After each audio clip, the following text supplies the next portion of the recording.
Hello, everybody.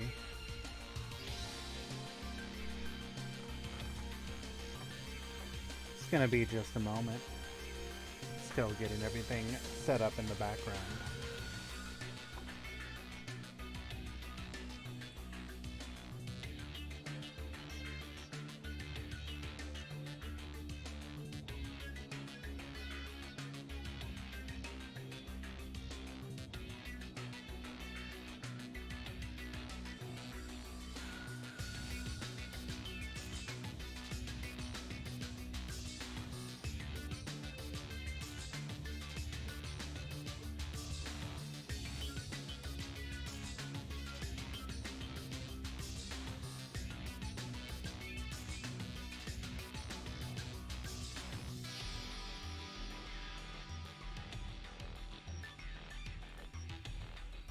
How y'all doing?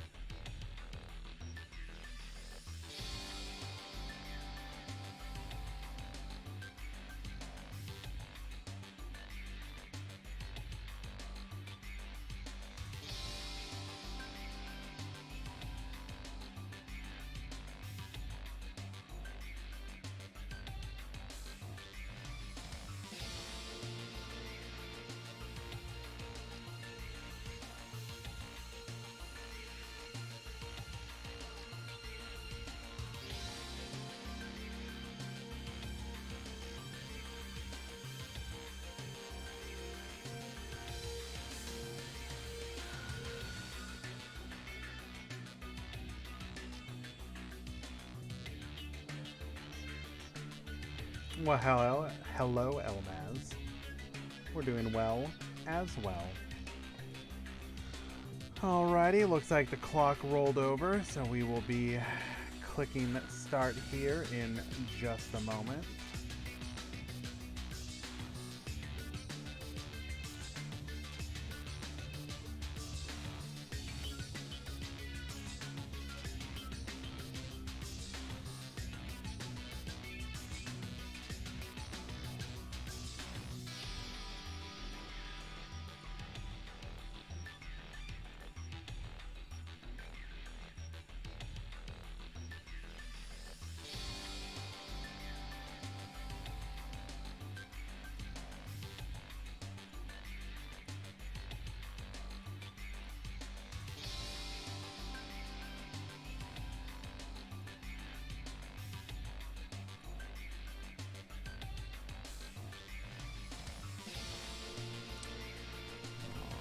We will be beginning in just one moment.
Alrighty, we will be starting.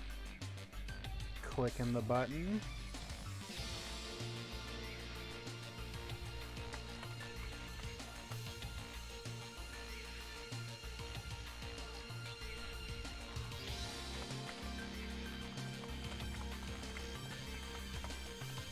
I do apologize. I believe it is just me today, unfortunately. So, gonna go ahead and take care of everything in the background, and then we will get a match going here in just one moment.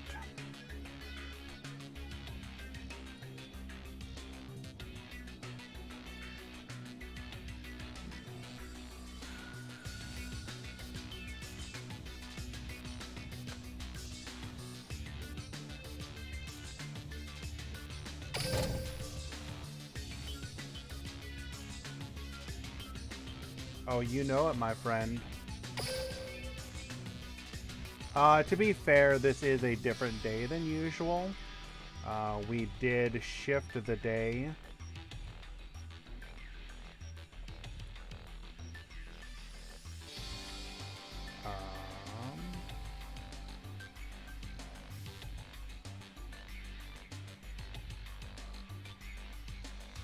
We did shift the day due to the KCGT.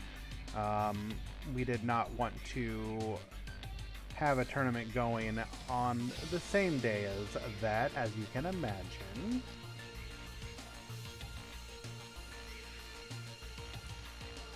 Why don't we watch a deck, or a pair of decks rather, that are new and upcoming, and on top of that have been making some waves against each other, unless I can find something else. Ooh. Now, I have had my eye on this deck as well. Jabberwock, no, yeah.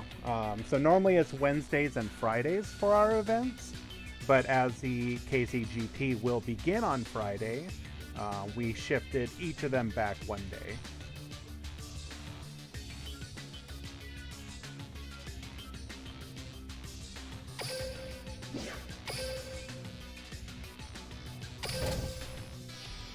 So, this is an unusual day, and there may be a little ripple effect because of that, but that's fine.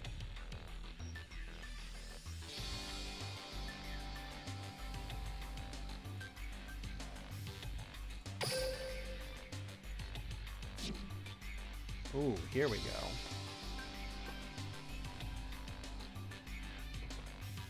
Here we go. This is a matchup. Both players are in the room. Now we just need them at the table. Che, yes, it'll go back to Wednesday, Fridays.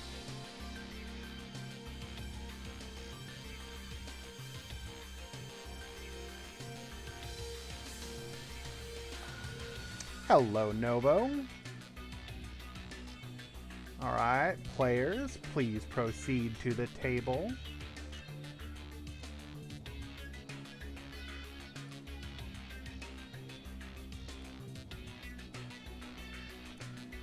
Okay, both players are at the table. Here we go.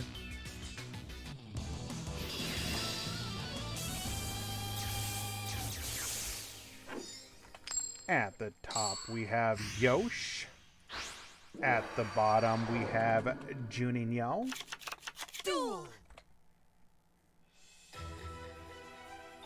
Let's get Freekly.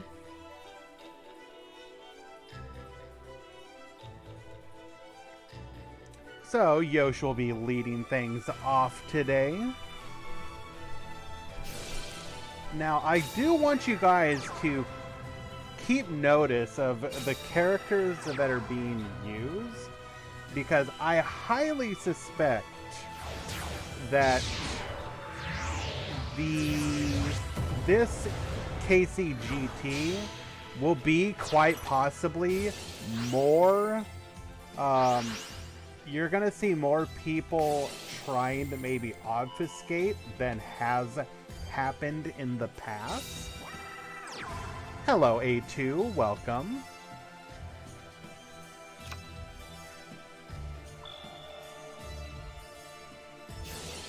For example, as has just been revealed, Juninho is on Necroz using Kite.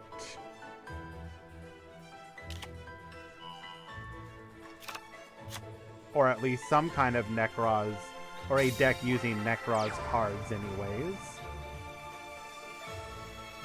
Ooh, we set one and pass. As we searched for a Shuret, we have to assume he already has a Valkyrus in hand.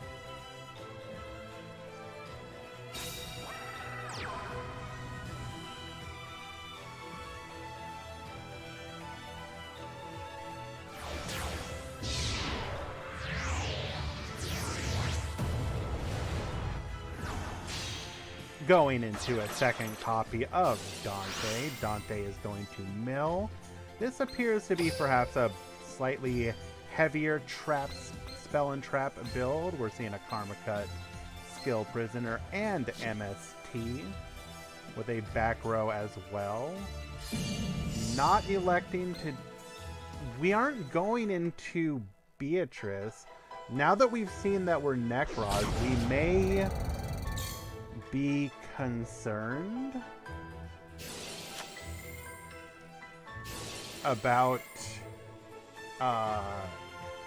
putting a Beatrice... Like, I don't know. We have to assume he didn't have the material in hand then, because, like, why wouldn't you go into Beatrice? No side deck today. Activating a copy of Manju of the 10,000 Hands. This is the upgraded version, so we can search for both a ritual spell or a ritual monster.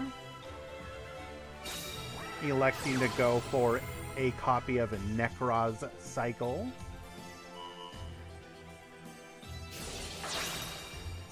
We are going to attempt to ritual summon our Necros of Bryonic using the Shuriken in our hand.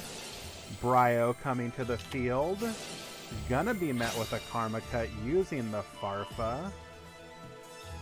Do we see a Trishula here? We will not. However, a main deck to Magical Spring. Not a bad option when you expect to see quite a number of Pendulum decks. Draw one, discard one.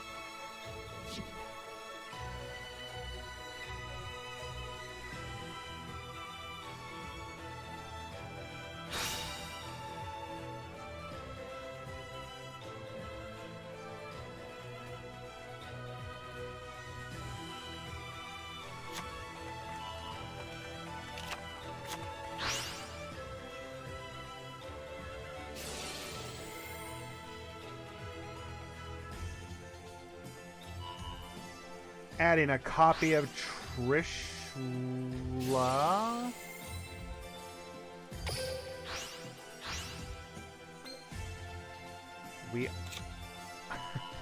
We are going... Okay. Yes, 2015 TCG is here. We are going to go ahead and mill, or not mill, but rather banish our Necros Cycle and Gungnir, grabbing another ritual spell. Going to go for a copy of Trishula. We're going to go ahead and be able to banish. However,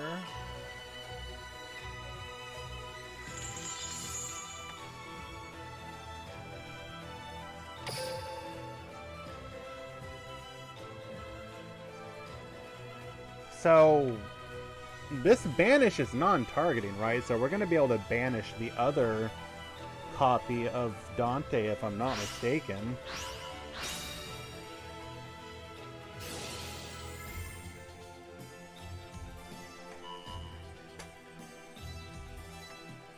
Ripping apart the field and hand, we're going to be able to then take out this Dante. Okay, cannot see the material. The material was a Rubik, so we're only going to get the Dante effect, adding back a Farfa to hand.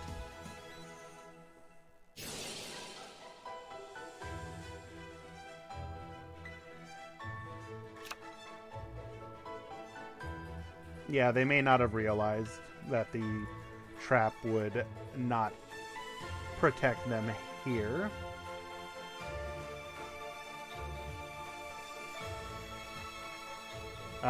Shark, we most likely have a Valkyrus in hand, so we're going to be able to just...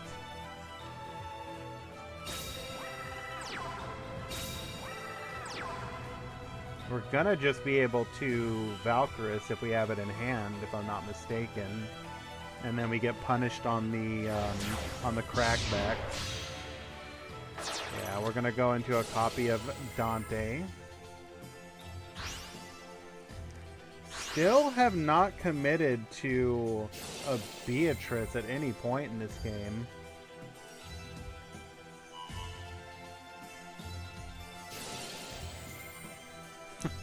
Burn damage unironically could matter here.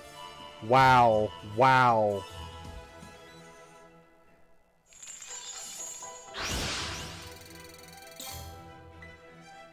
That burn damage now literally puts us within lethal range with this attack. We have to have a Valkyrus. And in fact, we do. And because the attack is negated, Dante does not successfully attack and thus does not go to defense mode.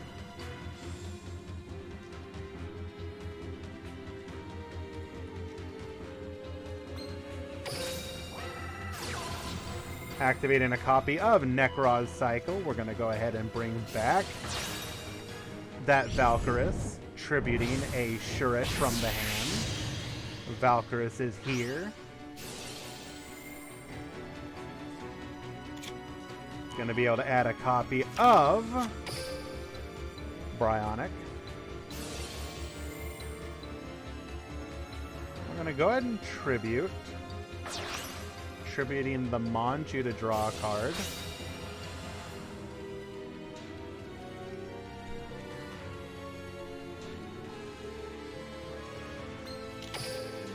We do have a Seer set up underneath this Dante. And we're going to go ahead and just grab another copy of Valkyrus, which was put to 2 on the last ban list. Unironically, Valkyrus to 2 helps this deck a lot. Like, a lot.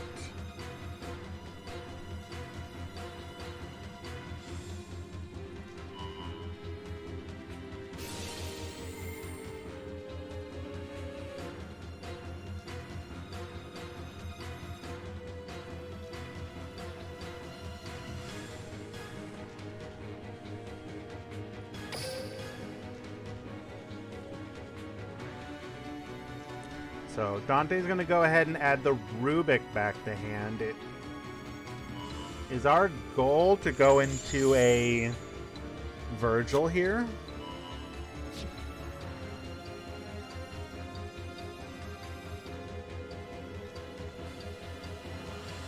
We do have another Valkyrus in hand, so we do not have to worry about getting lethal this turn. Although, actually...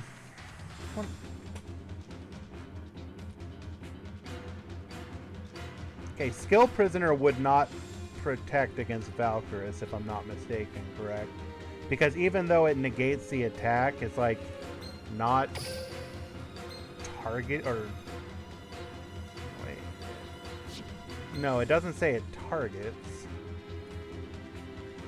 So it would still negate the attack. Electing to instead normal summon our Libic. Interesting.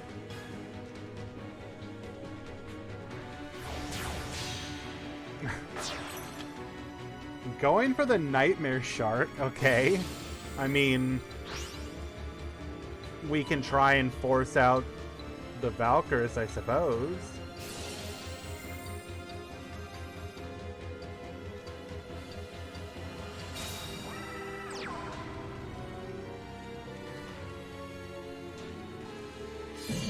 I'm gonna go ahead and wall up with that Libic summon. We will in fact negate that attack as well. Back to Juninho. And we should be able to mop up from here. Like I don't think we lethal here, but outside of like a what could we even top deck? I don't even think a ooh, activating White Princess, interesting. So we are playing both White Princess and Magical Spring. Now, interesting, White Princess is a light, which means that Draw Sense Light has an additional target.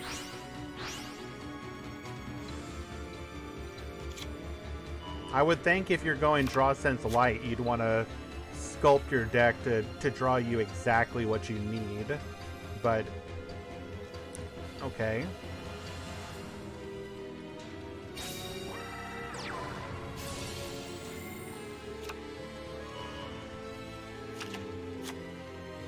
Yo, what up, Mask? Necroz Mirror. We are down to 3 cards in deck, by the way.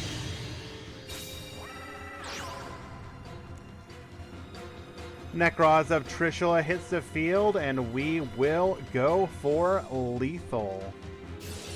Activating Decisive Armor for the extended BM. Or actually, wait. No, we needed to do that for the lethal. Well done. Game number 1 going to Juninho.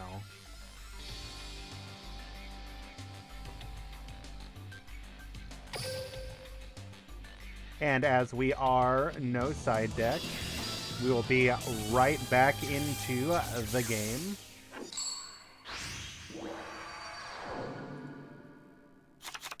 Duel.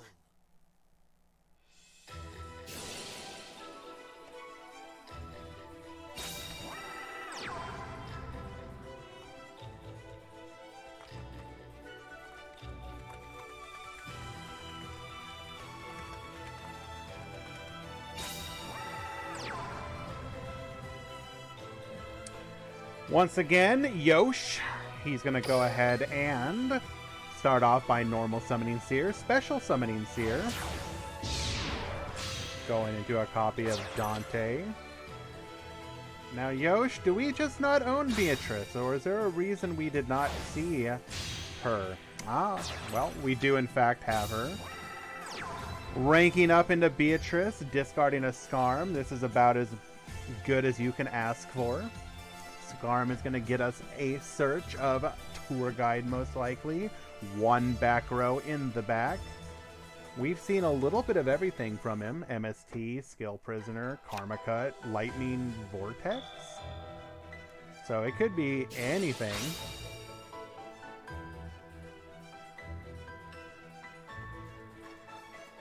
I do think the Kite bluffing...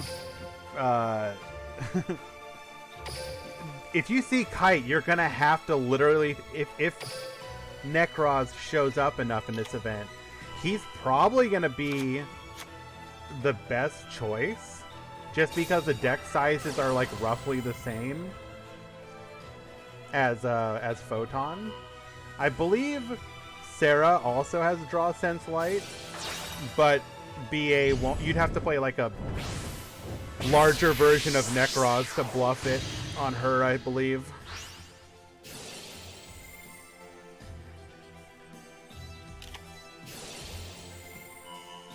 We're going to go ahead and activate Skill Prisoner. Couldn't ask for better as your 1 spell trap.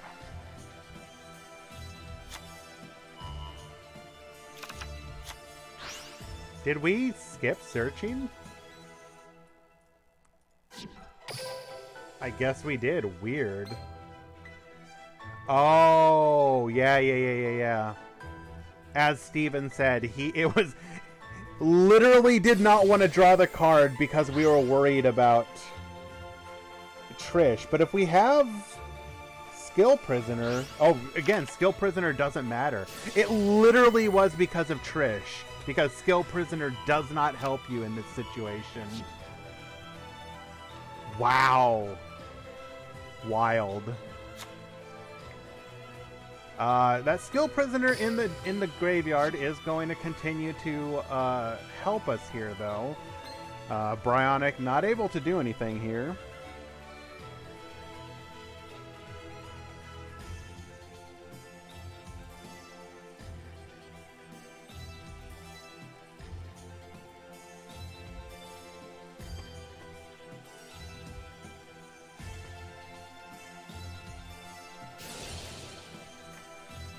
Like, this is actually really interesting for me because I am, like, the classic use case player for somebody who did not experience this particular meta in the TCG.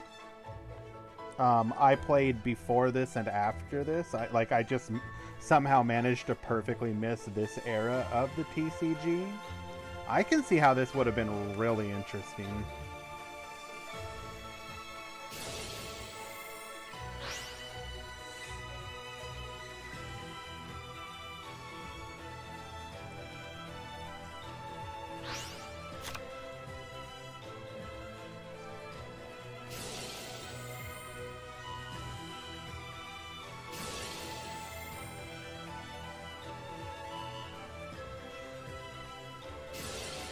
So chat here saying that he could, although it's not going to matter, I think.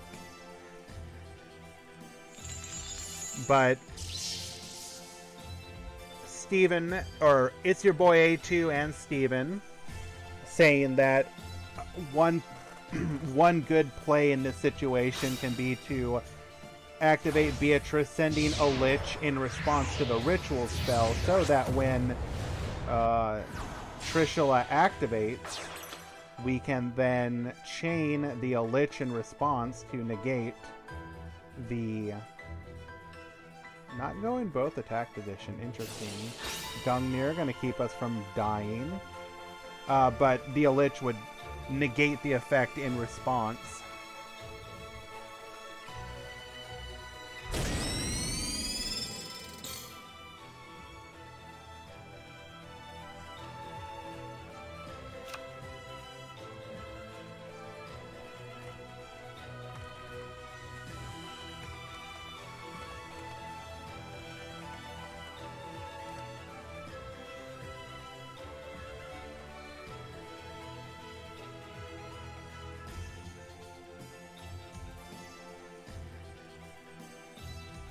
Alrighty. We are threatening to bounce both of these Beatrices back to the deck. So we are going to shotgun our effect in the draw phase. Sending the Lich.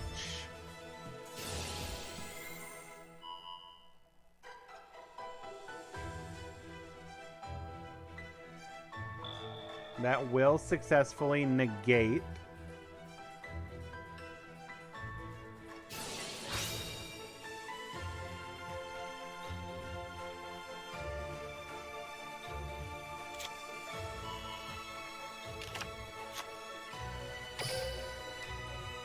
We're going to go ahead and grab ourselves a Valkyris. Valkyris will ensure that we will be protected on the next battle phase.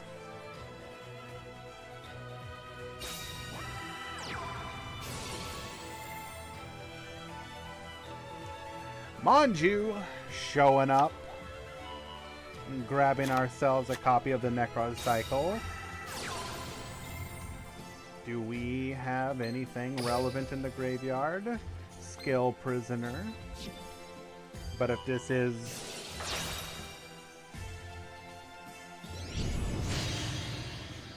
We're going to be able to protect ourselves from losing one of these Beatrices, I believe. Necros of Brownic does target, right? Yes, target 2.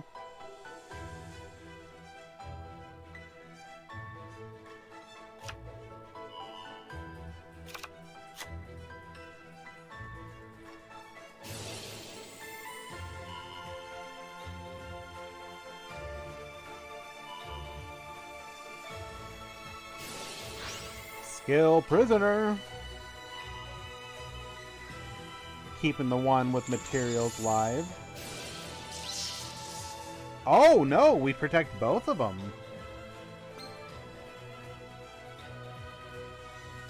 Negate the entire effect. Nice.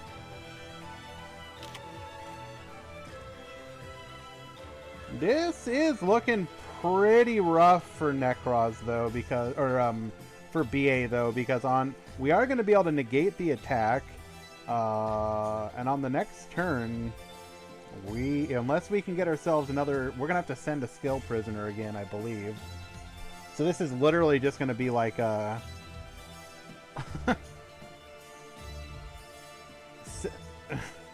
No, well, we'll wait and comment.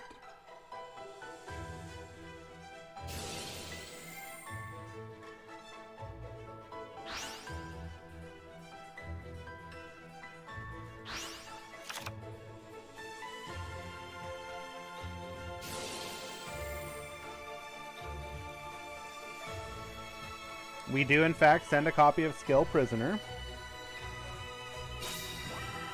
Another back row. So, we don't even go to battle phase to try and force out interesting. I feel like that was a misplay. We must be running low on time or something. Why would you not force out the... Force out the Valkyrus?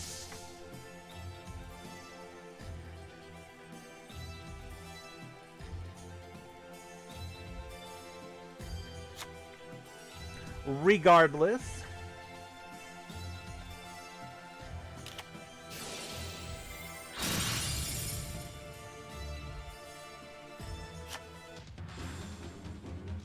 and we just lightning storm the entire field.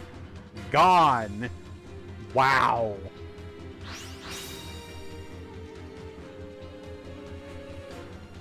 Well, okay then.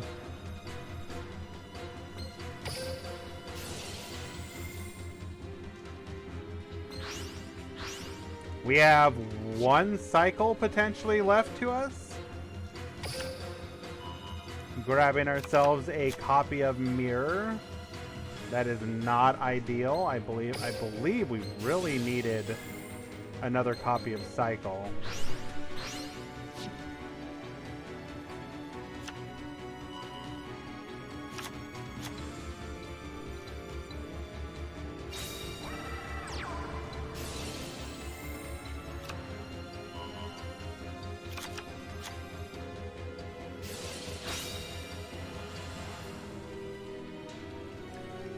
Manchu's gonna search for Bryanak. Bryanak gonna grab us another copy of Shuret. Shuret is gonna be used as material for the final Necroz cycle, bringing out one of those Bryanaks from the graveyard.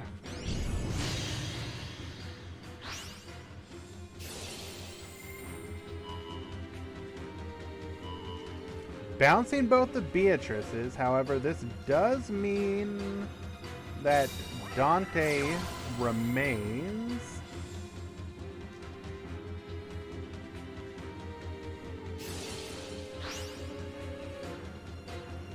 Do we have a Trish?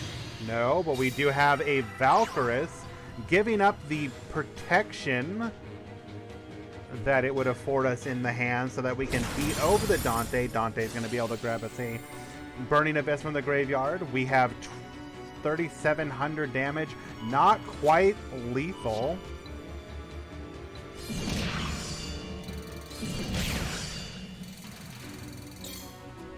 Yosh has one draw and a dream.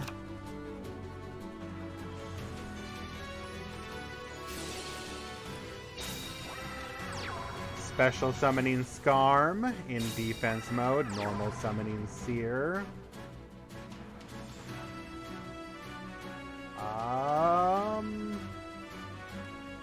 What can we do here? We can just Dante take out the Bryo.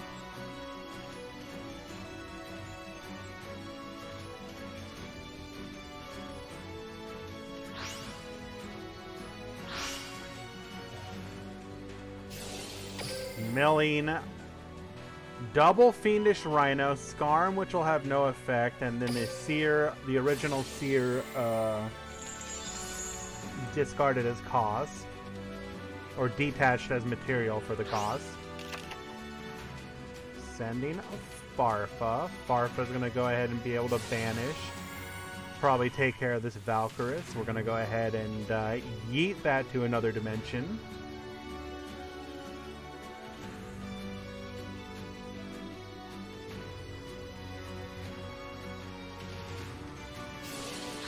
However, we will use our Trishula to negate that. ensuring that our Valkyrus remains.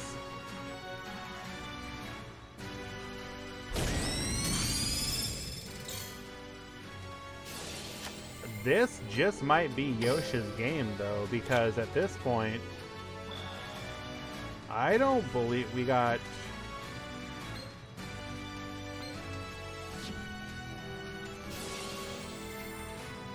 I'm not sure we got anything left. I think we're out of gas.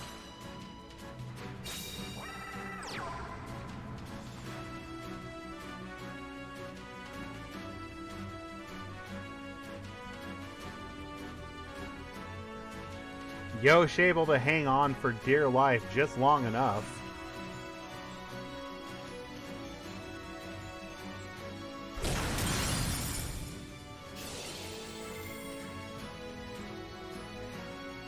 Taking out the Dante with material, which in this case is a Scarm, which means he is going to get a search at the end of the turn. Kind of a tricky call there, I suppose. Grabbing a copy of Tour Guide from the Underworld. We have not seen any other impactful spell traps from Juninho, so in this situation, good possibility that's just our copy of Magical Spring. In fact, it was.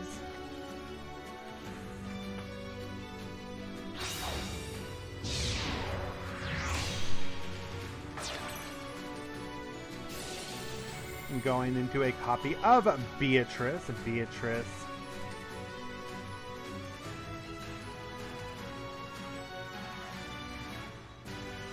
The material sent was a Seer, which is going to go ahead and bring us back another copy of Dante. Dante could, in theory, become another Beatrice, except that's going to be Tour Guide in hand. Hello, Glazy. Welcome, welcome.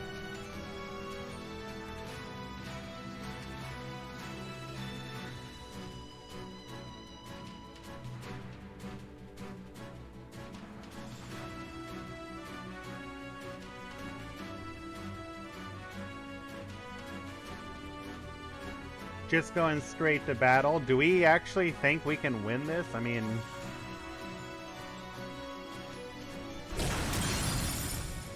Is this just a refusal to give up? I don't think we have the resources left to win this.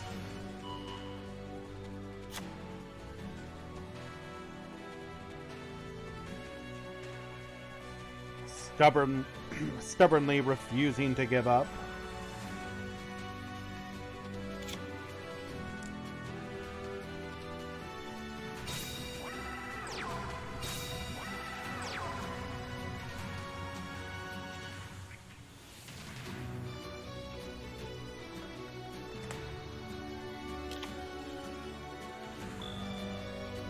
Down to one card left in deck.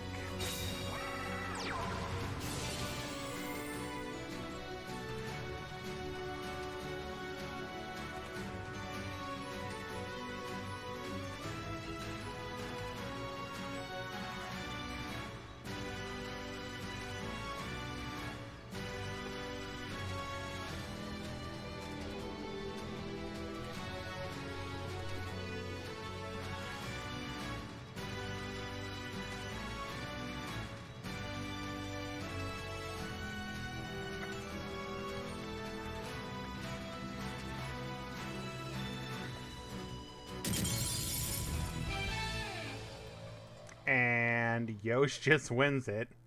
Okay, then. Decided apparently it wasn't worth the attempt at timer stalling or...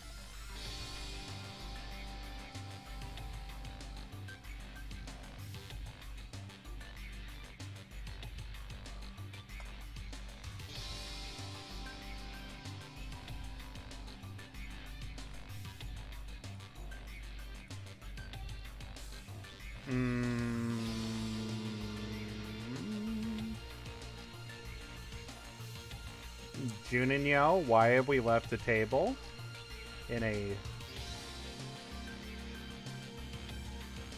no-side tournament? A little fishy, bro.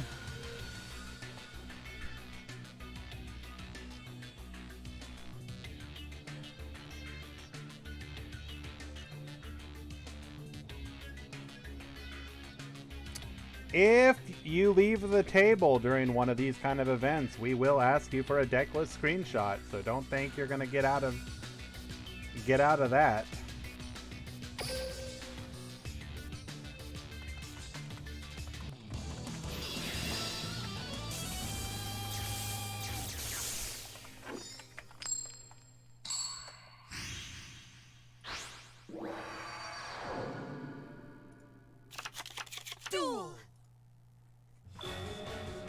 The players have swapped positions. Yosh going first once again.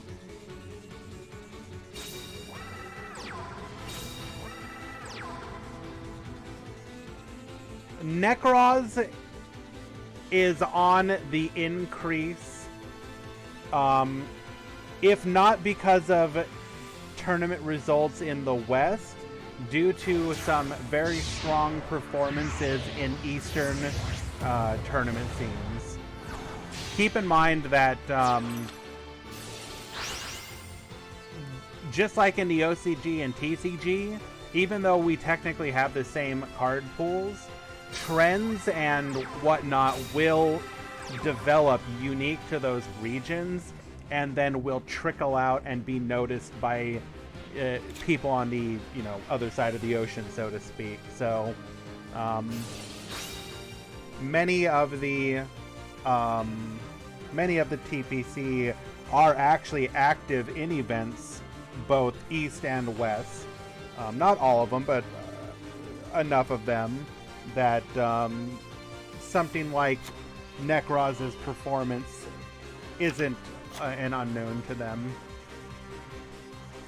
But also keep in mind that this tier list in particular is in reference to the KCGT and what you can expect to see there.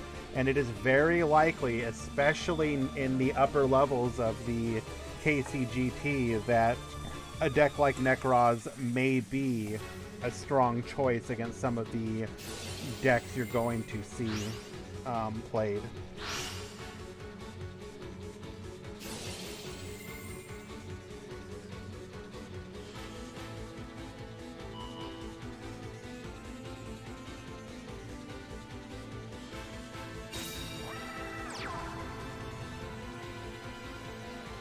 Yosh now sitting on 3 back row. Interesting. Just walling up here.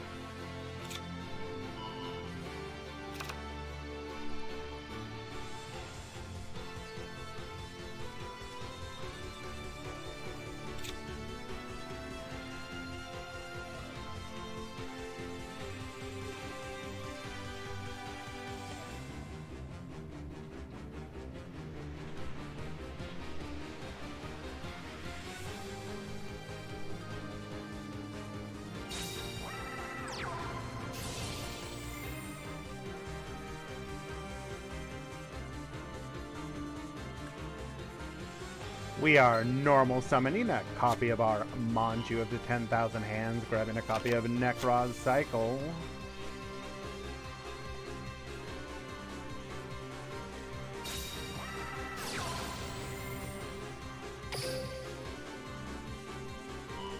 Necroz Cycle gonna go ahead and bring us, is this the last match of the round? I believe so.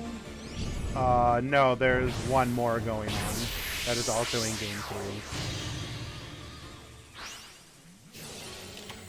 Would you believe me if I told you it is also Necroz?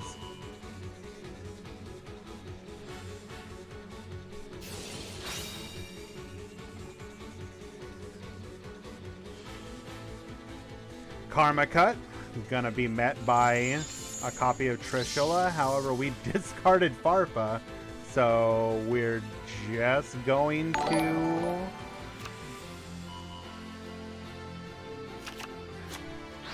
Goku. Thank you so much for the follow. Appreciate that.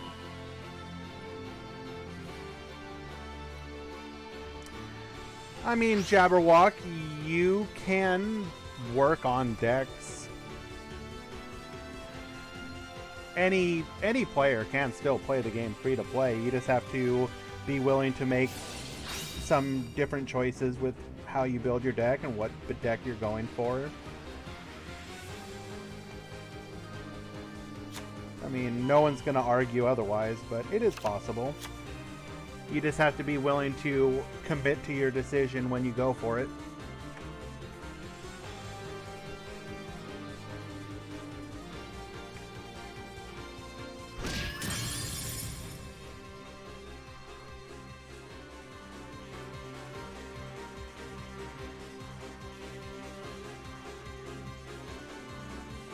Are we not excited for Starry Night?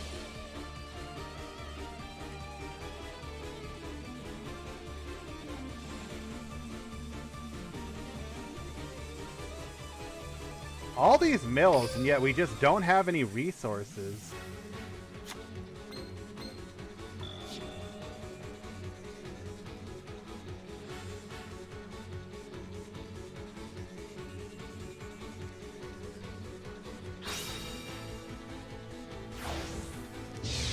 Sending Skarm to the graveyard. That is a fantastic top deck.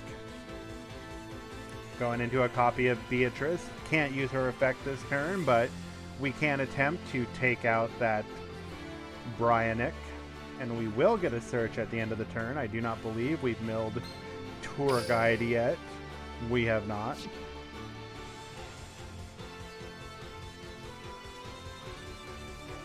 I mean, that is entirely possible. He may not choose to. Was that White Princess really worth it?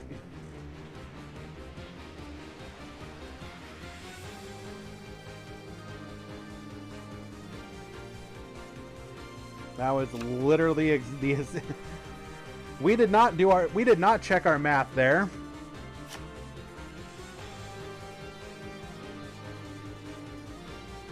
Turns out that 2500 versus 2300, when both are a rank or level 6, will equal out the same.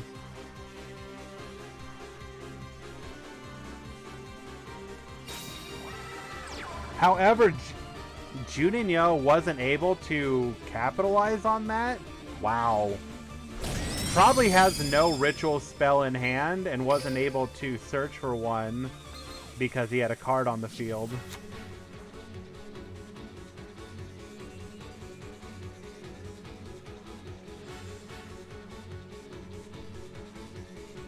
That is correct, Steven. He does have some discard traps, but we have to assume whether or not he actually has them at this moment.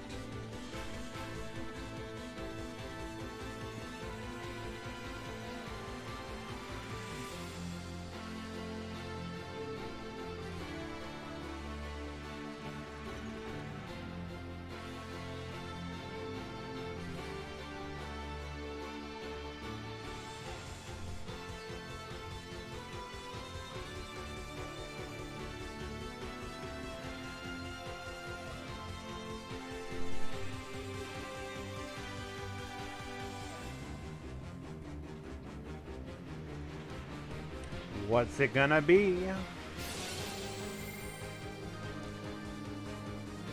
Gonna go ahead and grab ourselves a Nekroz ritual spell, banishing the cycle and the Bryo from the graveyard.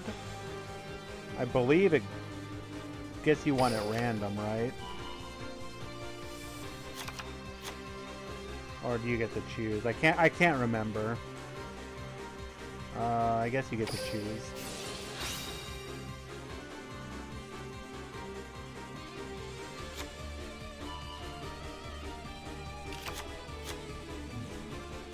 Bryo search Shuret. We can now bring that Bryo back.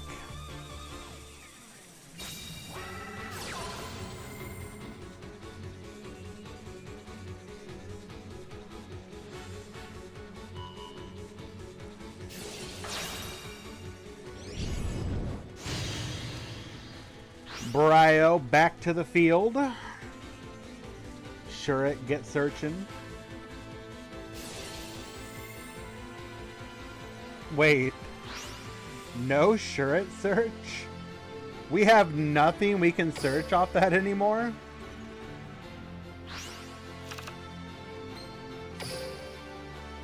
Trish, so they're like all in our hand. Well, that's unfortunate.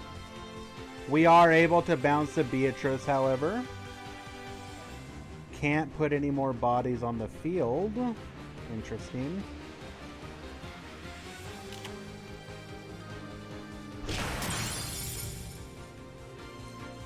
Scarm gets searching.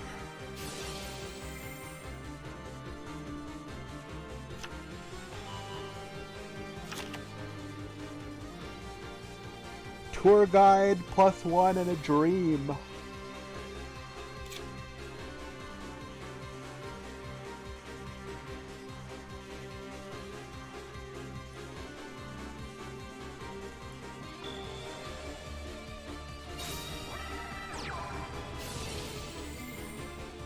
Let's keep the coping to a minimum, guys.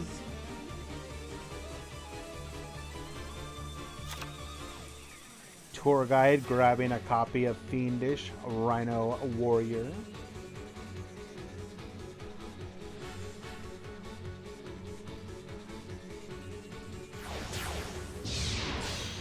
Rank up. Xyz Evolution. Beatrice.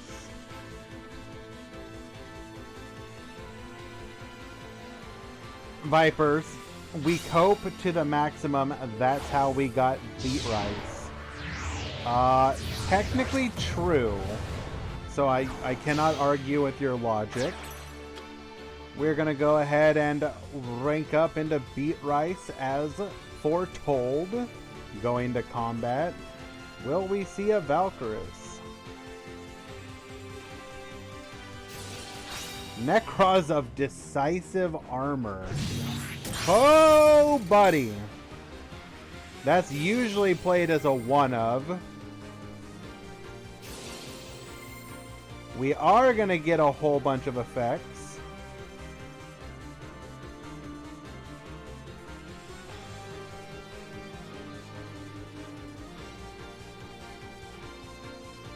Beatrice is going to be able to grab us a copy of Virgil. Dante is going to be able to grab us a card from the graveyard.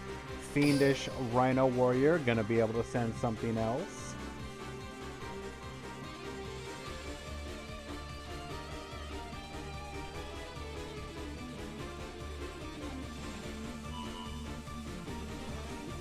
I could see us theoretically getting Graph sometime in the future.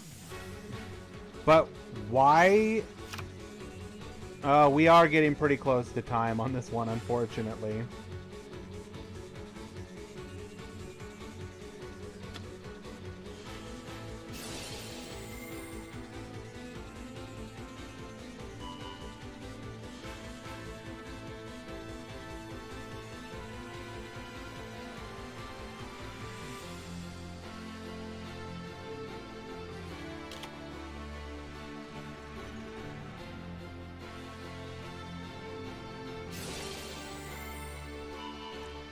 We will attempt to bounce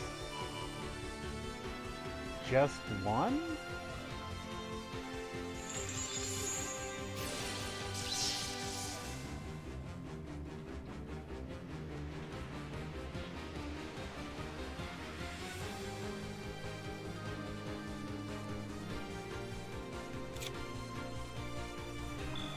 Not able to... All these cards in hand and not able to make any plays.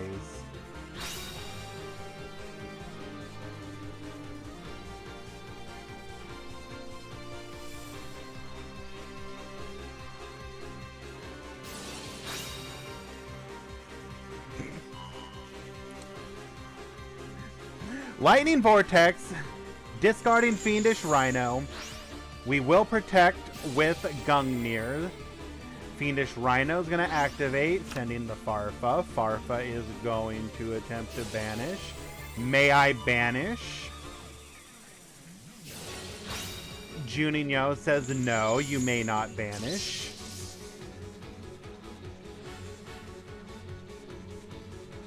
We are at 1 minute and counting.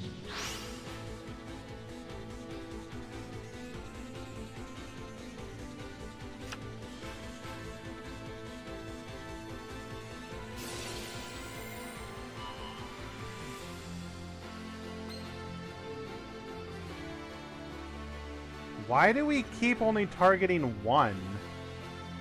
Are we forgetting we can target two?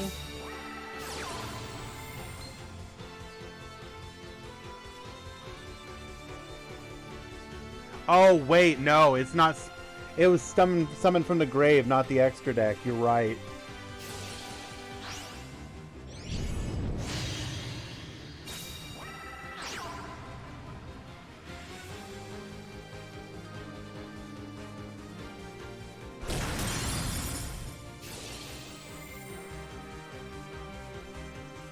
Yeah. You see an extra deck monster and you just think. And time in the round. End the turn, duelists. And with that, Juninho will win by life points. If you can hear me, guys, surrender. Your match is over.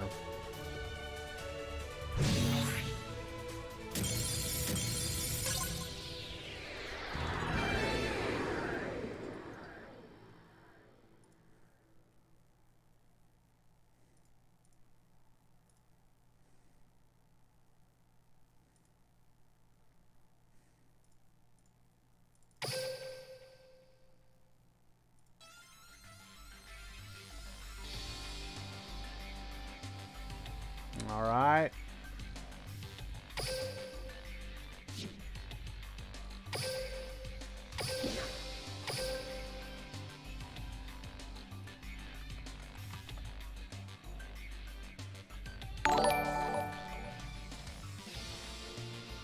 Wispy, thank you so much for the follow.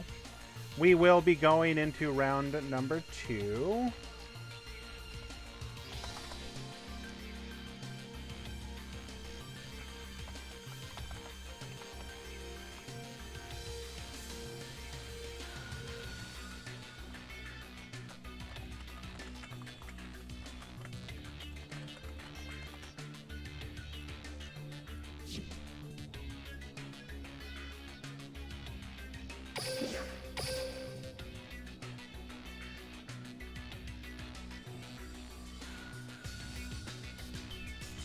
Interesting matchup, if a very painful to watch one. I guess every meta will eventually have your drawn out slugfest stalls.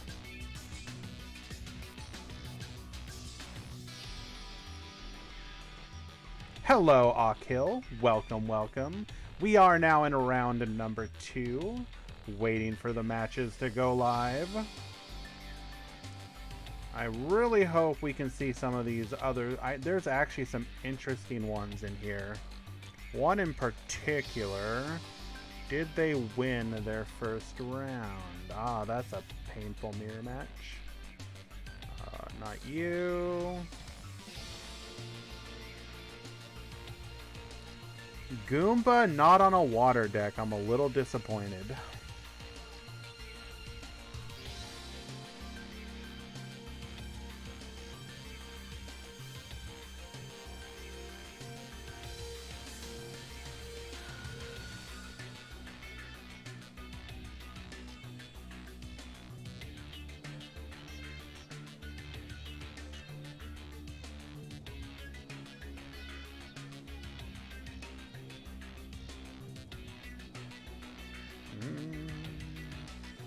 Forgive the delay, folks. I'm looking for one match in particular I want to watch. Not you. Not you. Ah, here we go. He did win his round 1. Excellent. This is also a deck. I don't know if it's good, quote unquote.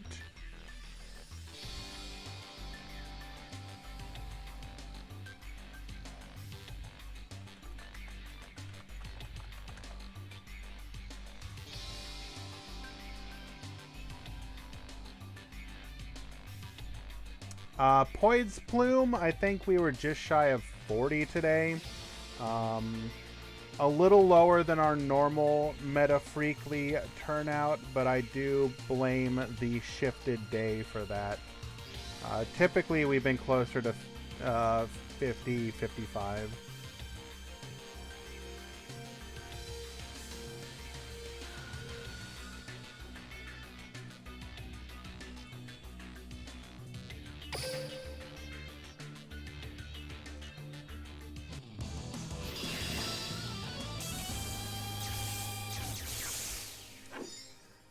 Who are you?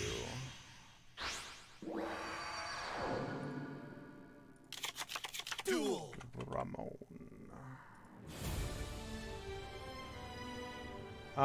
It's gonna be 4 rounds, I believe, Neil. For 3 rounds, it has to be like 32 or less.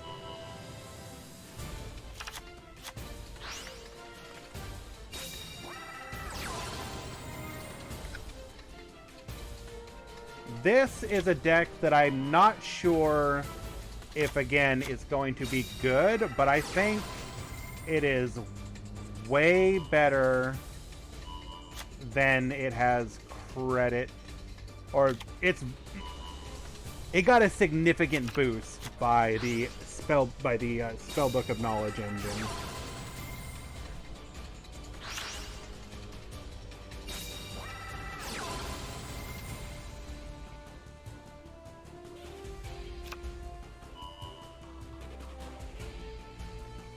Yeah, unfortunately, any players between 32 and 50 just makes it weird. You basically can't get like a really good. You're either gonna make it so that there's X ones who don't top, or you have to have the slightly longer event, and I would rather make it slightly longer. I get it if people don't like that, but I really am not a big fan of any number of X1s not topping. It's kind of disrespectful to people's time.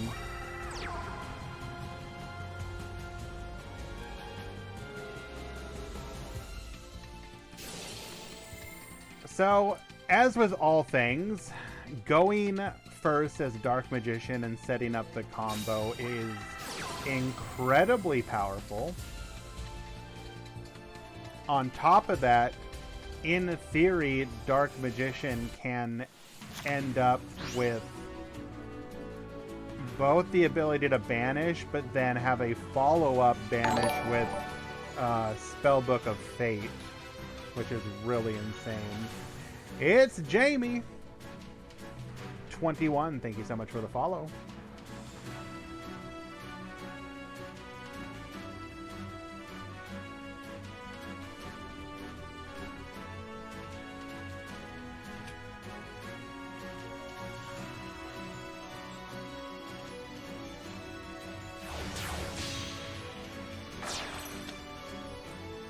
We are going to go ahead and go into a copy of Cypher Dragon.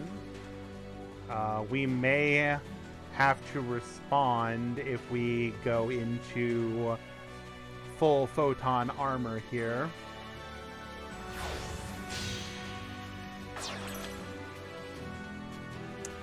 As we will be able to pop the circle. Sure enough, we're going to navigation.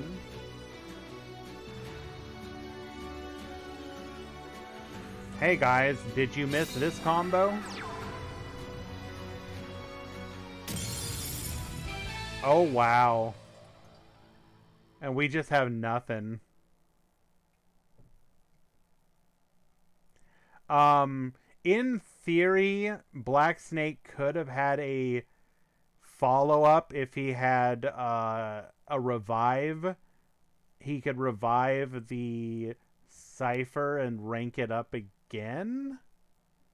But more than likely we do have further disruption with a Fate.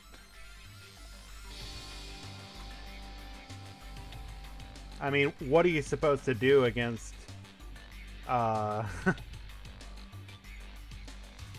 against banish, double banish?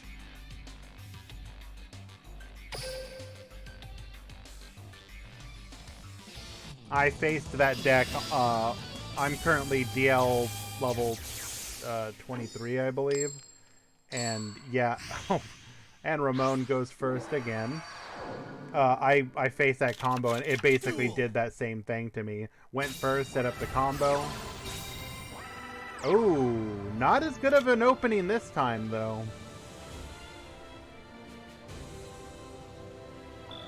Will Black Snake get to play the game?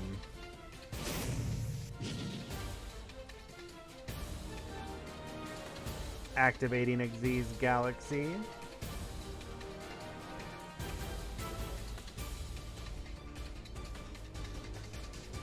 King Crab says, can have Rhino Bust plus Navigation plus Circle plus Spellbook of Fate Live? Holy Jesus. I guess that is true because of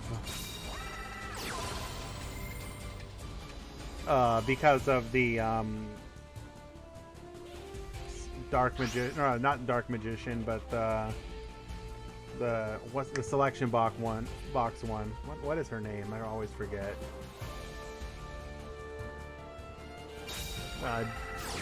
Apprentice Illusion Magician.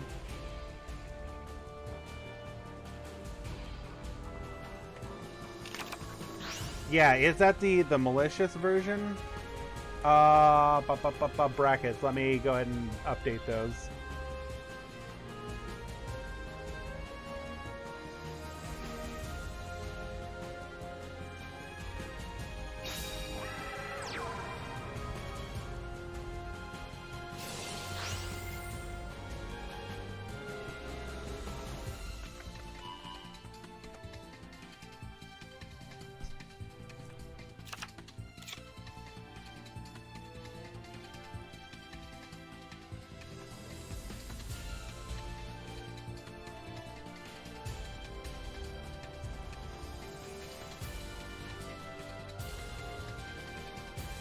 Electing to go for double Galaxy Knight here. Interesting.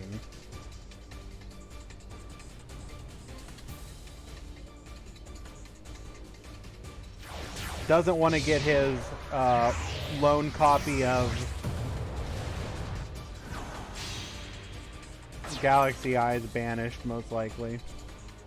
Makes the second use of the skill extremely difficult. But at the same time, if we get navigation here, isn't it pretty much done? I mean, I think in this situation, Galaxy Eyes is probably pretty susceptible to just the basic Dark Magician combo.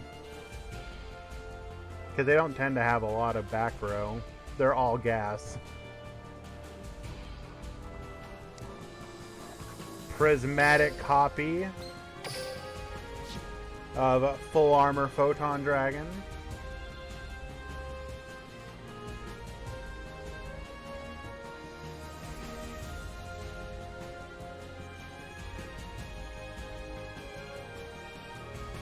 I'm not even a huge fan of the Photon archetype, but this monster is...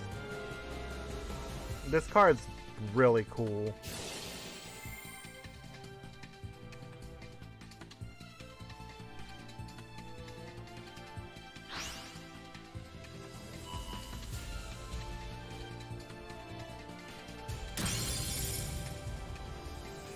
Hello, Fallen Sparkles. What is up? We are watching to see if Galaxy Eyes can defeat Dark Magician. It is the most powerful spellcaster in terms of attack and defense.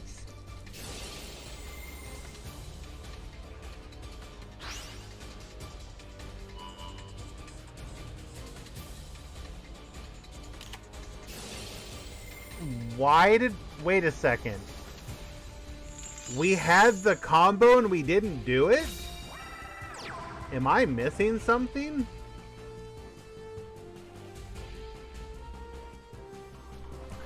And we're going to attack position.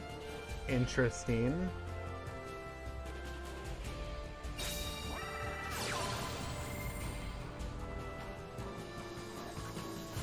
How is it even greedy? Like, what? What are you expecting to happen when the monster that can pop pops? Weird. I'm gonna wanna interview from Black Snake after this one. Or sorry, not Black Snake, from Ramon.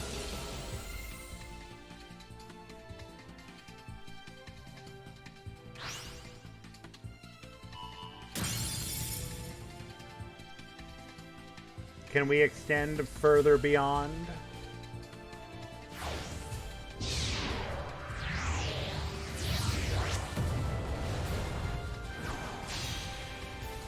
Not sure this cipher was necessary, but sure.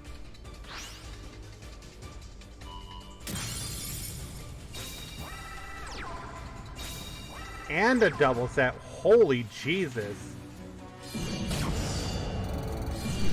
You know what? It's entirely possible that he felt the delay from a lance.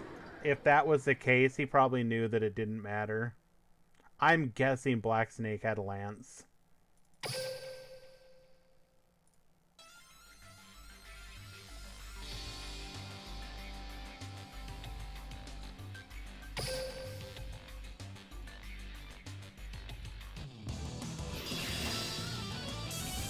Game number 3.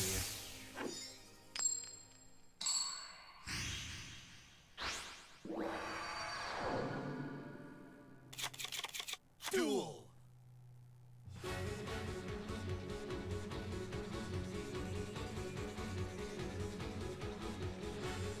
Yeah, I mean, you once you see that summon, you might as well commit to trying.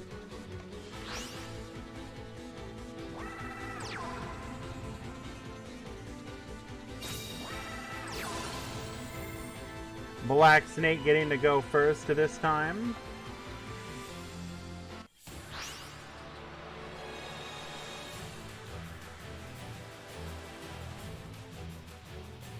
Shuffle Reborn, bringing back a copy of Galaxy Eyes Photon Dragon from the graveyard. However, since we use the skill's first effect, we will need a second level 8 on the field to get to our Photon Lord.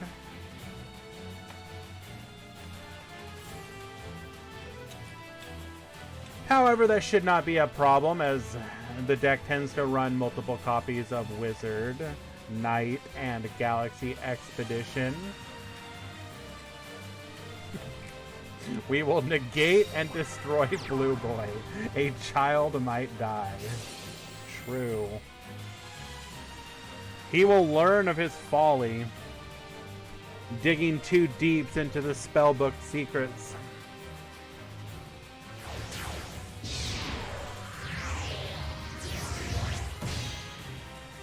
Photon Lord hitting the field. 1 set, 2 set. Jesus.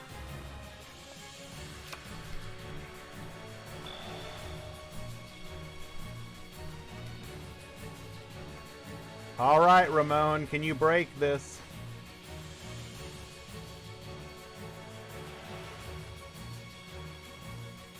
Blue Boy did nothing wrong.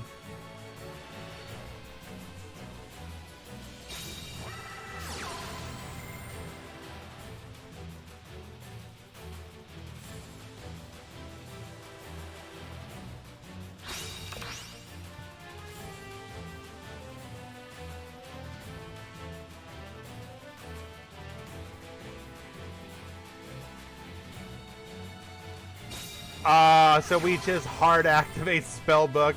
We don't even try. We know. We know.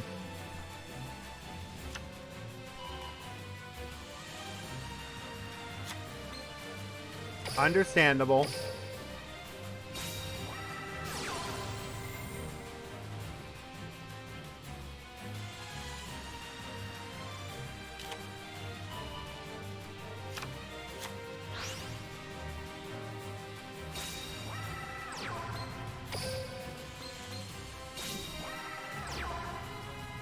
Unfortunately, that interrupted Blue Boy does mean that we do not have 3 material or 3 spellbook cards in the graveyard.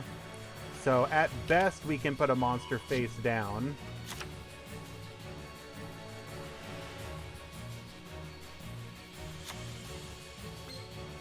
We're going to go ahead and add a copy of Galaxy Zero to our hand using the search effect of Galaxy Eyes Photon Lord. We will immediately rank up into Full Armor Photon Dragon. This will demand an answer.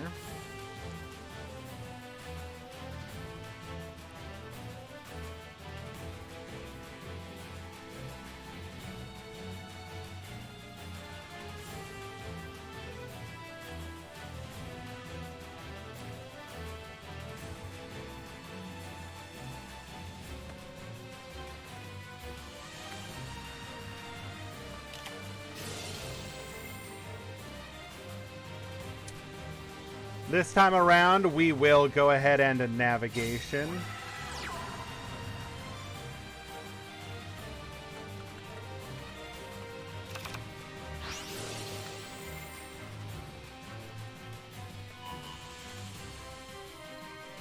Show me Lance.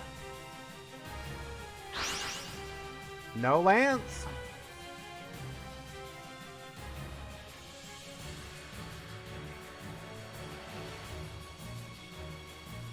Can we play through a book effect? Because that's all our spell book of fate is right now.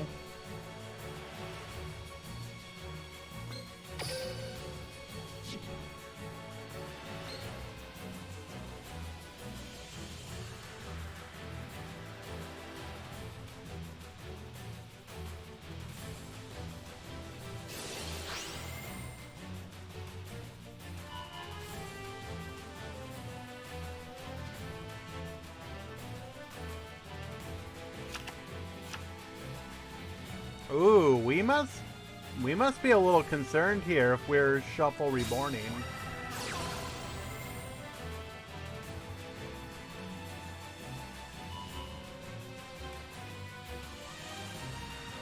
His hand must be wonky.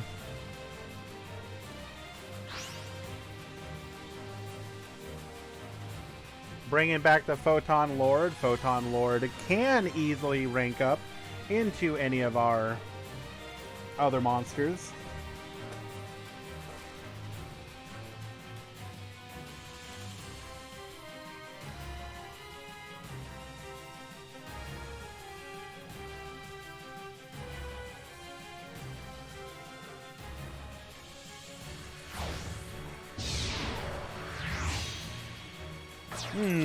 Is full armor the play here?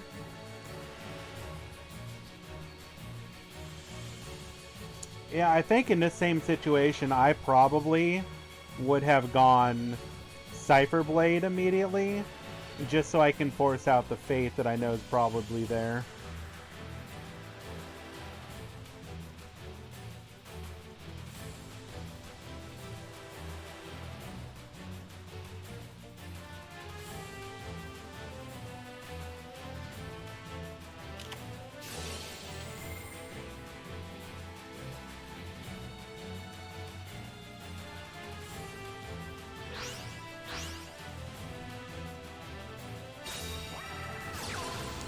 We do have the Lance, though. Did we draw into that? Did we draw into that off of the Shuffle Reborn? Holy jeez. Imagine if you did.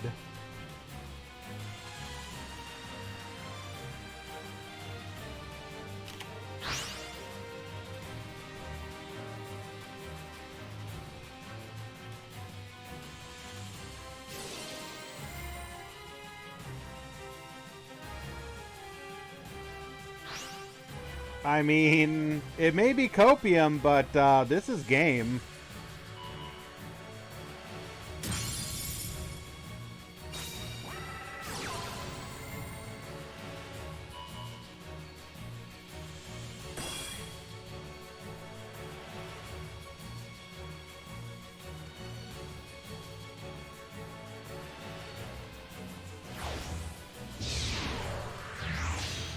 Going into a Cipher Blade. Cipher Blade will be able to pop that last remaining face-down monster. And barring any sort of hand trap, this will be lethal.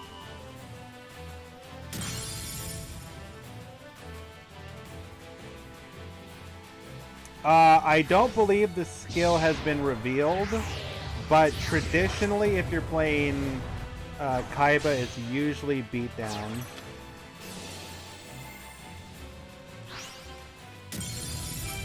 And Ramon is done with the BM and is going to go ahead and scoop it up. Game 3 to Black Snake, who remains undefeated. Well played.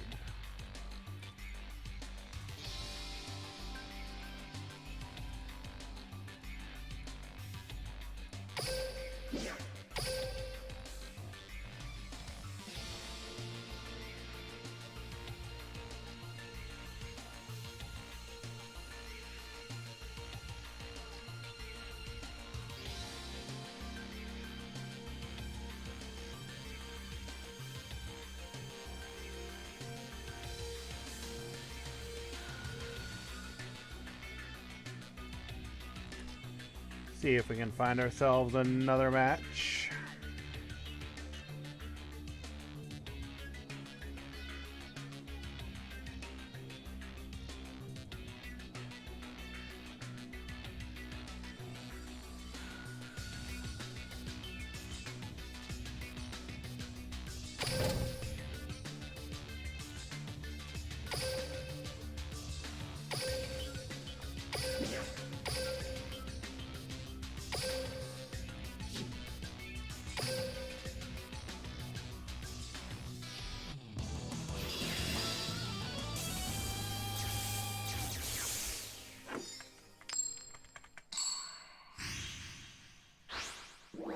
We have Zaga Zaga versus Viper. Duel. Viper is currently up a game. Viper has been playing other decks recently, but looks like he is back on the BA train.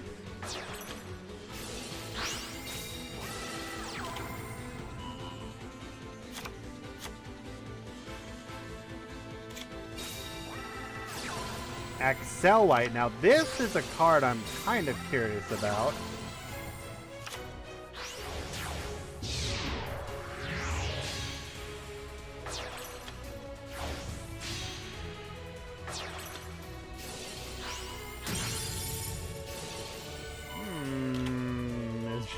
Is this just lethal? Hello? MST on the Galaxy Zero?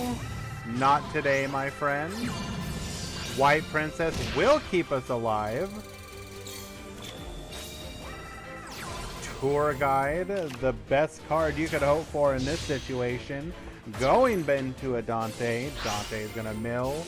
We're going to see Fiendish Rhino, Barbar, and Farfa. Activating Rhino and Farfa. We'll then send Seer. Seer is going to bring back Dante. We will then rank up into Beatrice, Mind of the Plana. Your monster is gone forever. And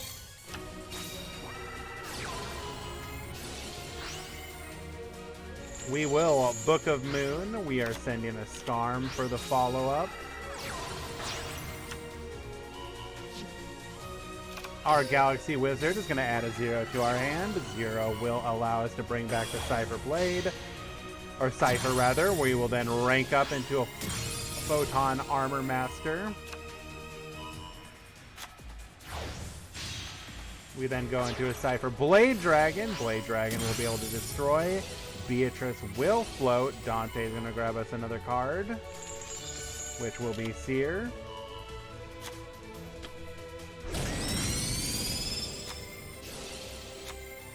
And we are back up to 5 cards in hand. Holy Jesus.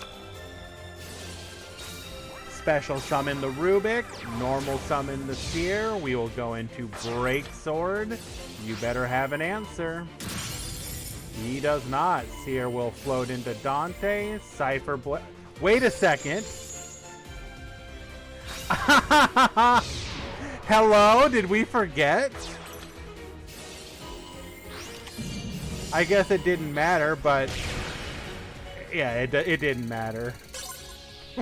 we all float down here. True. Regardless, Viper is going to win it in a 2-0 victory. Well done. Zaga Zaga is no slouch. That is a fantastic win.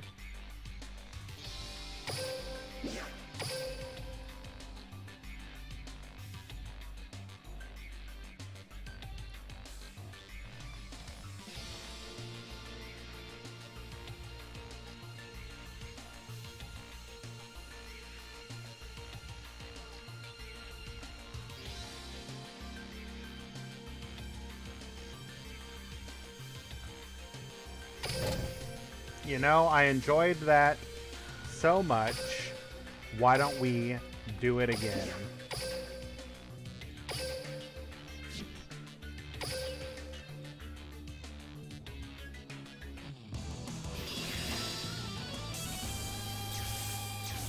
A favorite of mine, Hero Monkey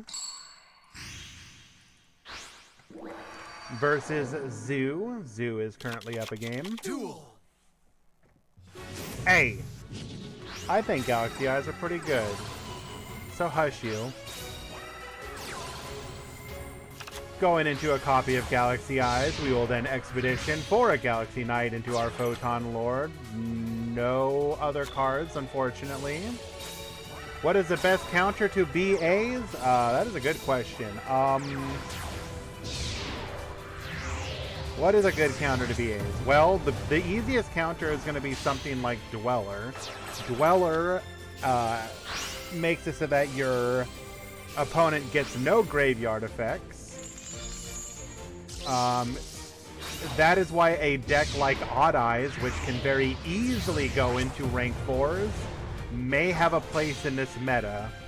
If you go into Dweller and like one of your rank 7 plays as a Odd Eyes player, then your opponent's gonna have a real bad time.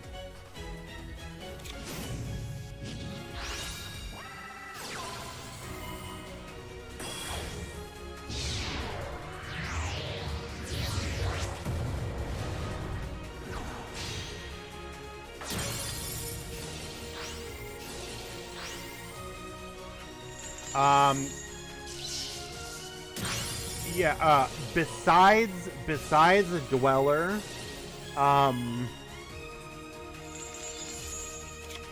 cards that banish their Dante and Beatrice, if you do not let Dante and Beatrice go to the graveyard, they can have a bad time. So that is a thing. Beatrice can be a susceptible. Both Dante and Beatrice. It kind of depends on your deck. For example, the Photon deck can theoretically steal the steal Beatrice with Cypher and like rank up over it. So if you can force out their effect and then go into your Cypher, steal them, rank up on top of them, you can do the same thing in DDD, because the DDD decks are playing the Cypher package now as well.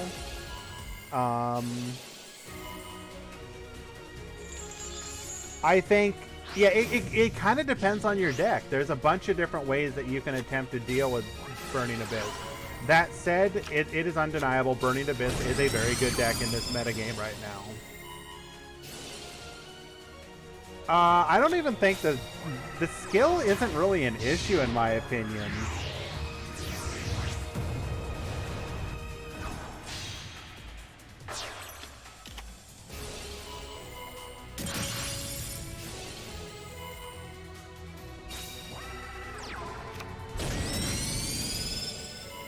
The thing with the skill is a lot of times the skill feels incredibly win more. Like it is good, but you aren't winning the game solely off of Mind of the Plana.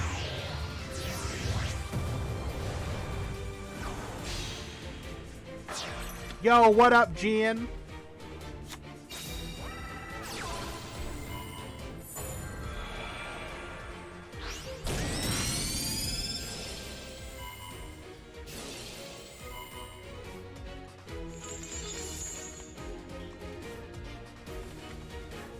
We do this to each other all the time, but you guys need to make sure to follow Gian.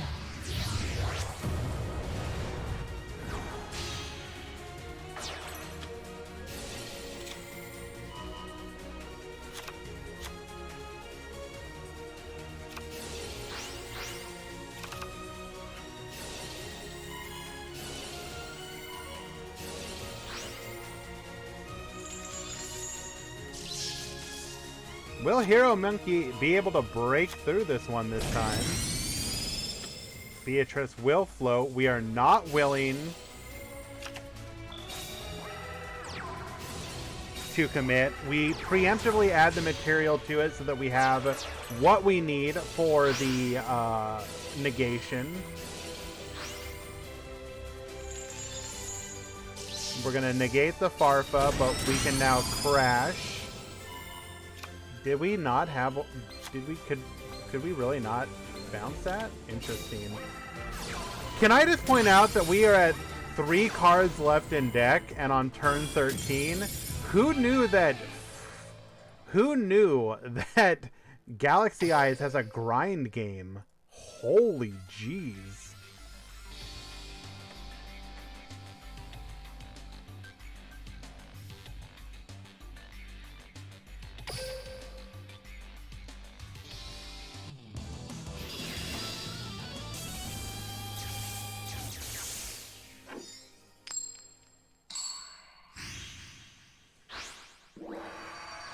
Yeah, Galaxy Eyes has been my deck of choice to do my DLV level ups.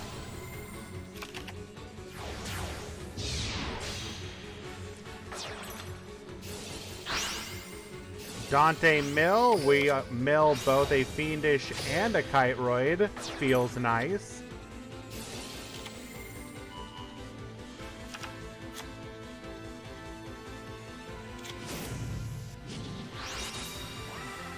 Yeah. Oh, Jesus. We're just going straight into...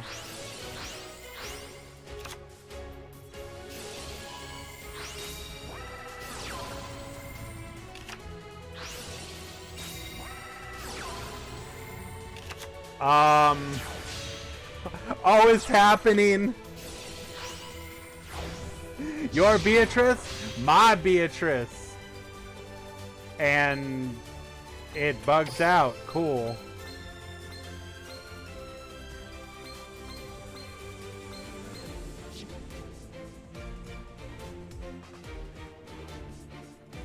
Is it just Beatrice who does this?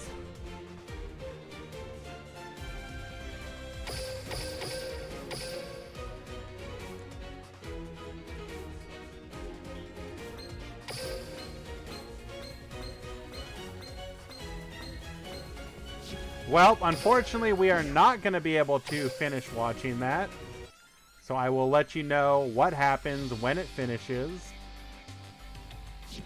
In the meantime, we're going to go ahead and find ourselves another match. I do apologize about that, but the bug will resolve itself when the match finishes.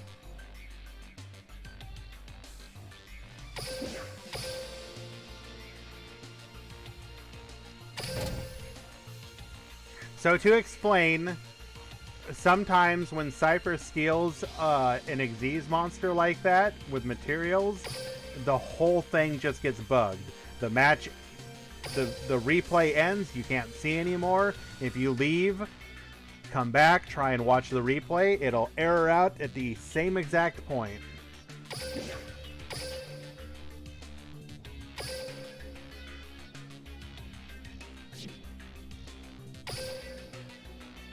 Yes, demand the Apologems.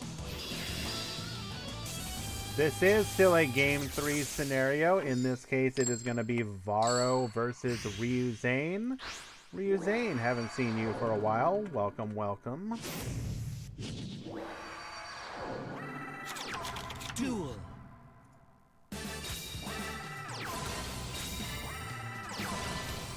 Hey, no resident sleepers. Come on, bro.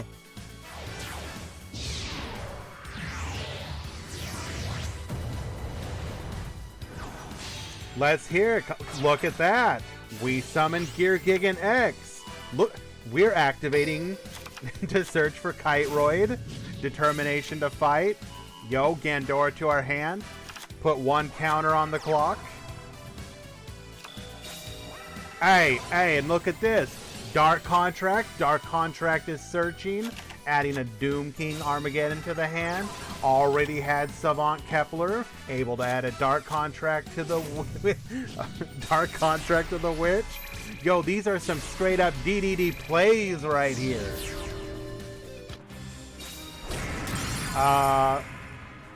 Or it is summoned DDD Doom King Pass. Okay. Okay, we take it back. He is not popping off.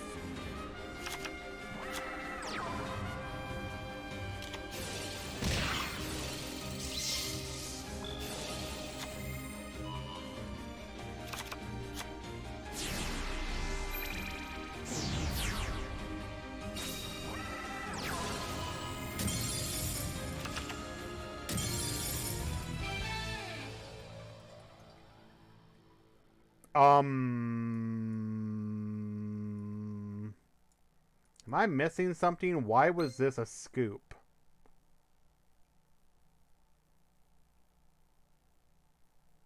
He had a hand trap, though.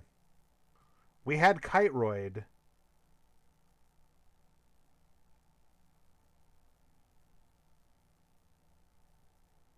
Oh well, whatever.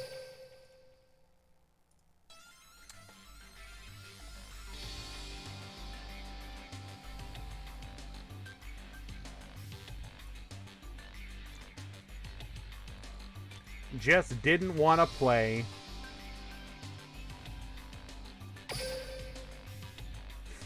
Had dinner. Mom was calling.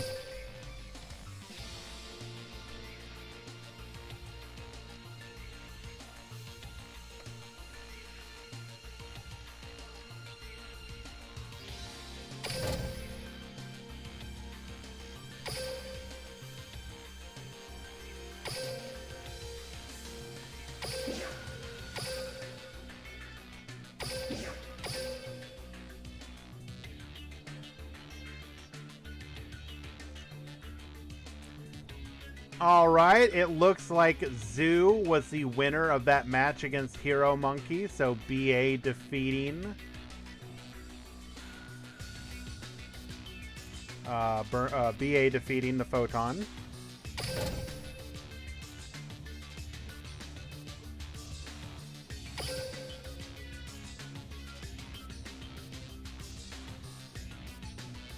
And Varro won this one.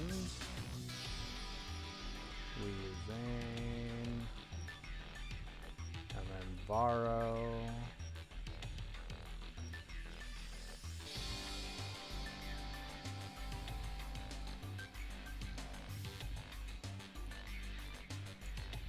All right, pushing that through. We will be moving on into the next round.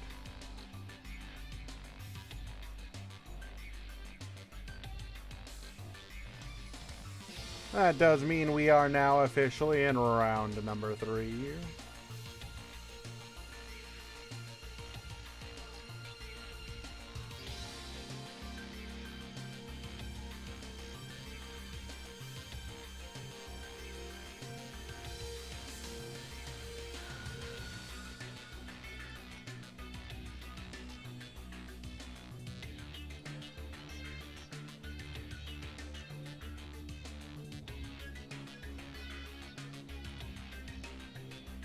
Any spicy decks? I think the most interesting thing about this particular meta Freekly is that Necroz is on the rise. You may not consider that spicy, but it is unusual. We have multiple Dark Magician Spellbook players. A little peek. Burning Abyss is the most represented deck.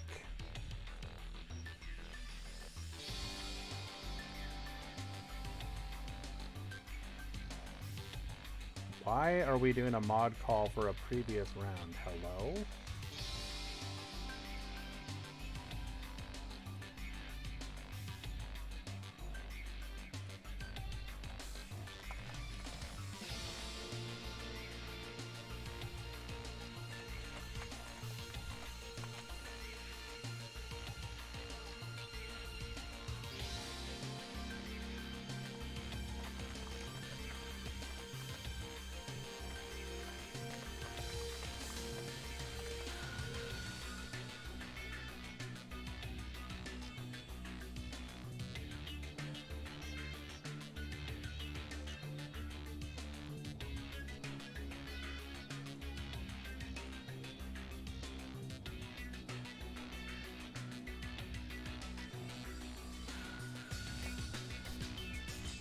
Viper, I really want to call you out right now.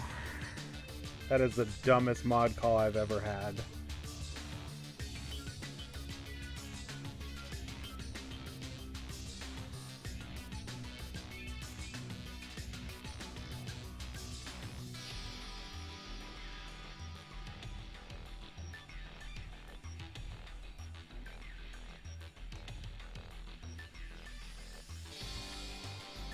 Okay, it wasn't actually the dumbest, but it was pretty dumb.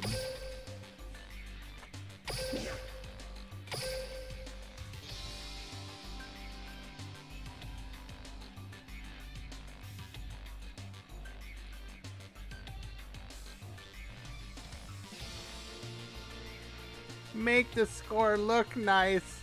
Baby rage.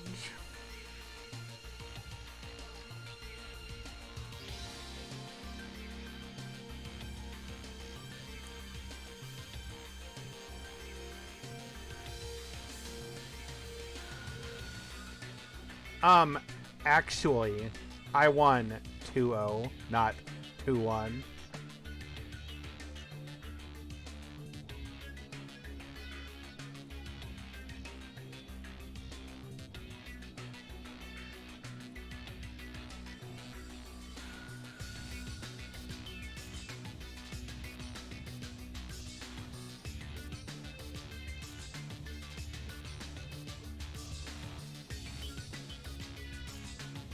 We do not talk about the fact that I once reset an entire round when we were in a later round and completely, literally needed to get the staff of Smash GG at the time to intervene because it like completely broke the tournament. Smash GG staff were literally like, what the hell did you do and how did you do this? Thankfully they were able to fix it, but holy mother of God.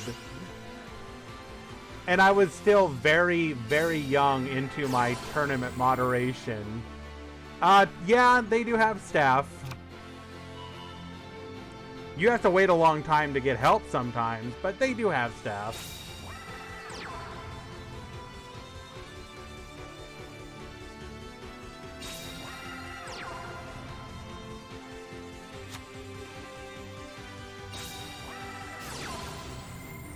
Galaxy Cyclone, forcing out the Spellbook of Fate. That's one interruption we don't have to worry about. That would have been a banish too. That's a hell of a hit. Hero Monkey running a copy. Usually the Galaxy Cyclone is only played as a one of.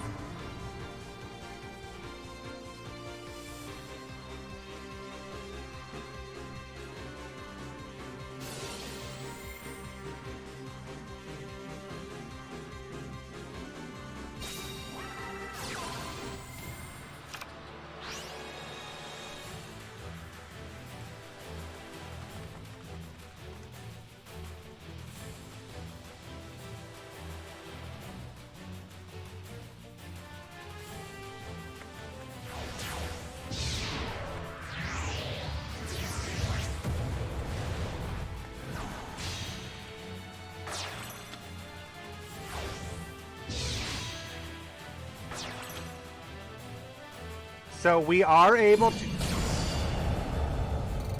Okay. So we literally had nothing? Okay, then. Hero Monkey don't care. Nice magician deck, nerd.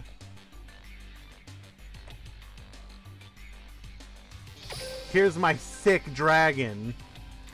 Space dragon.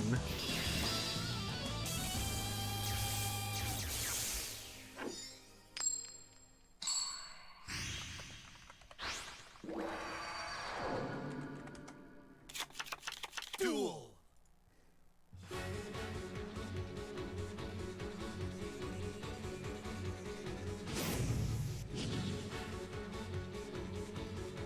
What legit DM support would you like to get? What do you think they could give us that wouldn't break the archetype? By dueling standards, mind you. You think we can get Eternal Soul? Just free special summon can't... That's the one that's like, what? Free special summon can't target.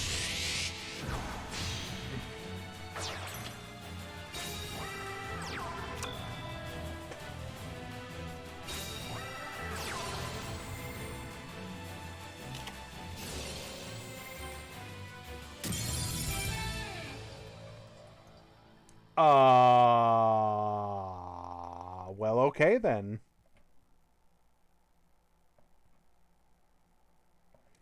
I look away to see that my food is being delivered, and when I look back, Hero Monkey has just won. Oh, I see. MST. Yep. Well, I don't get to search. And my monster effect will be negated. I don't get to play Yu-Gi-Oh! Today. I see what happened.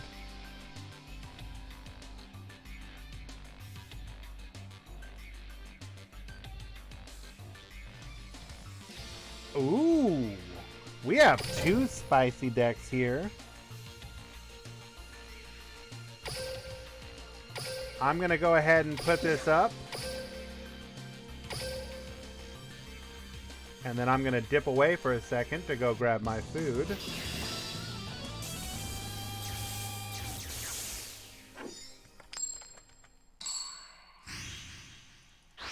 This is actually really interesting here. Be right back. Duel.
We have big, thick spellbooks, Dark Magician versus Mayo Senju.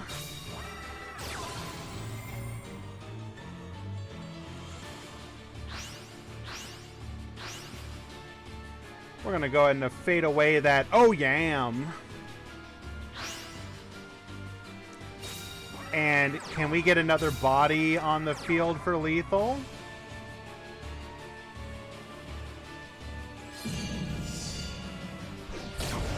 We cannot.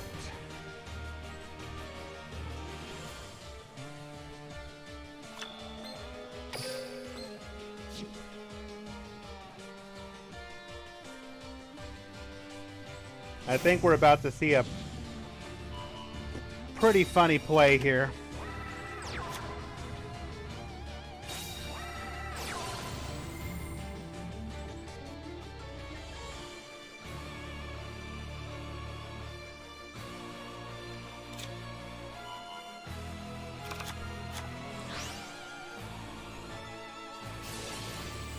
Activating Yosenju Shinshu R, which will be negated by Magician's Navigation. Special summon your level 10 monsters now, nerd.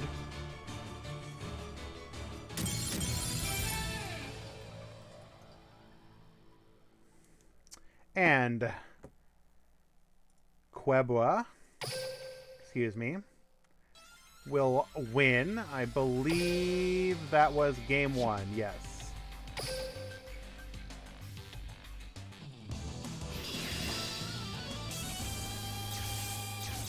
Both of these players are undefeated, by the way.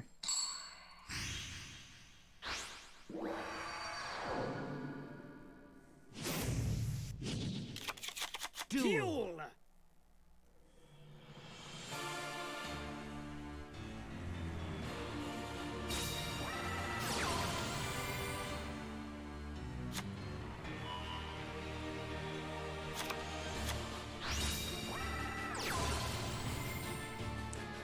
Ah, Quebra getting to go first again.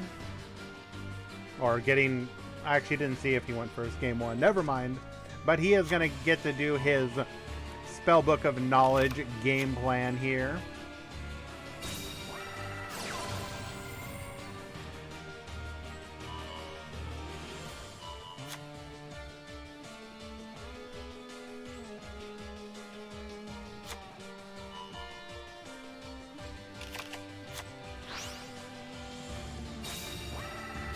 Well, it's not everyone. It's like 2 or 3.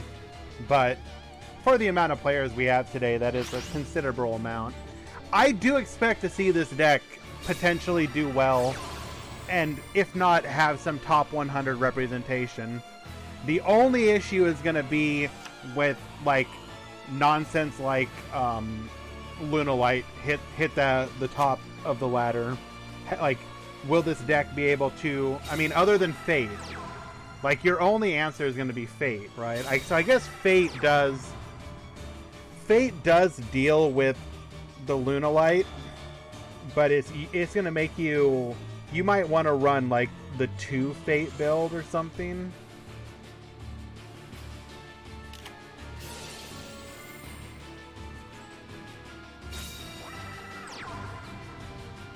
We're just going to go ahead and...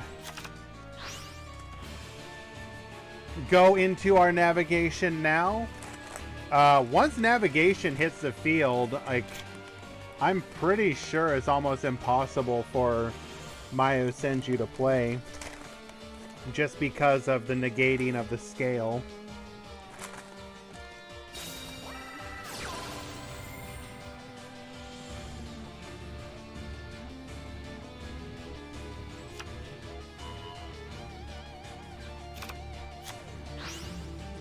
What are we talking about in chat?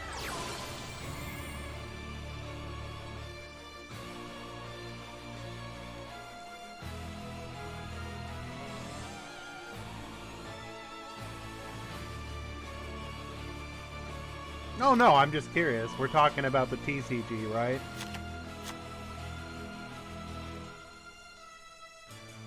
People stealing cards? Nice.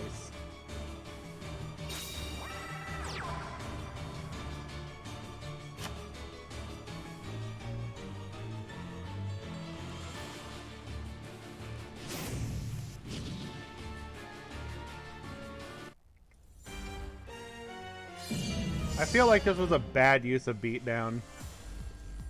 We had... It doesn't ensure lethal, I don't think. Yeah. It was a sarcastic nice.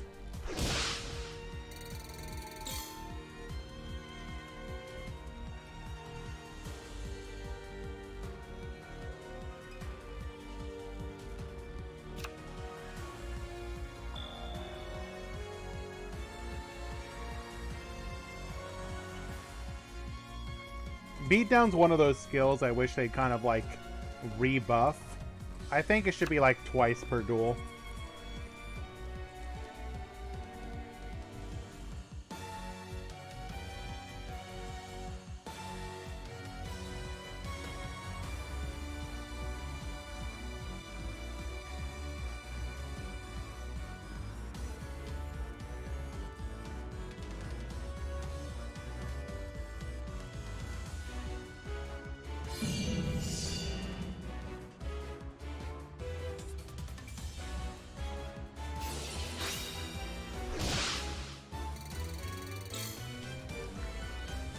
I will say in reference to the talk about locals, so my locals, I used to have 3 stores available. 2 of them have since gone out of business, and the only one that is left is this tiny, cramped one that is basically a front for an eBay shop, but they have a actual physical location as well. And you go and you play there, and it is like just claustrophobic. Absolutely claustrophobic.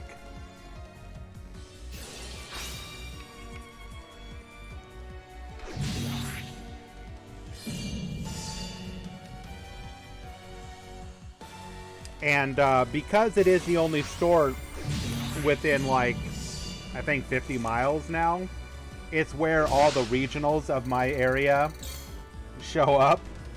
And so you can imagine a store that like should maybe seat like 50 people has like 100 people are like playing on the countertops.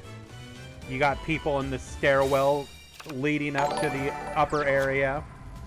Aaliyah, thank you so much for the follow.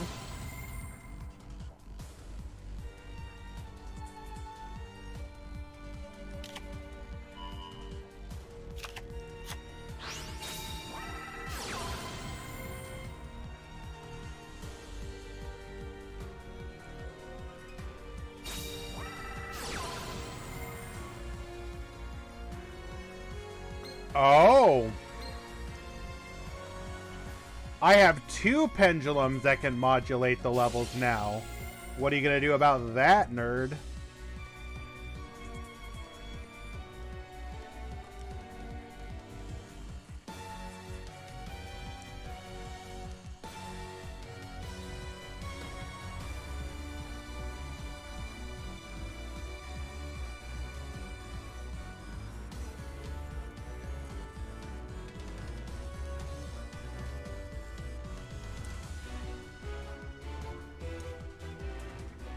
Y'all need to be sure to ask Metal about his gains. My boy been putting in the work.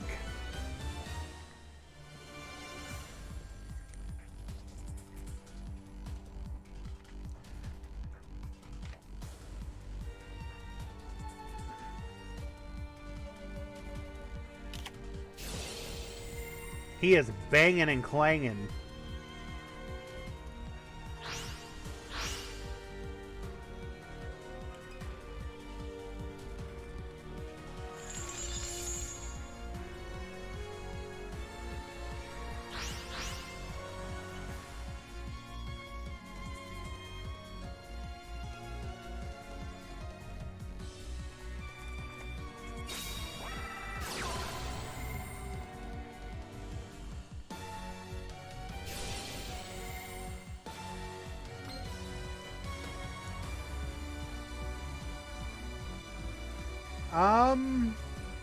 Double heat toss, since you can only use the effect once per turn, we can just negate that, I believe.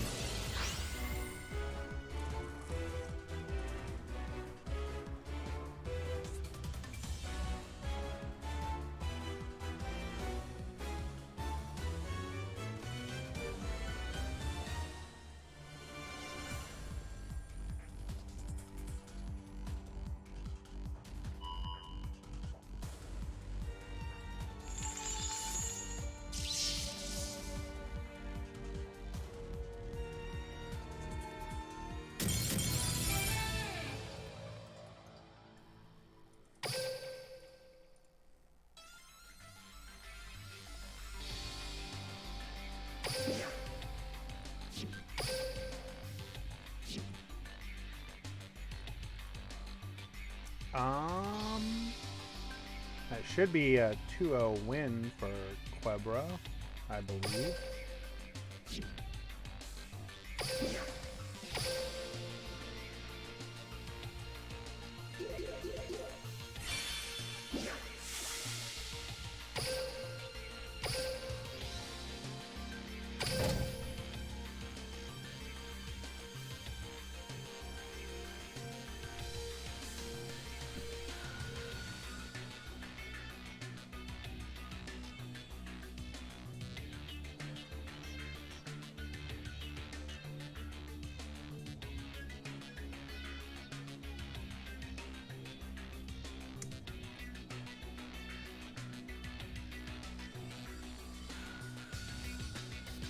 See if we can find ourselves another interesting matchup.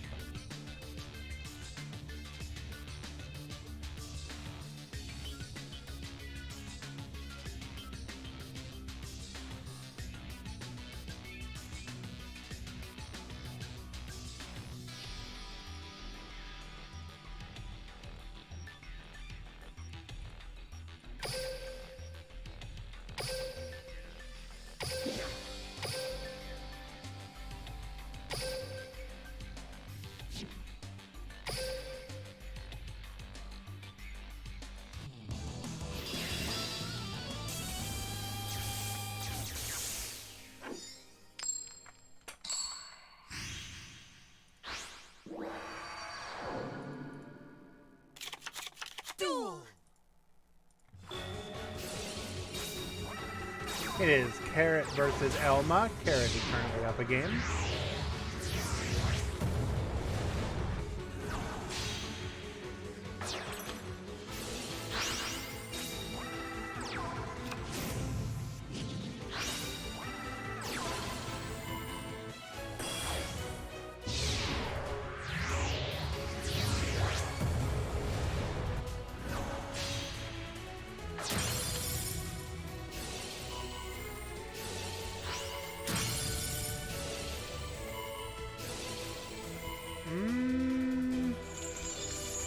Interesting. We're playing Cloud Dragon.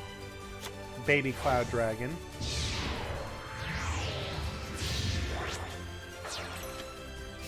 Going to Cypher Blade. Cypher Blade.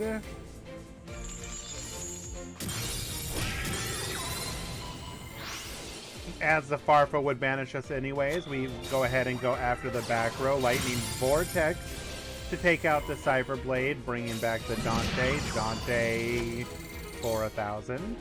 Okay. We have no play. However, I do. Ranking up into Beatrice. We're going to go ahead and Book of Moon. Skarm will still get its Surge, however, grabbing a copy of Seer.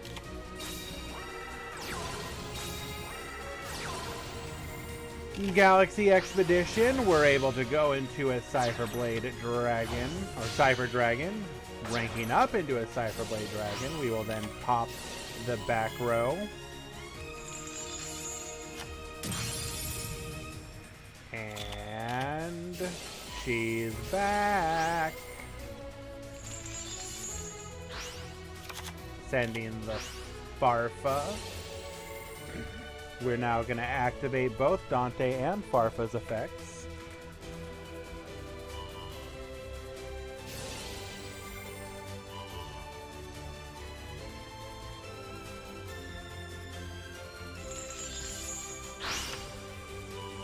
Say goodbye to all your material and most likely to your monster in general, as we do have access to Mind of the Plana.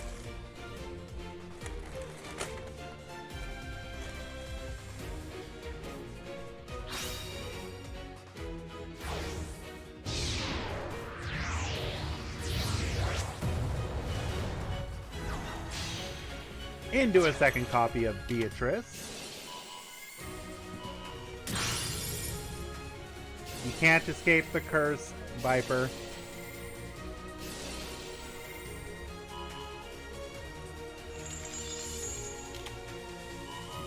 Yes, your mod call was legit. It just didn't matter. Hello, TTA. When your TTH does absolutely nothing.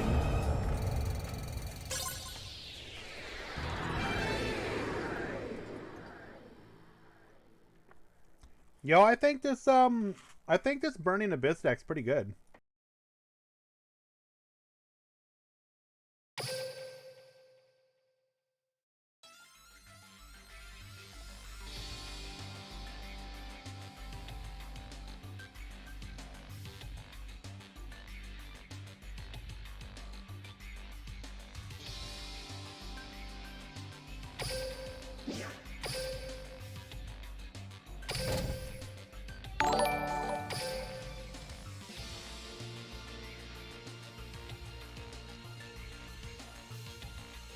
Peralta MG, thank you so much for the follow. And put it up on the board, guys. That was #1 time of the stream that I had my mic muted while talking. I can never, ever get through a stream without doing that.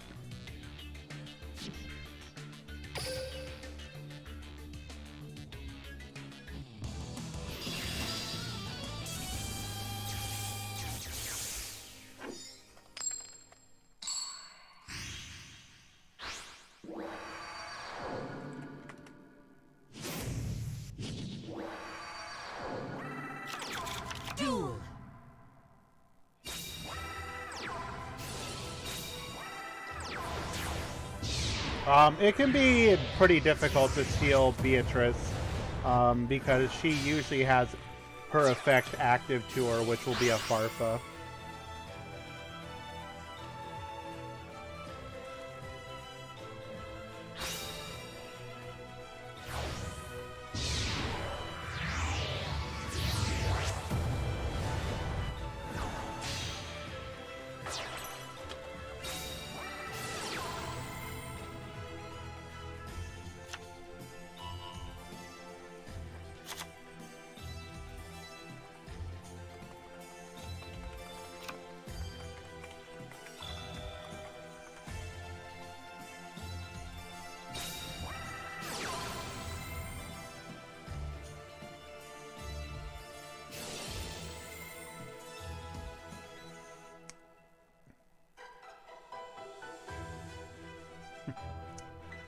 I'm not... It's kind of funny. I understand why players do this, but the amount of mod calls one person in particular has received about a card in their deck, I think it's been almost every round, if not every round of the event.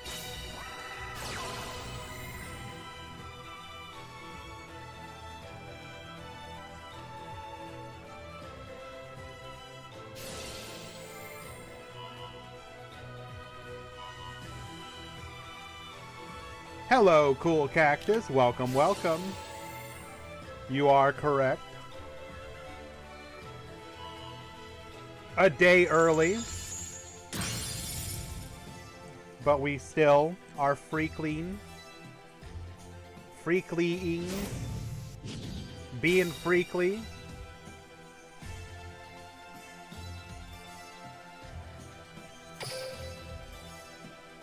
Skill prisoner stonks have been on the rise. I think even in the like non-trap builds, you should probably play like at least one copy.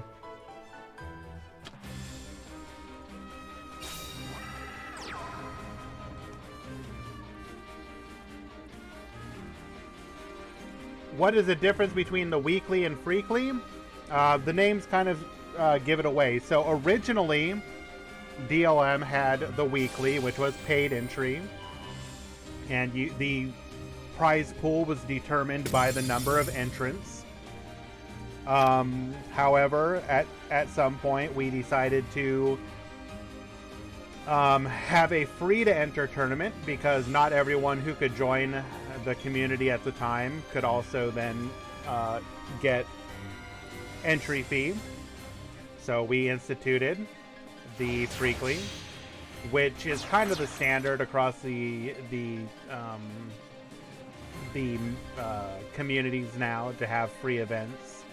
But, you know, So there is still a prize pool for the Freekly, but it is smaller,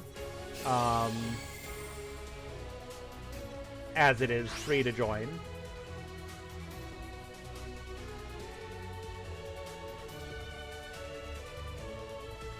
But yeah, that was a really badly worded explanation of one costs money and one is free.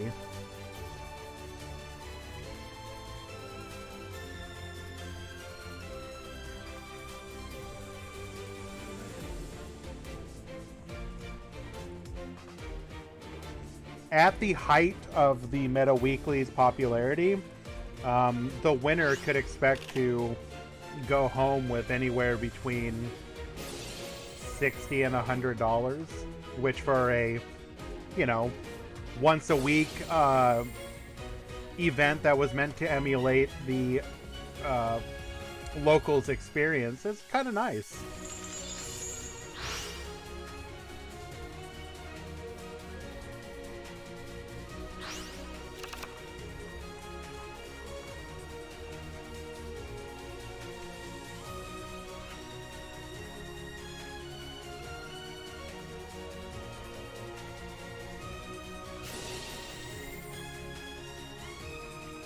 Hello, CM Schofield.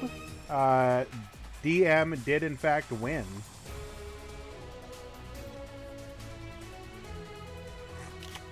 They were able to very expertly navigate negating and banishing the scales so that Mayo Senju could never get off the ground.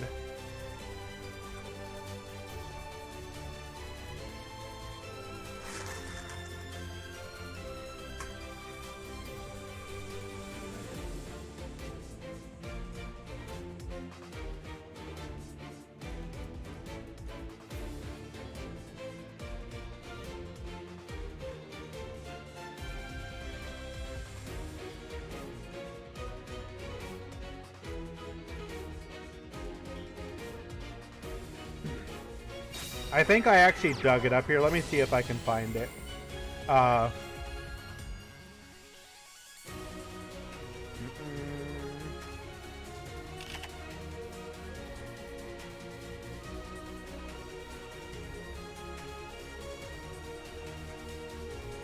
think I have it on the Discord. From user Grand Harrier.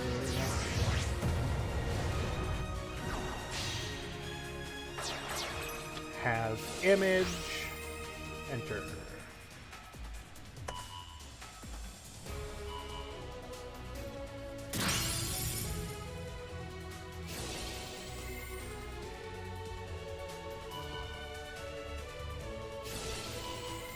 What's it? I mean, for Yu-Gi-Oh, you don't really get, like, the prizes are usually packs.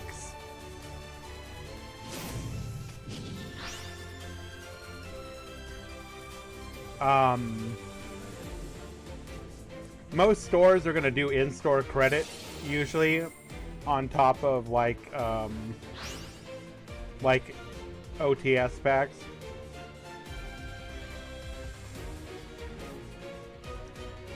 Morrow, being able to join these events is a benefit of being a part of the DMC Discord, which requires being a sub member to this Twitch channel.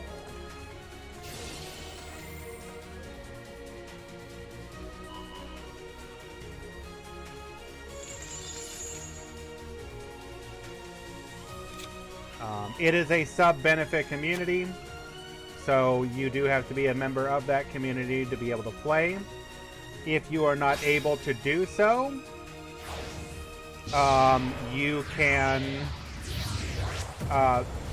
go to the Duel Links Meta website and click on any of the events in there. And you click on that tournament and they will tell you how you can join.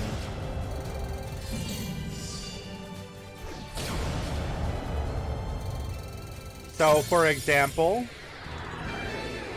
here is one that just happened, which is the G1X number 119. If you were to click on that link, it tells you how to join, and you would be able to play in that event, in that particular event. Just do that for any of the events listed on the website, and I'm sure you can find one that is on a time and day that works with your schedule. Typically, these events are Wednesdays at 1 p.m. Eastern for the free event, and then Fridays 12 p.m. Eastern for the paid entry larger prize pool event.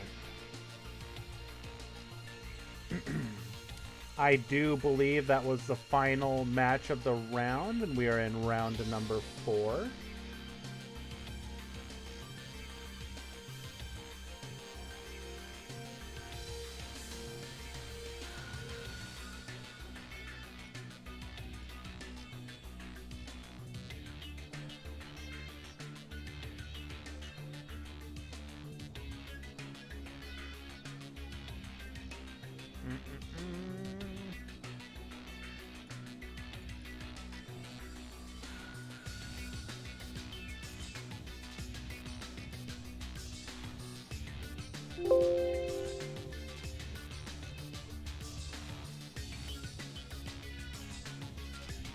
Okay, here we go. So here was the prizes for winning the first Meta Weekly ever. First place, $120. That was baller time right there.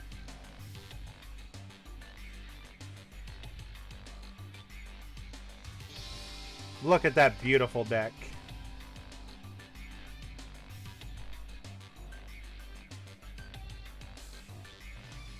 Shadow Game Gladiator Beast. My little pet project deck.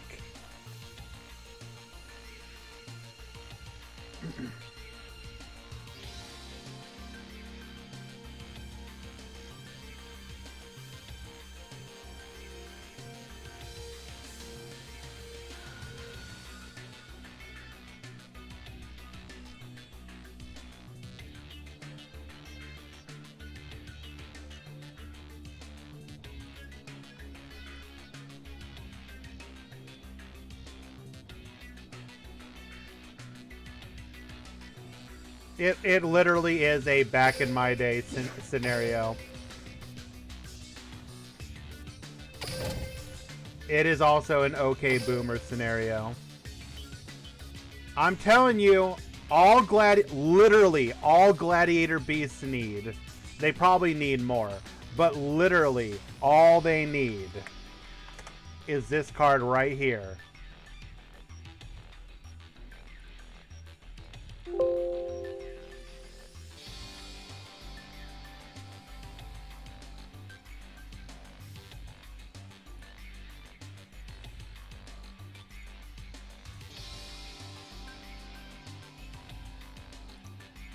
This card right here, give it to us.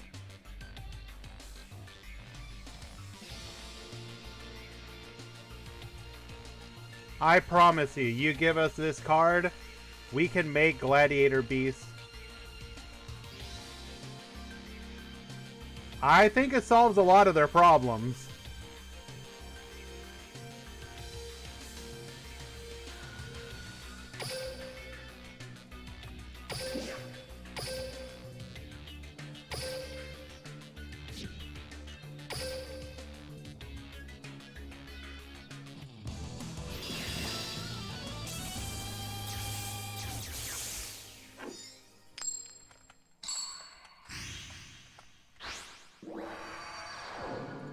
That card is amazing follow-up. I'm sorry, being able to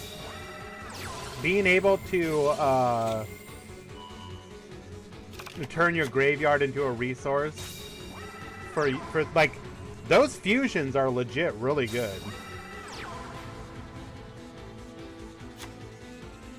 But yeah, as people say, they're not going to get anything before Lynx, and if they get Lynx, then Test Panther is a card.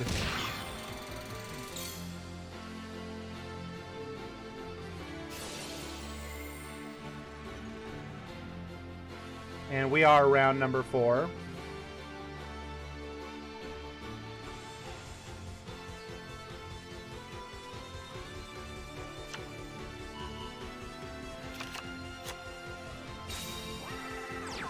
No, Junino is not on DM.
Just going for lethal. Wow.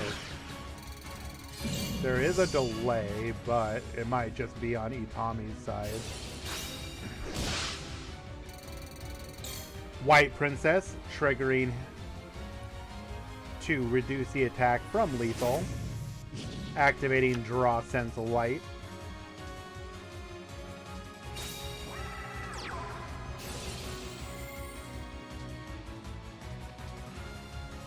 And yes, Ramon was on DM.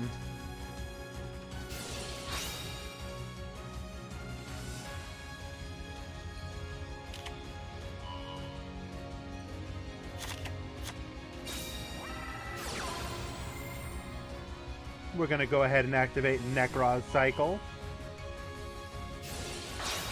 Now, fun fact, Bryo does work against Pendulum monsters, so long as they were summoned from the extra deck.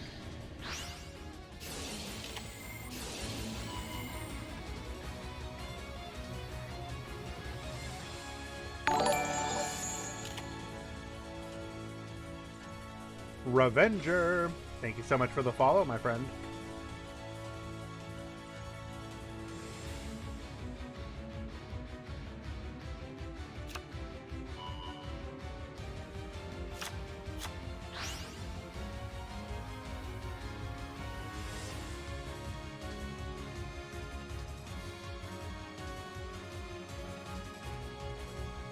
I guess we, excuse me, we pray for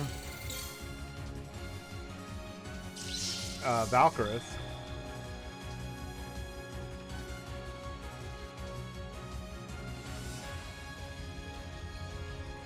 Valkyrus or Scoop.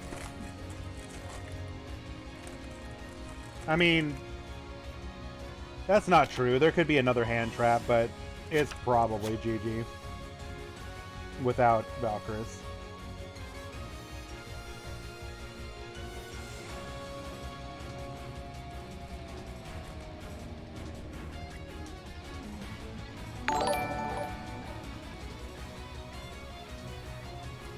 Go, Pimp Jr. 2 gifted subs. Granting them to Talopu and Shutter McGavin. Thank you so very much, my friend. You really should, but I appreciate your continued endorsement and support.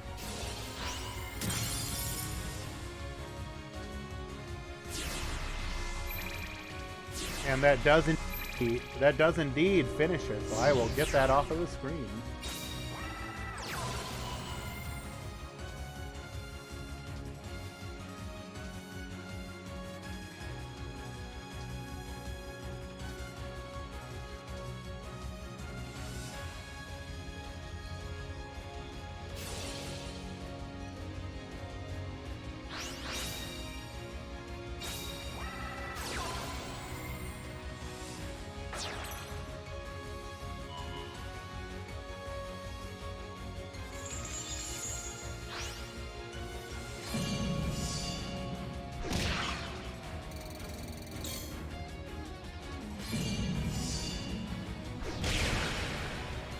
That would be counter number 2 for being silenced.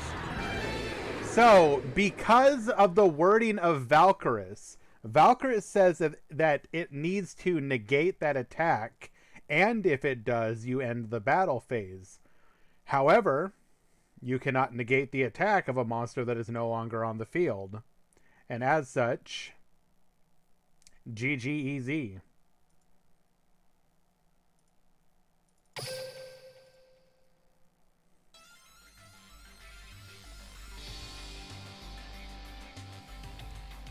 Do not, excuse me, do not be surprised if the number of enemy controllers in decks such as DDD that can afford to play them goes up because of stuff like that.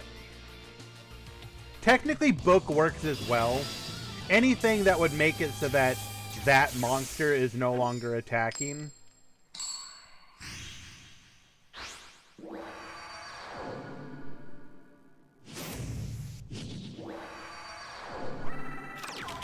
Duel.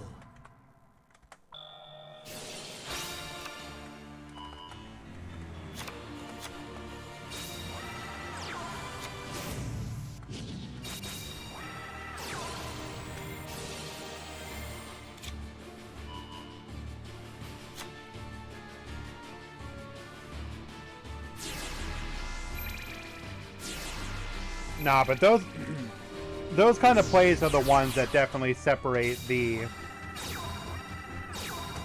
best from the worst players. Well, the best from the not quite as good.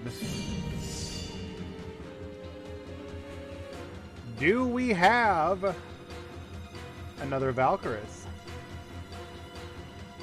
Or a White Princess?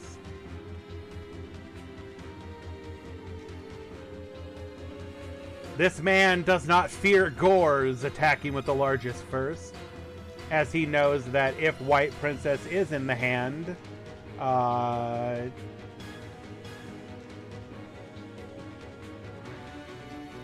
did we search it? I'll be honest, I wasn't paying attention. Yeah. So he does have Valkyrus.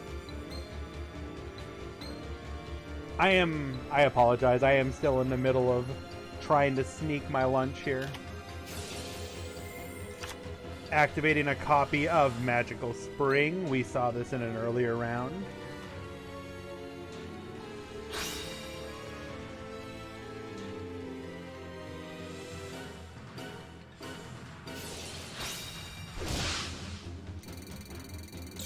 White Princess will ensure that no lethal this turn.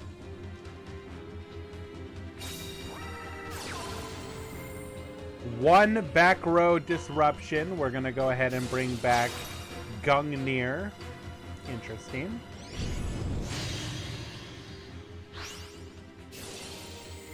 Shura's effect is going to activate. I'm going to search this out. Probably another Bryo. No, he's revealed this skill already. It is Draw Sense Light.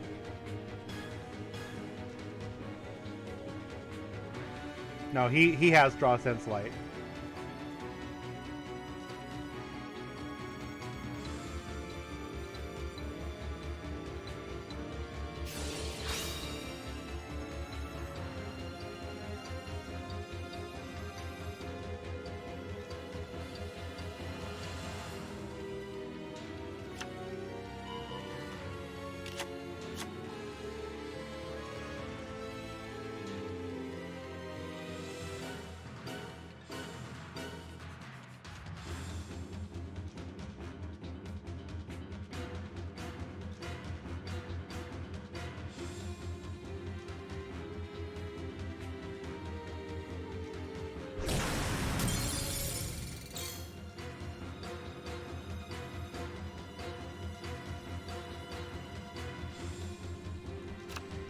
Kind of an awkward position to be in. As it stands, we are going to... Oh, never mind, I take that back. Our Savant Kepler is in fact now a scale 8.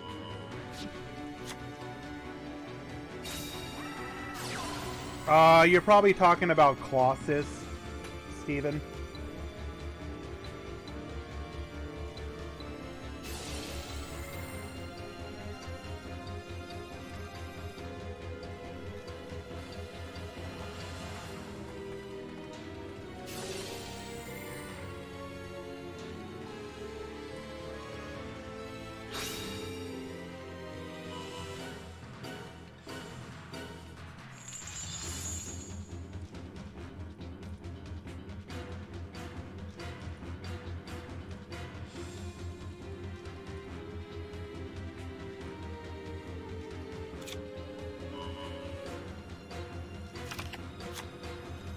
So yeah, you can discard it to add a spell or trap.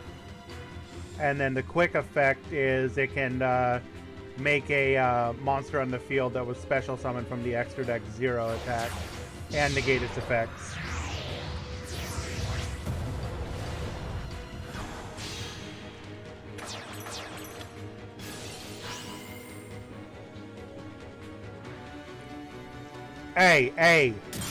Hey, one day we will get a spell or a trap.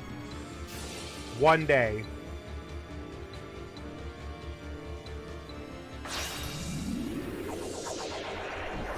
It's future support, Hendo.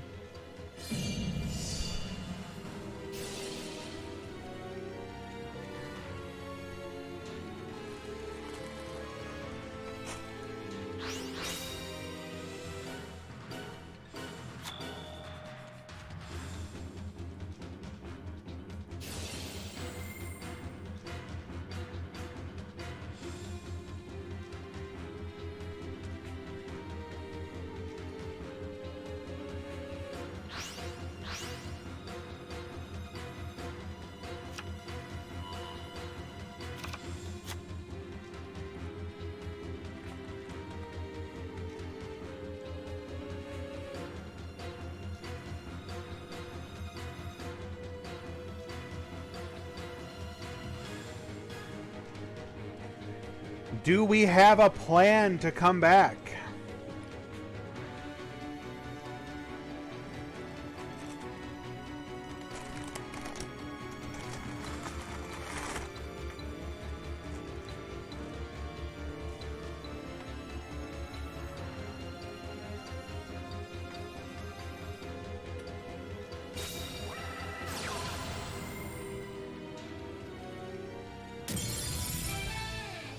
And we just scoop. Okay.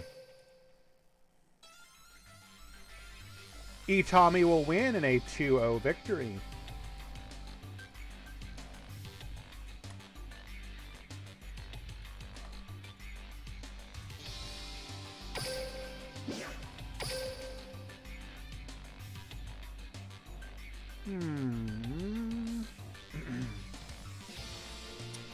Interesting matchup here.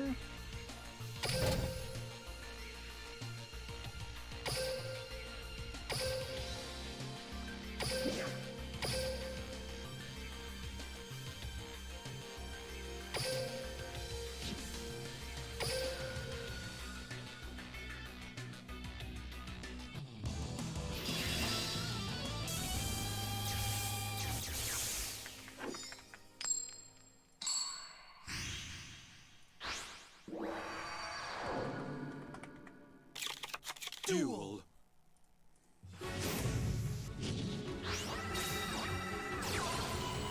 And Saga is currently up a game here.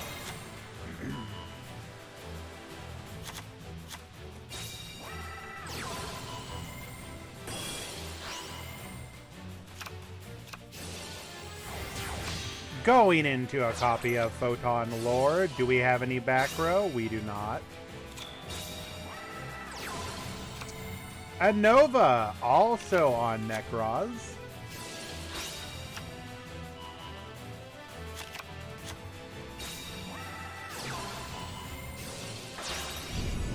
We're going to go ahead and go into a Bryo. Sure, it's going to activate. Bryo. Going to attempt to bounce. We are going to get negated.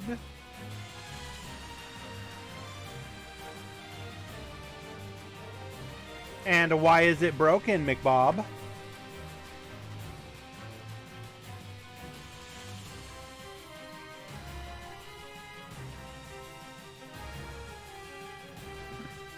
Well, I mean, yeah, it's just it's another Reborn.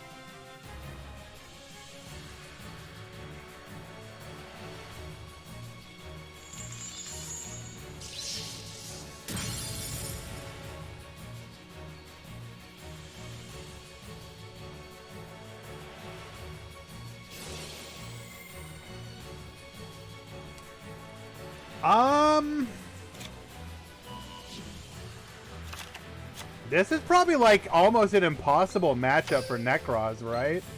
If we're being honest, because like, aren't we gonna be able to just negate the Valkyrus?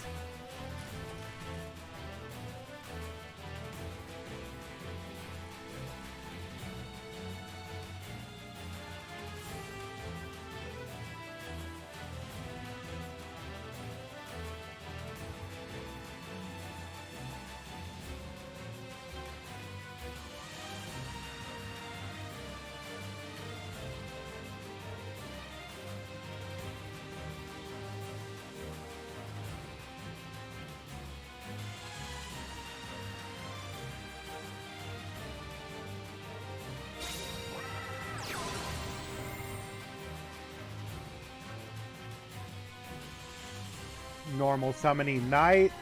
No Galaxy Eyes in the graveyard, so we cannot summon.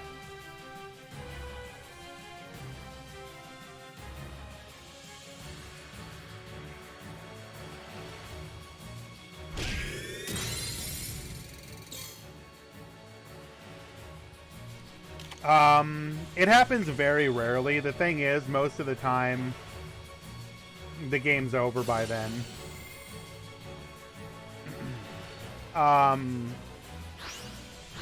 I think we've seen it happen one time this tournament, and it was a Hero Monkey who did it.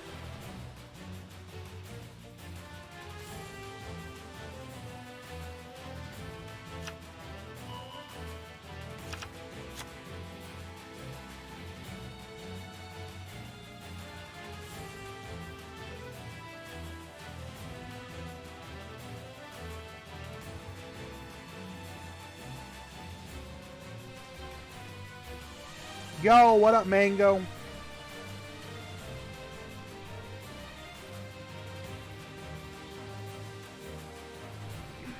You know, when you say it like that, it actually kind of comes off as a threat. Are you saying this is the last match I'll ever cast?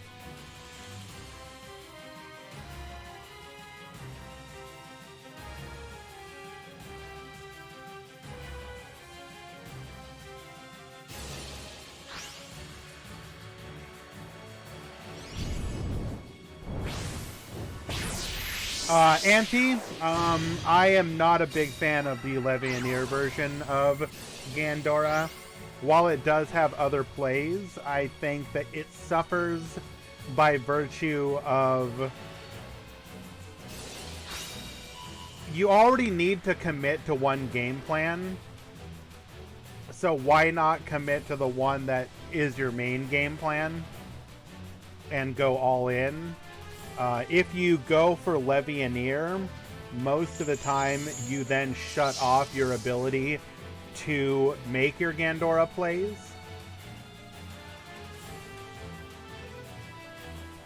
That said, I do not think it is necessarily a bad version. I just think it is not as good. I feel like this might have been a misplay. He might have wanted to refill the material here for the negate.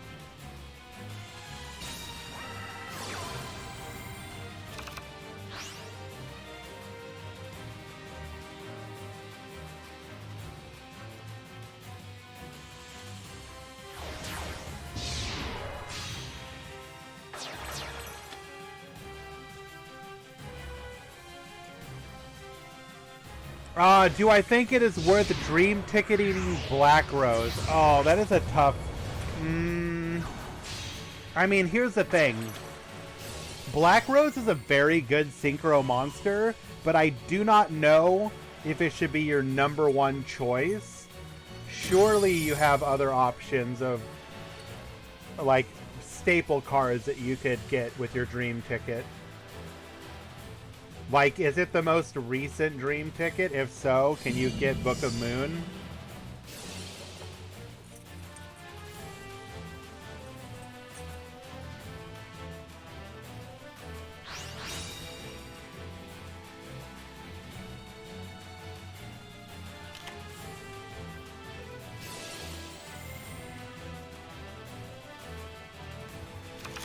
If you're approaching it from a second account perspective, then I do personally like the Black Rose version, just because being able to Infinitrack into the Karakuri into Black Rose is pretty powerful. I mean, most of the time, if you pull that off, you win the match. So it just puts another threat on the board, or it gives you another way to guarantee lethal.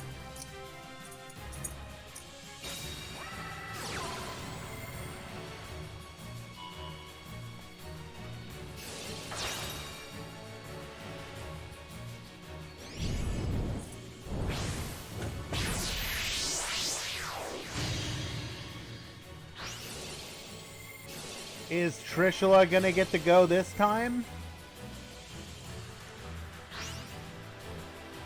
Nope.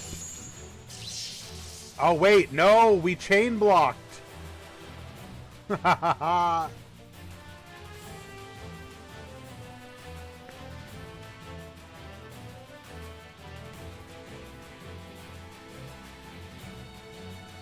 If we can also get into a Bryo, we have game here.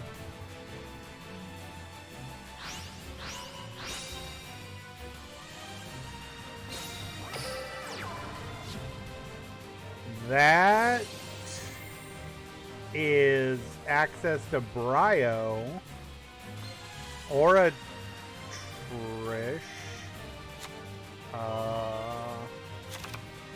Oh, we've already Trished though.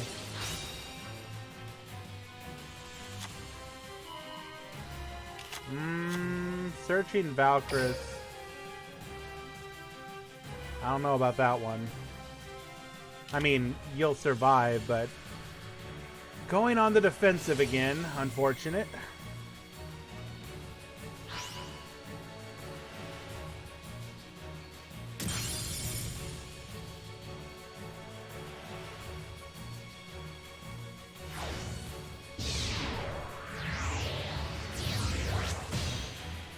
Going into a Cypher Blade.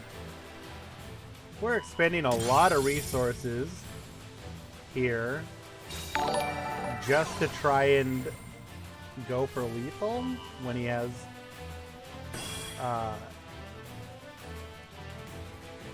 K-Mick, thank you so much for the follow. Appreciate that.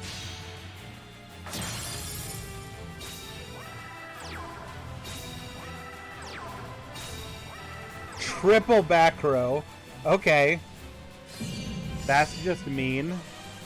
We will have to Valkyris here.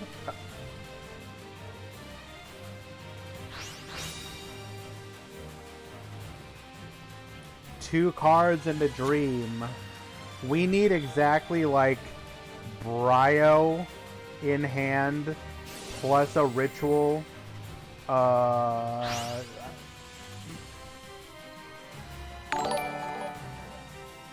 Derek, thank you so much for the follow as well. Well, I mean, yes. Most likely, a lot of these aren't going to do anything. However, some of the Galaxy Eyes lists are running TTH just because they can. So, we might see a TTH here.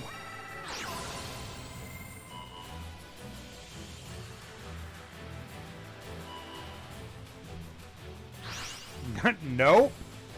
Okay then. Literally 3 bluffs.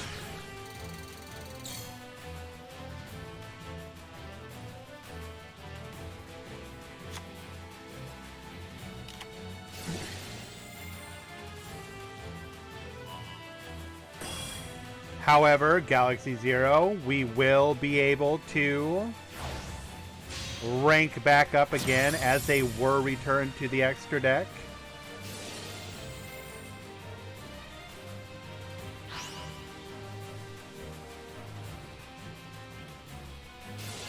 Necros of Trishula. Okay, I mean, you get one more turn.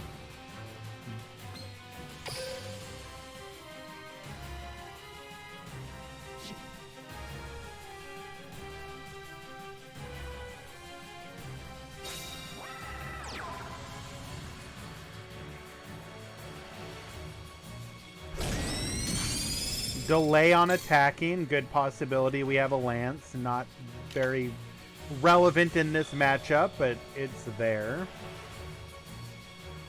And this should just be lethal. What can you do?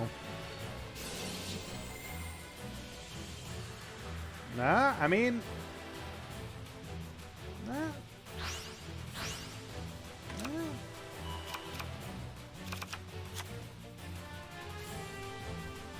I mean, you say runs out of fuel. We are on turn 10.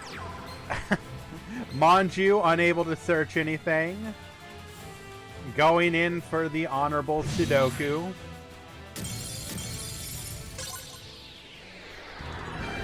And Zaga Zaga will win game number 2.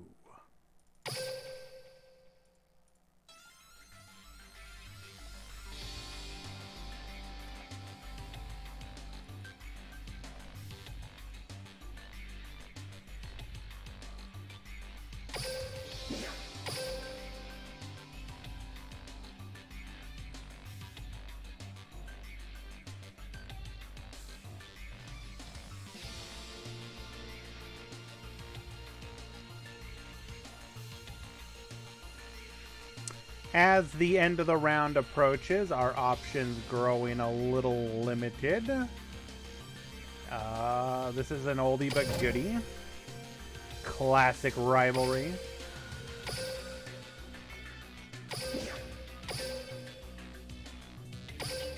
I take it back. The match is over. Cool.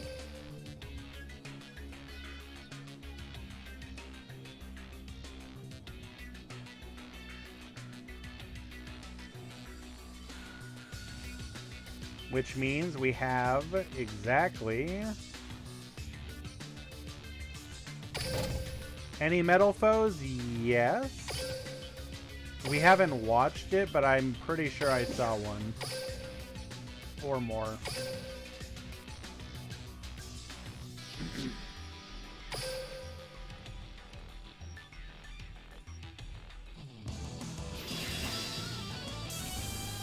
I just typically don't watch metal foes unless I have to. It's like a personal preference. I'm not a big fan of the deck. Duel.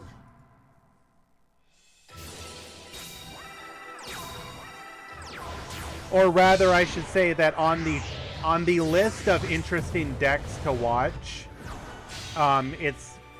it's below other decks I would rather watch first. And because it's a fast deck, it usually finishes pretty quickly. So you don't really have the opportunity to go and watch it. Oh, you're a fan of Sarah? Bro, I got you. Don't you worry. I got you.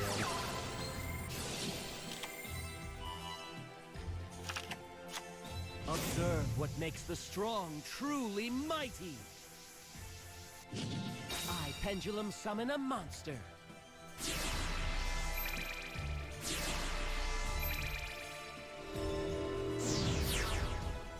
The fearsome immortal who commands the obedience of all. Triple D Doom King Armageddon! Oren, in response to your question, any events that would meet the criteria that you're talking about would have to be non-DLM DMC tournaments. So they would have to be something I was doing on my own. Now, I summon a monster. I have suggested dropping the subwall, I special summon a but monster. it has been a no-go. I exceed summon a monster. I don't think so. Here's the card I set. I activate my quick play spell. Now! Here's the card I set. I activate my trap. I activate my monster's effect. I am tentatively interested in potentially, but I don't know if it's something I could do, like I could commit to as a Activate my monster's effect. for sure thing, I activate my monster's just effect. because it would require me to no longer do maybe one of the tournaments, Activate my monster's effect. and I'm not sure if I'm personally ready for that, I'll just do because of my this. attachment to I them. special summon a monster.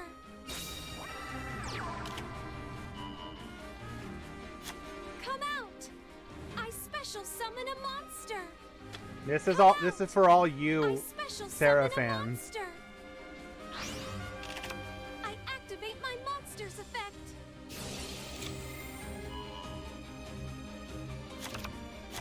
My turn is done.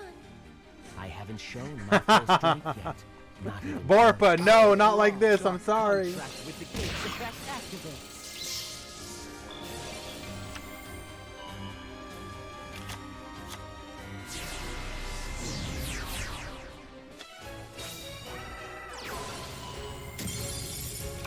I mean, I will say this though. I will explore if there's any interest potentially in the future. Like our stream here has had some moderate success just because of the attachment to the meta Freekly and the meta weekly. So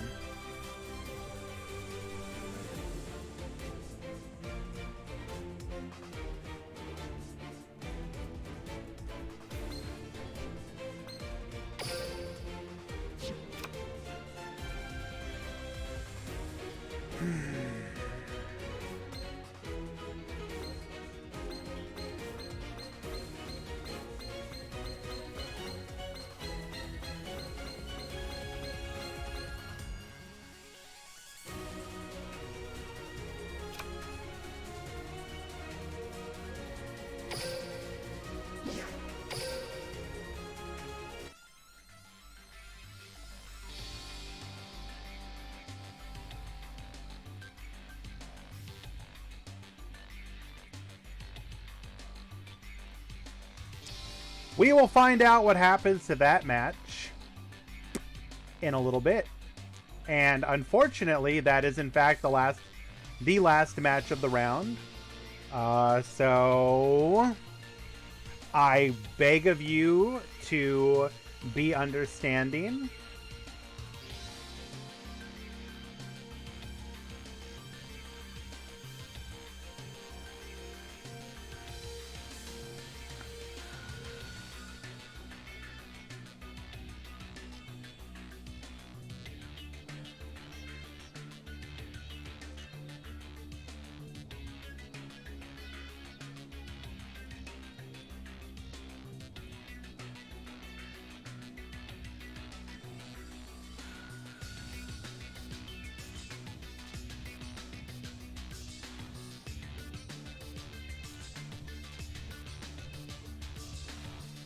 No understanding, only rage.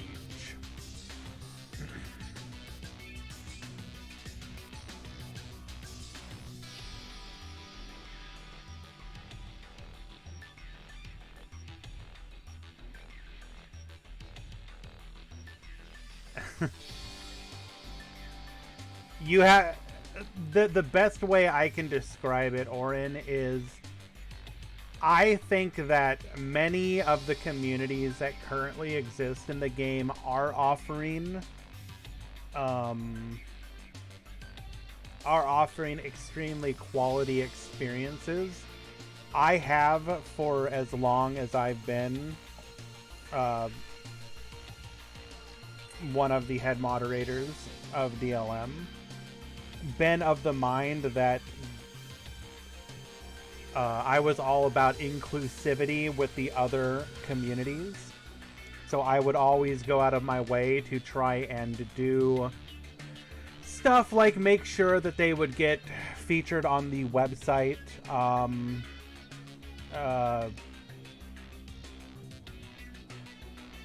And how to put this. So I was always about, like, I viewed DLM as sort of a hub of activity that could help the community coalesce together. And as such, how to put this?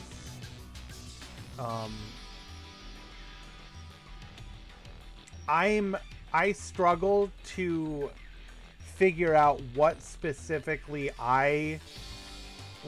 what could be offered by just becoming another event in the community that wasn't DLM, you know, a DLM one, basically.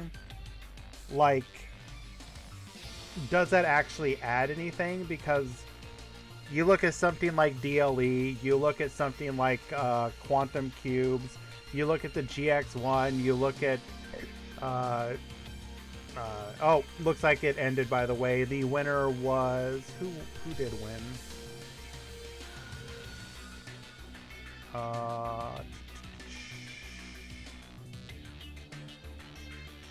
Looks like it was Kaitos who won.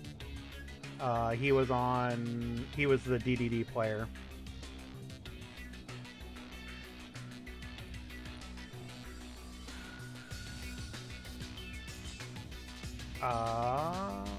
Make sure the standings are all good.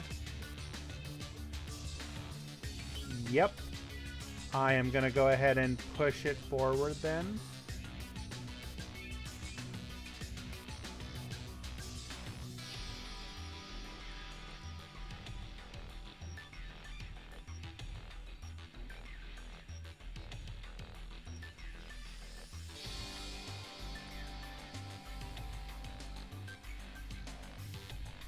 Okay.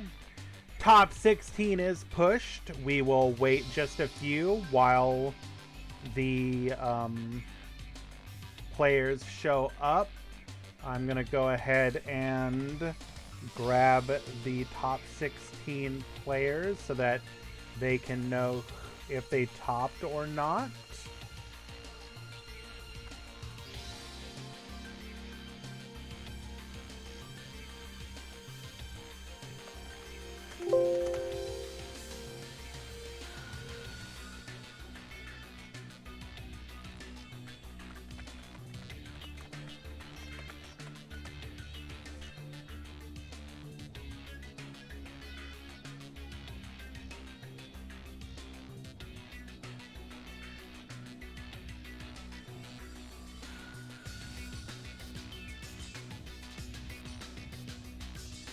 There's definitely an element of how to put it. It has been an extreme roller coaster of emotions.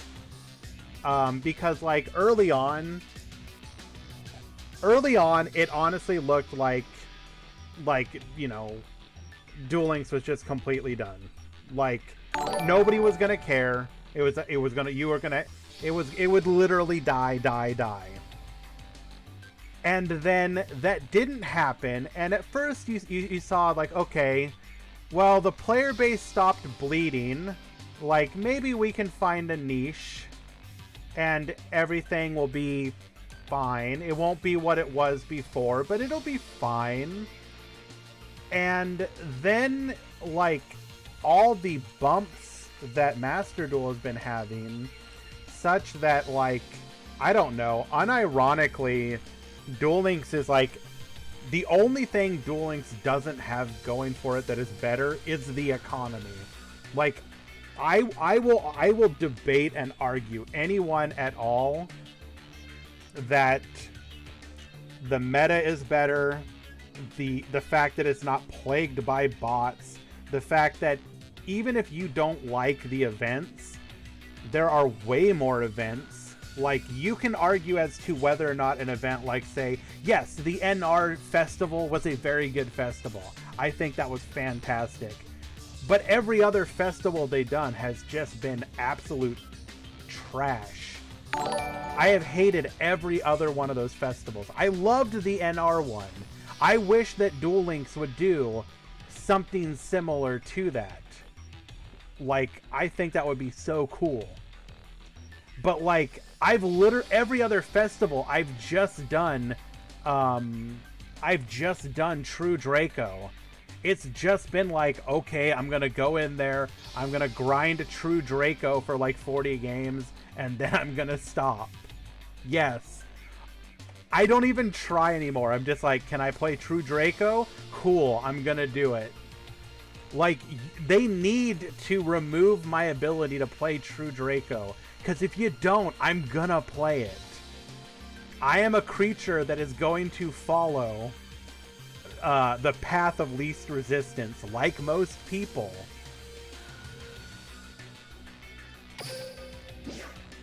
So Deathroy, yes, Duel Links has bots, but they are like 99% in casual mode. Yes, you will very, very occasionally run into a bot in ranked, but they are almost non-existent. I'm pretty sure I run into a bot on ranked ladder in Duel Links maybe 1 out of 500 games. When I go to casual though, and I'll be honest with you, when a new character drops and I want to level that character, to grind that character's skills, I have a deck that I have specifically built to play against bots in the casual ladder, because the deck is built specifically to beat the bots, because I know exactly how they play. And then I'll just get like 5,000 PvP duel score against the bots over and over until I grind out.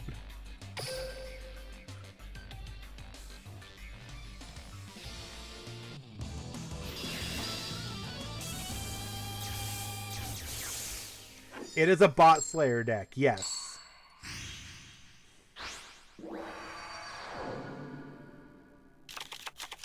Yes, Pro, yes. I have seen them, but it is, again, like, I won't speak for anybody else, because obviously other people can have different experiences, but my personal experience is like 1 out of several hundred games on ranked ladder will be a bot. It's almost non-existent. Well, Zaga Zaga goes first, and guess what? He's playing the Sky Prison. I get to summon from the graveyard, but you, sir, you don't. Oh, but hello, TTH.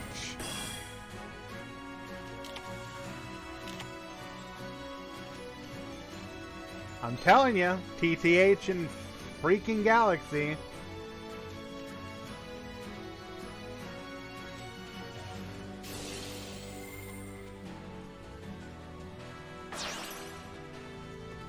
So, XBL, I can't speak to the bots in COG thing, but I will say, anytime there's an alternative event going on, so some, like the KCGT, ranked ladder tends to be a lot more barren, just because everybody's playing in the other mode during that time.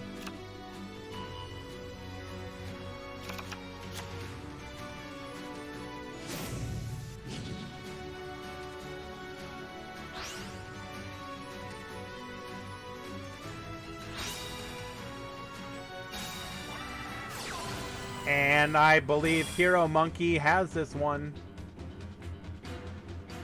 Rank up, destroy.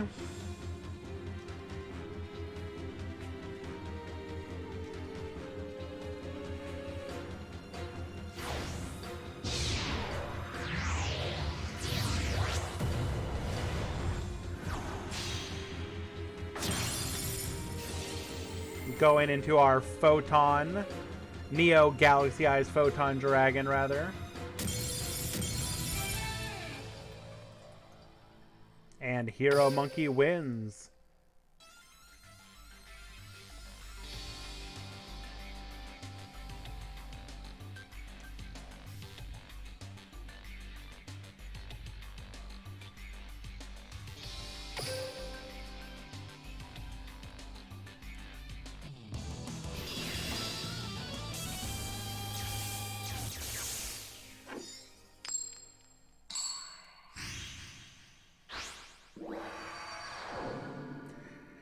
So, Maverick, in Master Duel, the vast majority, but not all, the vast majority of bots are from people or companies who are farming accounts to then sell on online websites. You will run into the occasional player who is doing it, but for the most part, it is a company doing it.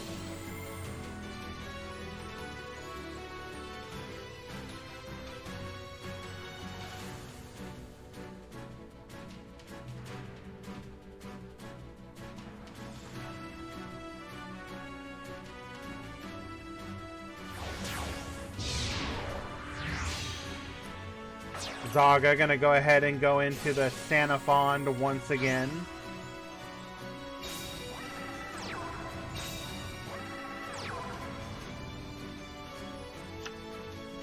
So the current incarnation, No Trua, thank you so much for the follow. We are gonna blind MST, hitting a Book of Moon.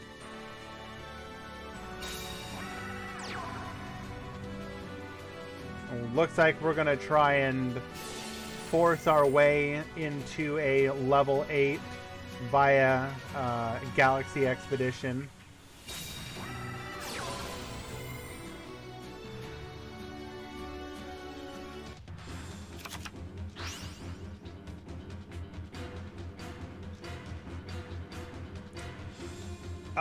Yes, Deathroy. The reason people do not like the current incarnation... nobody likes any bot ever, but the current incarnation of the Master Duel bot is meant to face other bots. Basically, they're flooding the ladder with bots in the hope that the bots are going to be facing each other, and then the bots will lose, and then the other bot will win, and then they'll rank up that way. When they face a real player, though, those players get to experience the bot just doing nothing for several minutes until it surrenders, in the hopes that the player will surrender and give them the win. So it's like a two-pronged approach. We're gonna go into a Cypher Blade here. Gonna pop that back row.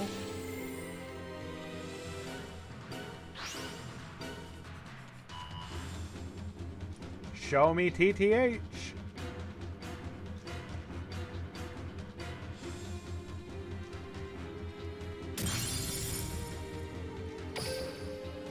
That's like 2 games in a row that he just lost because of or not lost, but he had Shadow Imprisoning. Can we come back with 1 card? No, we cannot. And Hero Monkey will, unfortunately, knock out Zaga Zaga in the top 16 in a freaking mirror match.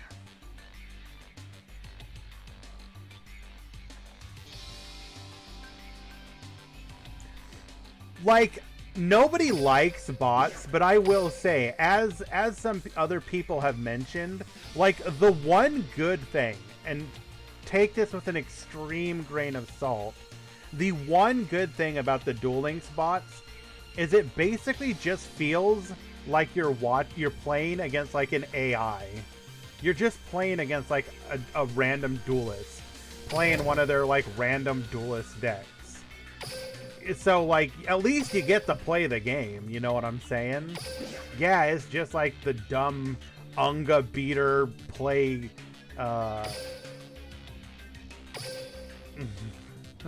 it's not always what, Giraffe. Sometimes it's like the 2000 attack level 4 monsters equip their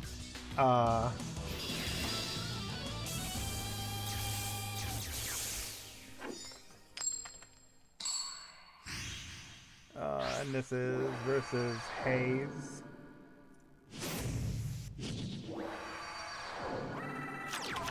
Duel.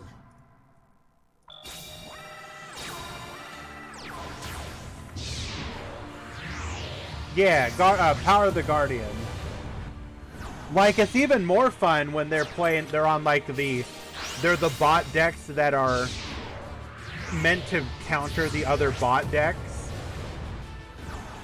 Yeah, we are watching this one because this is the PK Fire version of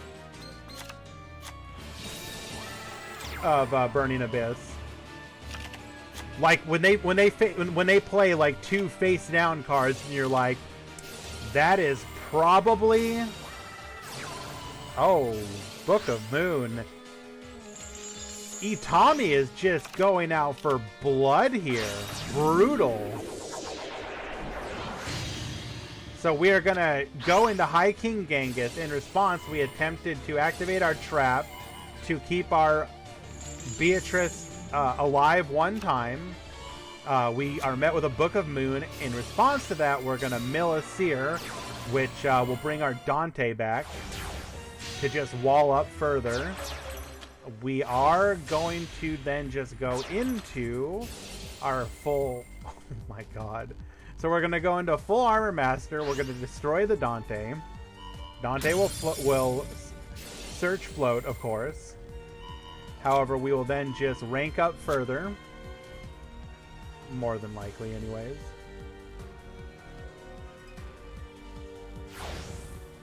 Into a Cypher Blade Dragon. Nice Galaxy Eyes deck, bro.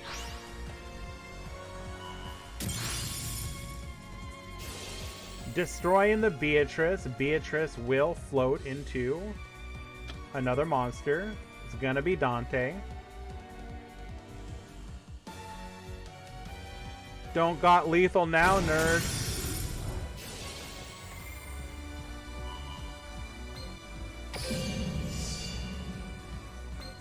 Ooh, we got PK plays. Why are we walling here, though?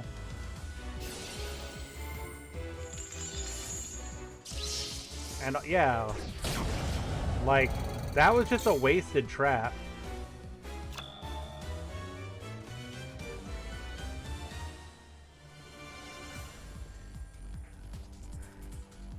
We should not have feared lethal, and the life doesn't matter, so realistically, we should have just left the wings in the graveyard.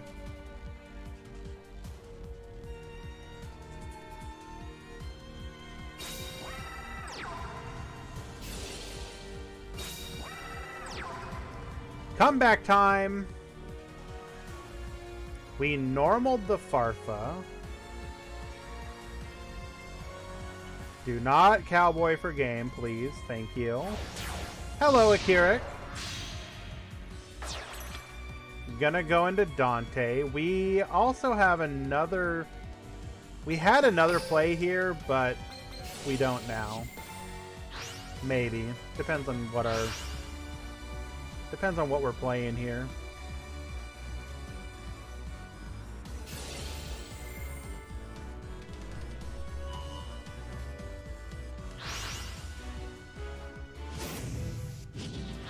We will Mind of the Plana. Say goodbye to your Cypher.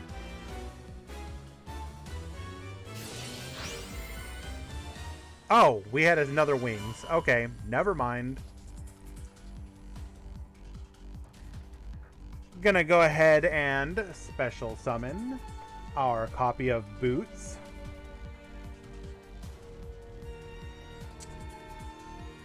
Fernandez, how is top 16 going? Well, we watched a Galaxy Eyes mirror. That was pretty toxic.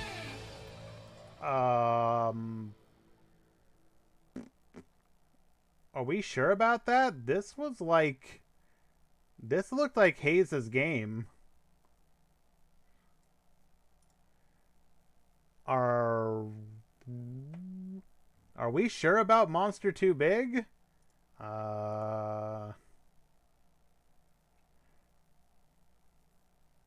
I miss something?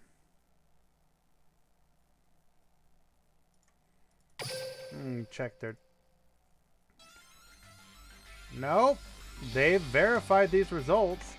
That's really bizarre, because realistically, wasn't it special summon the break sword, or special summon the boots in your hand, go into break sword pop, go into your rank 4, attack lethal? I don't know. Like, both players have agreed to the results, so...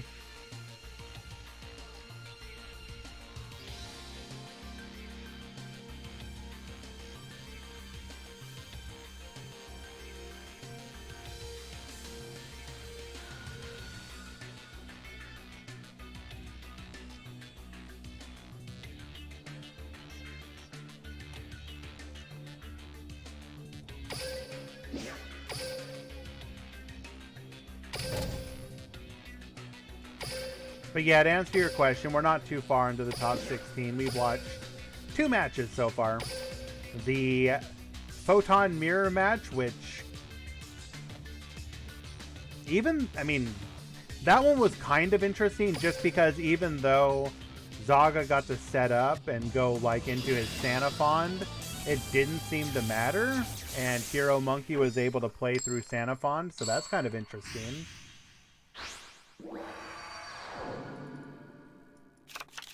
Duel.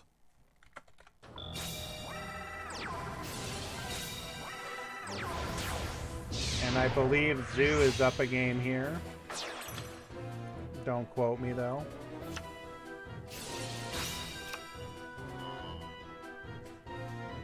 BA is unironically or not even unironically, BA is a very good deck right now.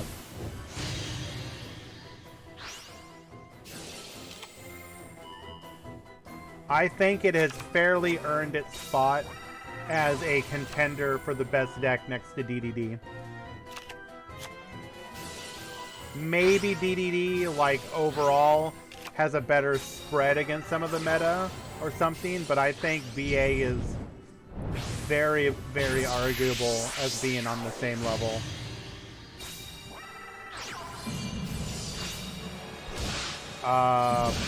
Damn, what's happening to Zoo here? We're just not getting to play the game. Oh, did we get bounced? Yeah, we got bounced.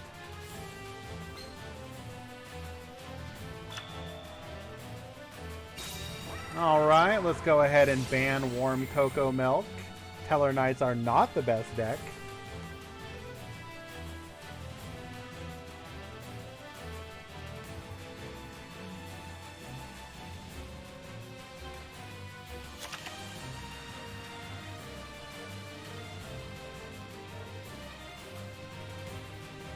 I don't even actually really mean that. I'm naturally a back row player, so Teller Knights is kind of like my jam.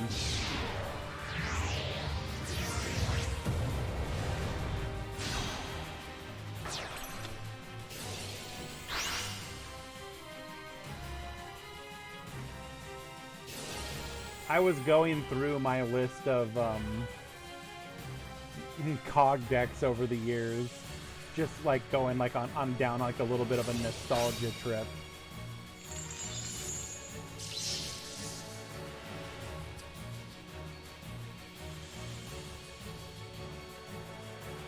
I played a lot of back row decks.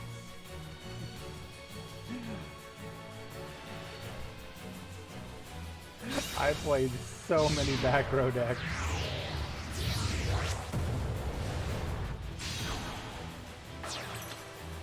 Yes I did. I hit King of Games with Barrage Blast Chronomaly.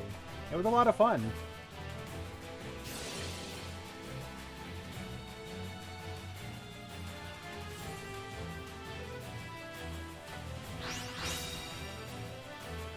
For anyone who is interested, this was the deck that I ran.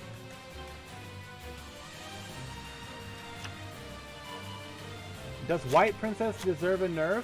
Maybe like a limit 2 or 3 eventually. But I don't know.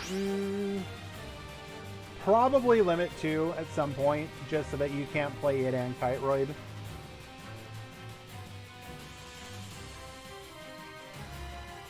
But I could also see the argument for putting it at 3.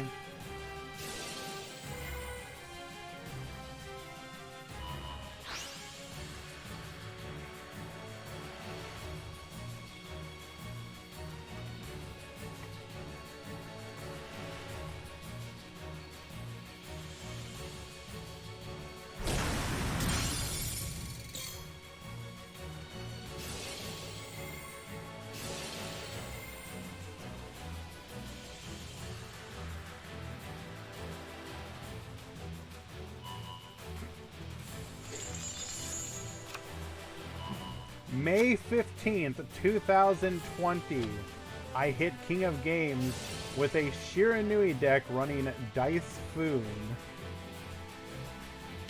2 of them.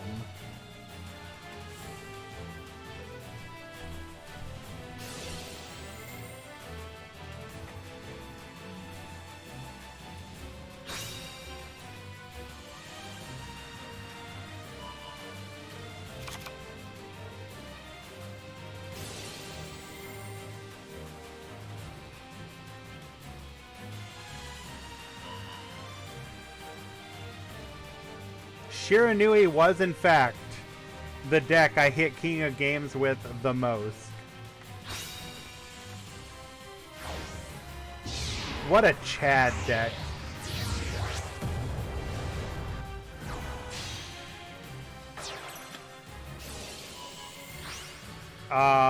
We just, like, clear here, don't we?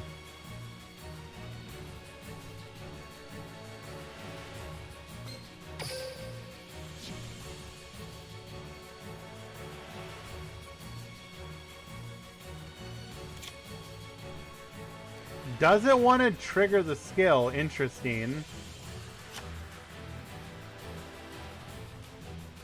Hey, I respect the Angry Dragons. That's a perfect. I think I hit it with that one twice.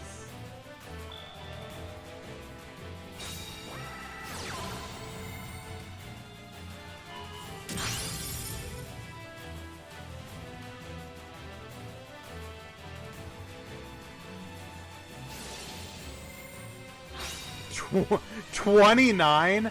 Holy crap, Muffin. Are you serious? What the... Hello?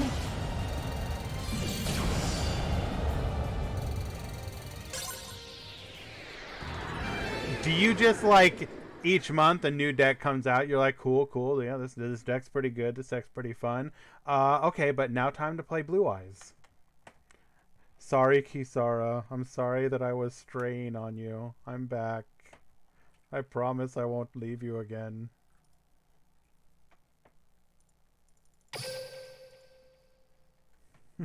Anyways, Karma Cut. He activated a monster effect, and I took that personally, so Divine Wrath.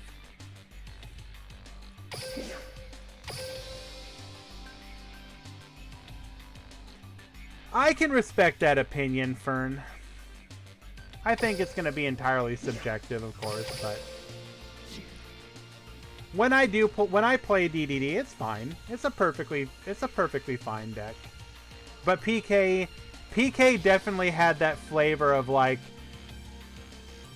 yo, I'm doing so many things, man. I am doing so many things right now. I'm clicking so many buttons. I'm summoning so many monsters.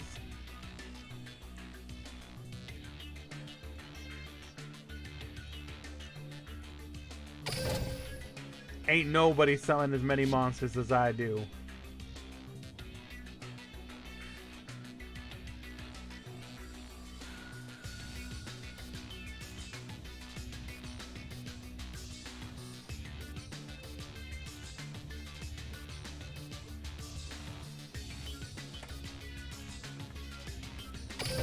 Galaxy Brain is an insult because it don't contain a fraction of what I'm doing here, man.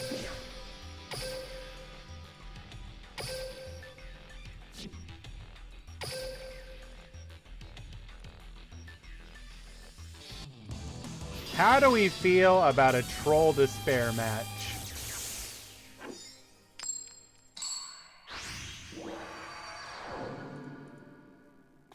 Duel!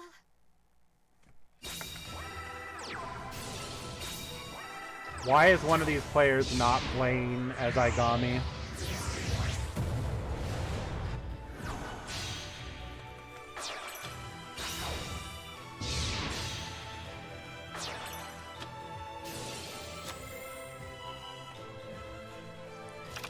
Who likes BA mirror matches?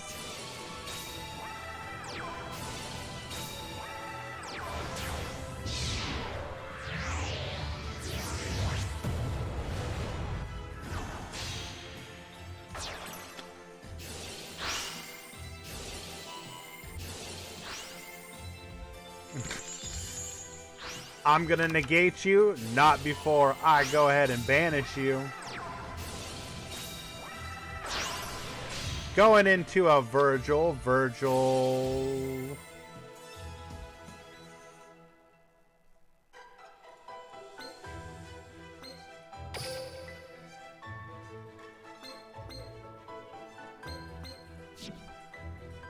Yeah, I'm probably gonna revise mine to be Sarah. I think you're gonna see more Sarah.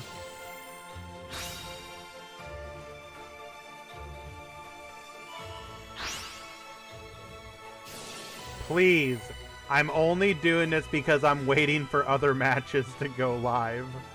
I'm sorry.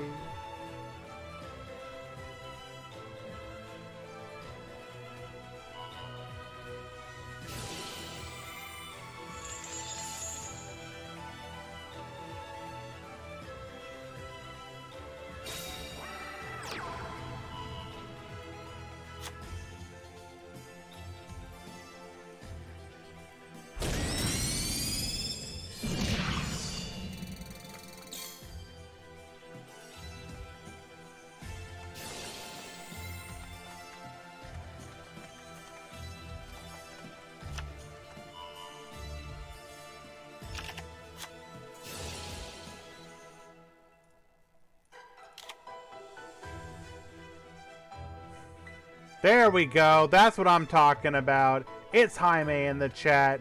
Double Sarah, let's go.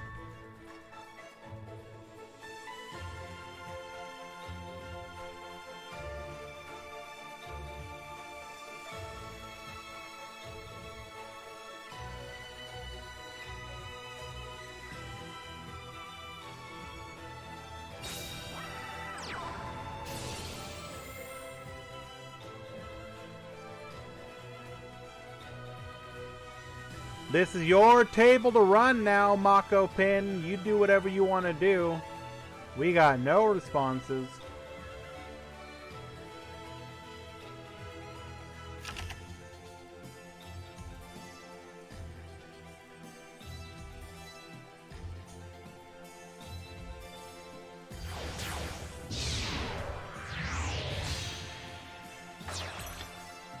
Gonna go and do a copy of Dante. Dante get Millen.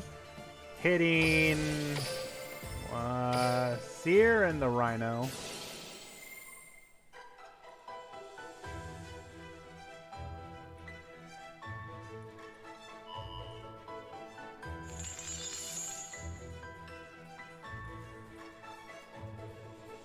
Quick reminder, people, when you join a tournament and your match concludes, for the love of God, please confirm.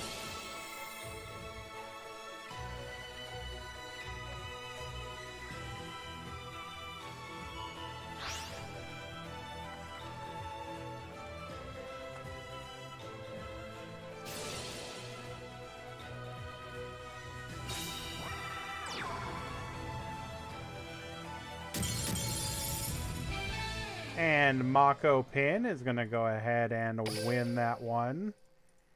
We're just scooping it up. That is a 2-0 victory.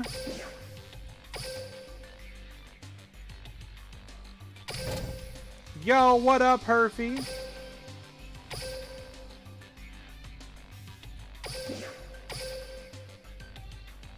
Y'all don't know, Herf, are you still doing that podcast, that YouTube podcast?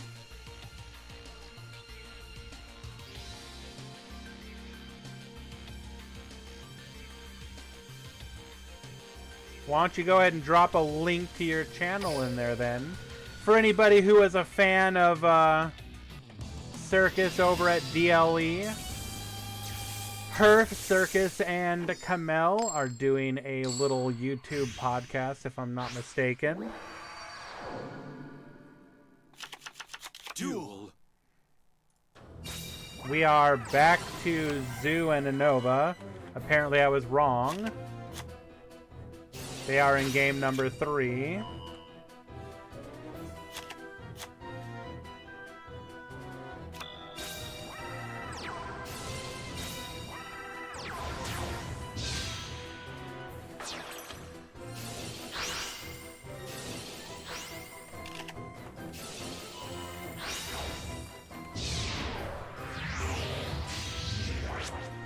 It's not just Senju Pass. We have Valkyrus in hand, so we can stop lethal. We chose to take the damage because we want to trigger our skill.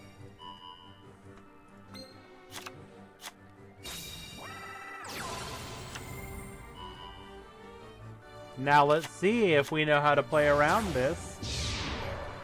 Ooh, going into Abyss Dweller. You don't actually get to do this very often. Technically, banishing with the Farfa here allowed this to happen.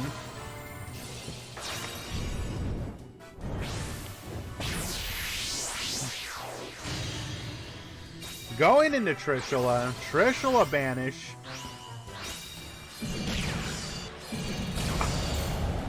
And getting absolutely clobbered. And Nova winning game number 3 in a commanding victory, showing just what Necros can do against BA if given the chance.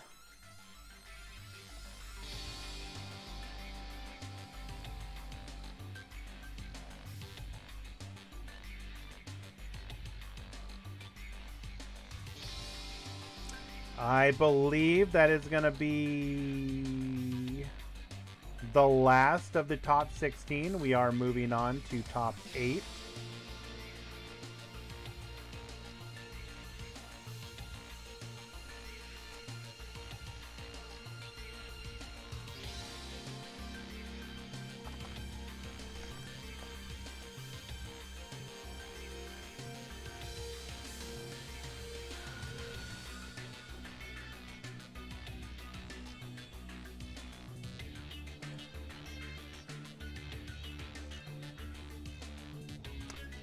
Alright, looks like we got a DDD mirror match. We got the one that we're going to watch if they show up quickly. DDD versus BA. Necros versus Photon Galaxy.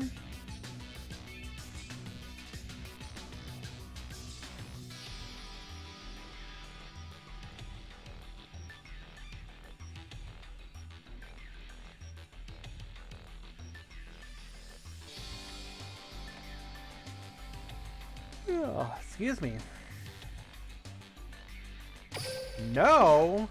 DDD Mirror doesn't sound interesting to you, friend?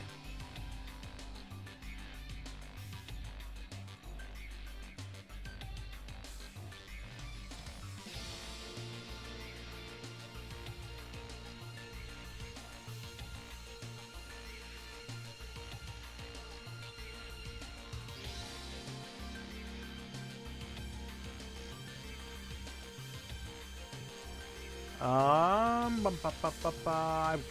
this is a tough call. Which one I want to watch here?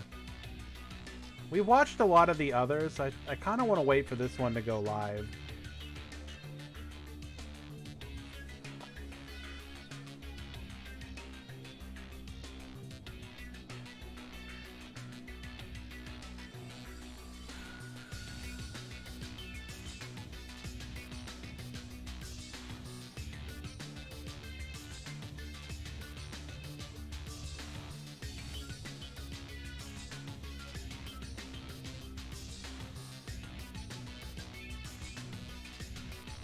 Heyo!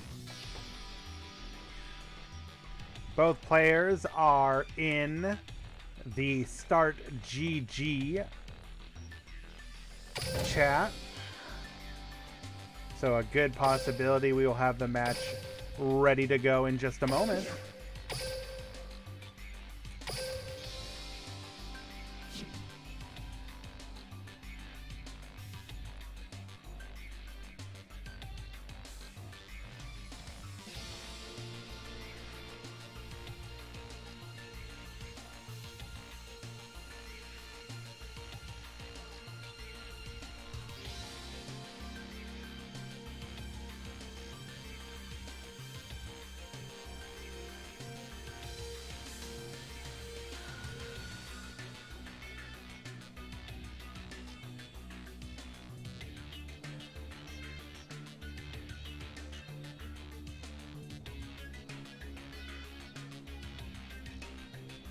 We're in the duel room, just waiting for both players to now enter.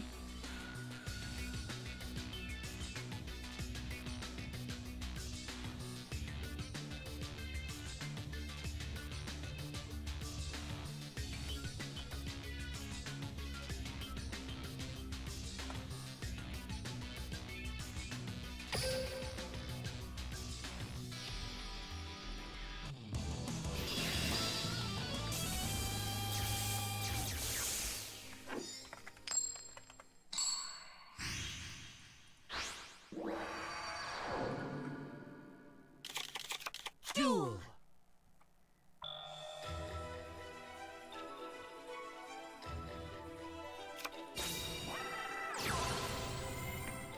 Quebra, who we have seen on Dark Magician, is going to start off with a blue boy into Spellbook of Secrets. Secrets going to be grabbing him a copy of Spellbook of Knowledge, more than likely.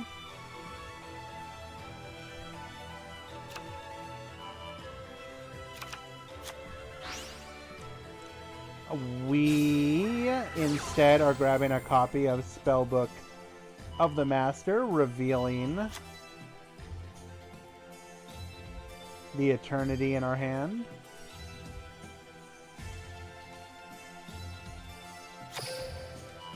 To then grab a copy of Spellbook of Knowledge.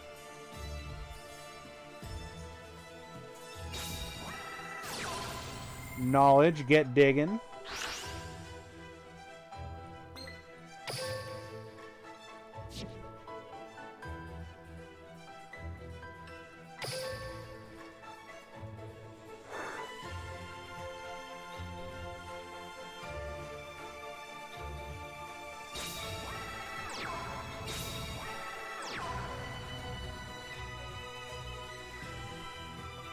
We do be setting 2 in passing, though. This is not a great opener for the deck, unfortunately.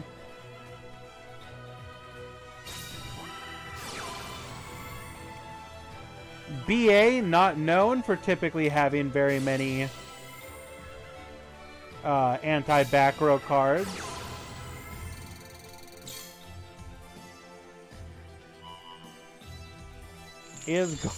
Opens up 2 of them, banishing the fake or the baited Spellbook of Secrets.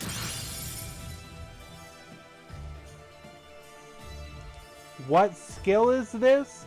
I don't believe Quebra has revealed it. However, the other Spellbook player that we watched was on Beatdown.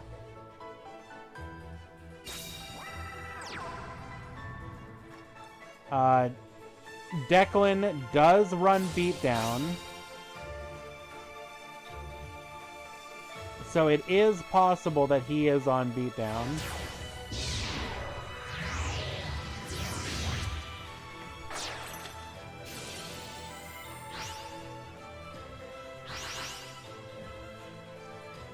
Oh my Jesus, we just completely dismantled this board.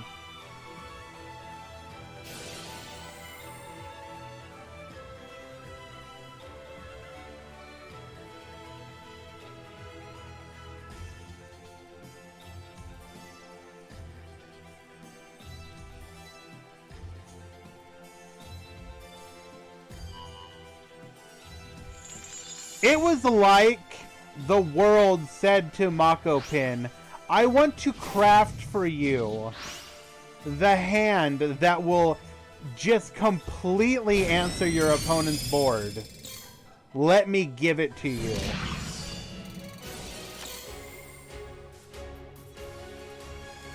And it was so.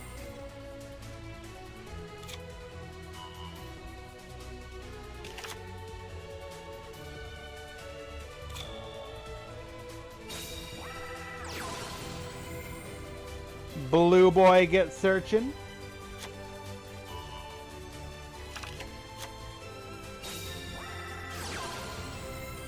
Grabbing Secrets. Secret's gonna grab him a copy of Spellbook of Fate.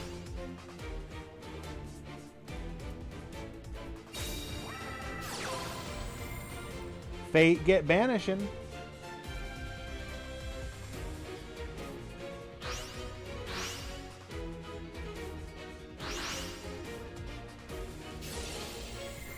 We're gonna activate the Lich, negate the blue boy's effect.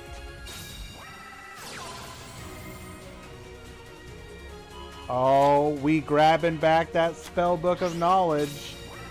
Get digging. We going deeper.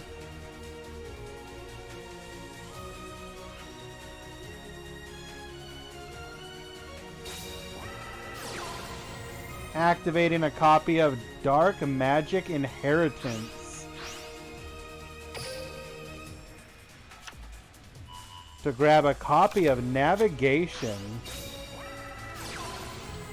Dark Magical Circle is going to go ahead and look at the top three, adding a copy of Dark Magician to his hand.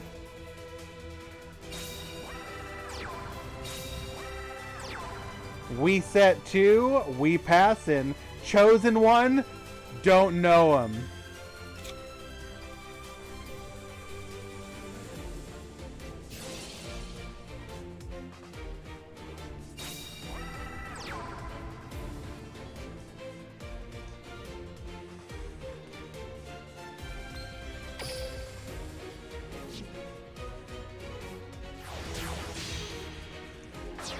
Going into a copy of Breaksword, I don't think this is going to get a chance. Well, okay. Now keep in mind, we know that that other card in hand is Tour Guide. So we're going to call out an answer here. And if not, if you take care of me...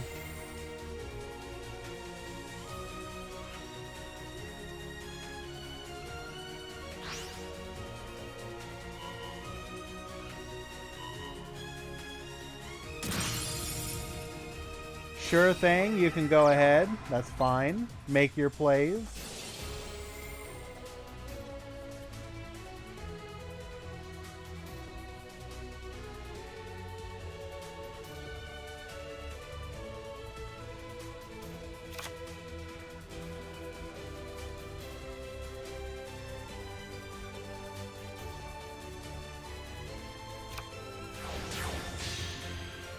Oh no! Oh no no no no no! Not like this! The Burning Abyss secret weapon!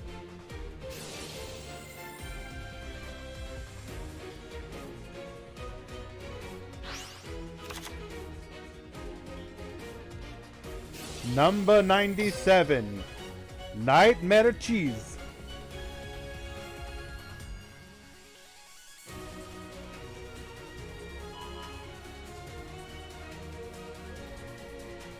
Would Fate even be live here? 1, 2. We could go face down. If we have a second Fate, we live.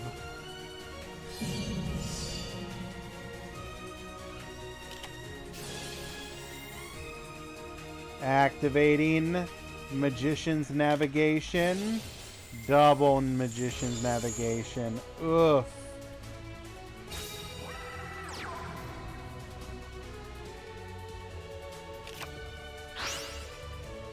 Hoping that his opponent misclicks one time. He does not. Goes in for lethal. And Mako Pin will win game 1. That was a hell of a game, though.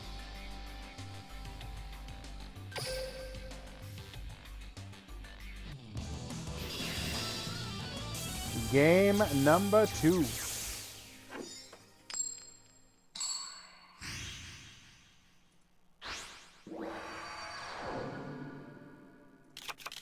Duel.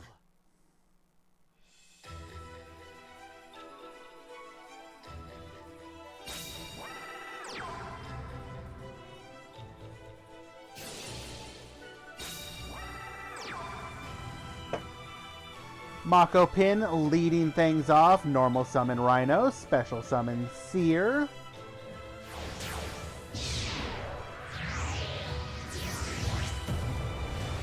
Going into a copy of Dante.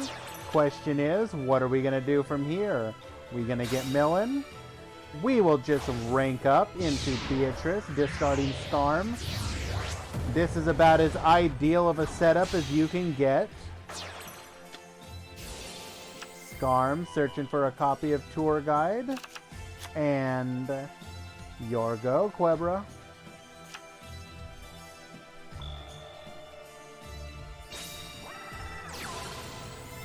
Blue Boy showing up to the scene.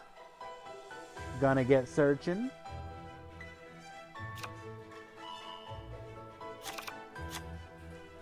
Adds that Spellbook of Secrets to his hand.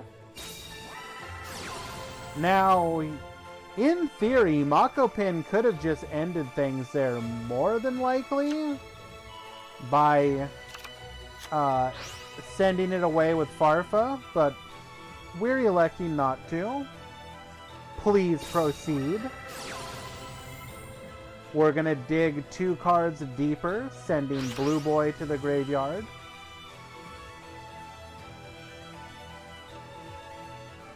Now keep in mind, Quebra is on 24 cards. Unfortunately, we do not find a Dark Magical Circle, so our disruption will be a little limited. I don't know if this version is running Apprentice.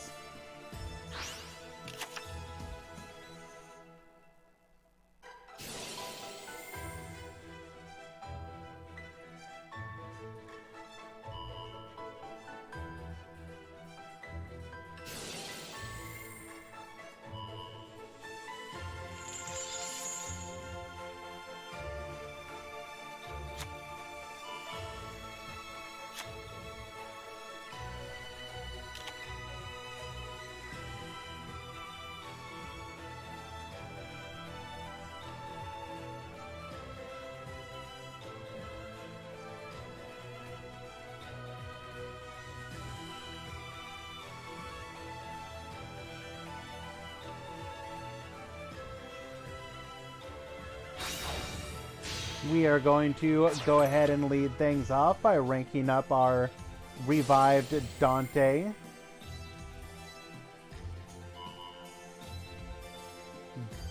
To burning for 150. Heck W.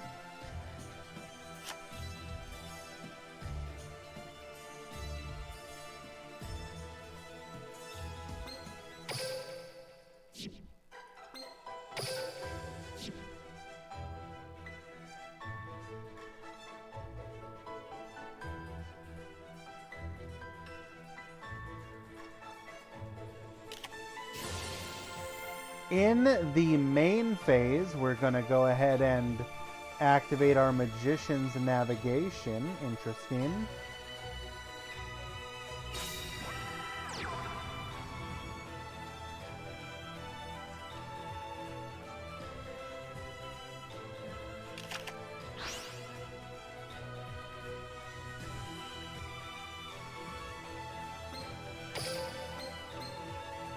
Now keep in mind, his fate cannot banish here.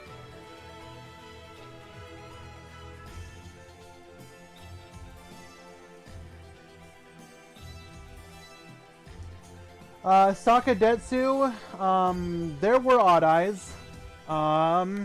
Keep in mind that these events have been a little on the lower side. So there's less chance for those decks to be seen in play. However, if I take a quick peek at our breakdown,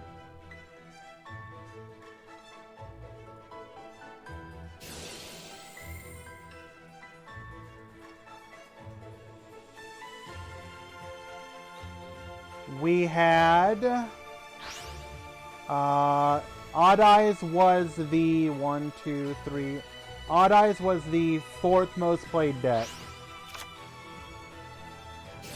But it does not look like it converted to top 32.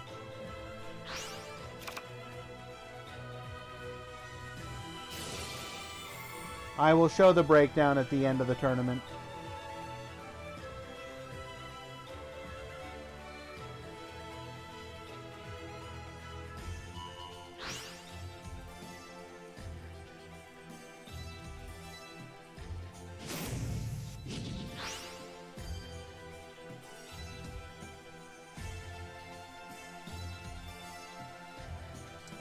In this event, no.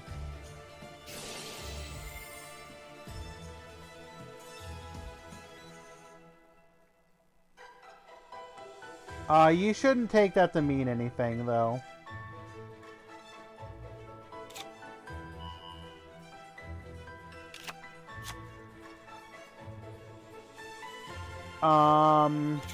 For example, if we take a look at the DLE's event, so their last one, they had 1, 2, 3 Odd Eyes in the top 8.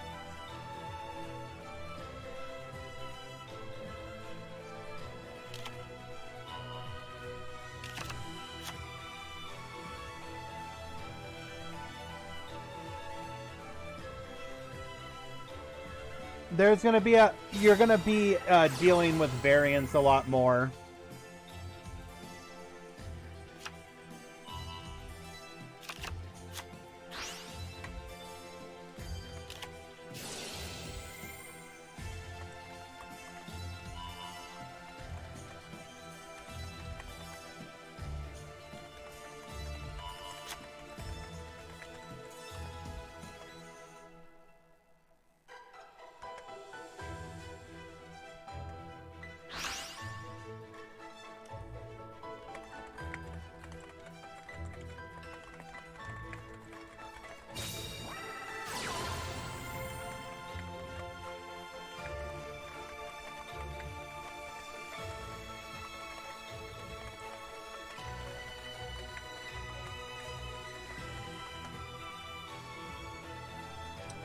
This particular one, yes, Jose. If you go to the website that I linked you to, you can find tournament reports for events from all across the community. The vast majority of them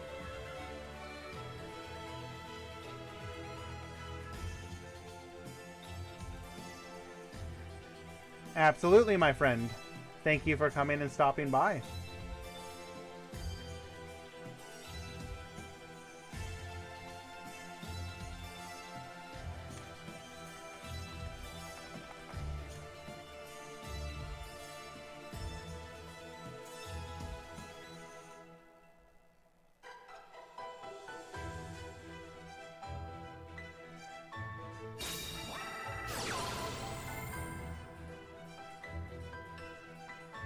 Gonna go ahead and activate Spellbook of Fate now. one of those be a try are gonna go bye-bye.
Electing to go into Dark Armed Dragon. Interesting.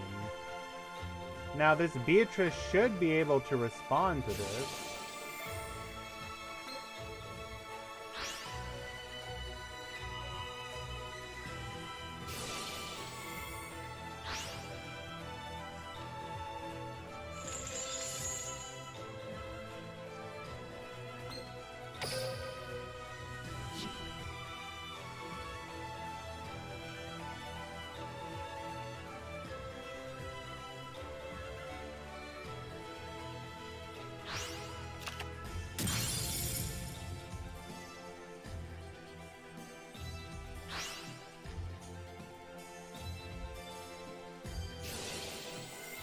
Dante and then Rhino are going to go ahead and activate.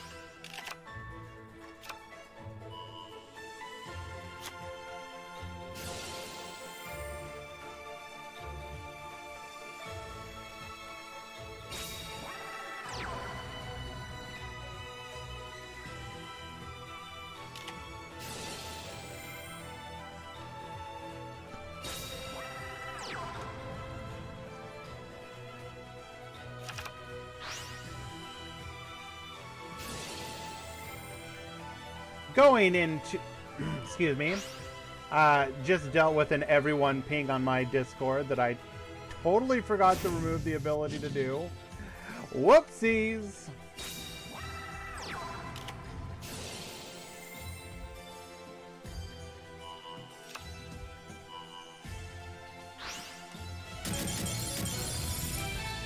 And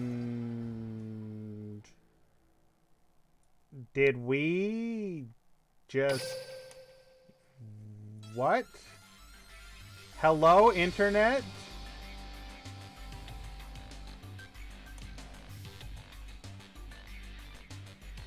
Hey, Scamp. Yeah, we modified the schedule due to the KCGT. Yeah, well, unfortunately, it looks like Mako Pin does win this one.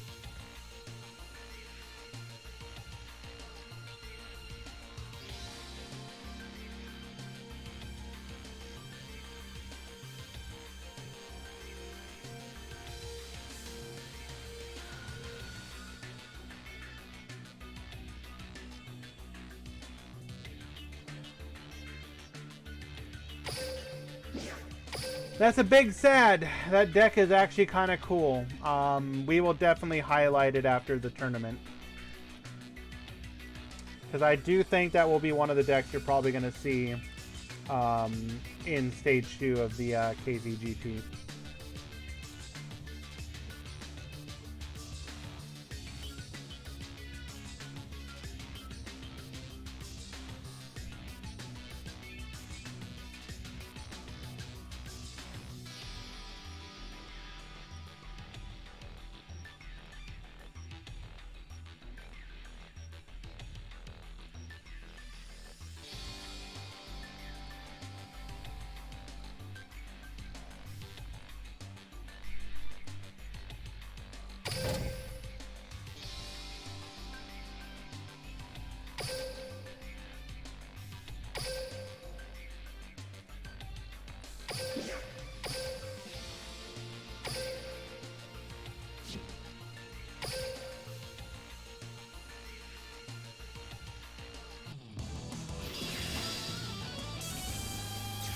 My boy Hero Monkey is in top 4 versus Varro.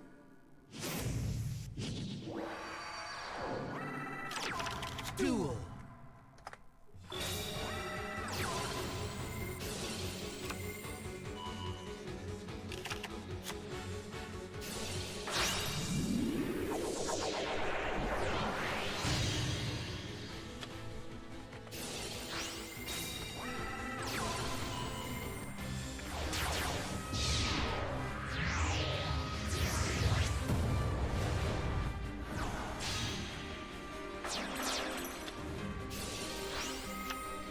Going into Coach King John Trainer, we're going to go ahead and get drawn.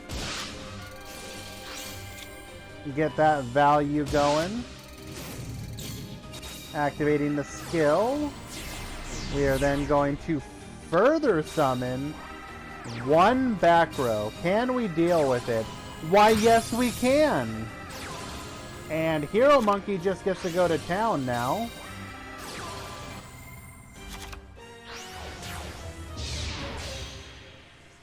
I'm going to take everything away from you.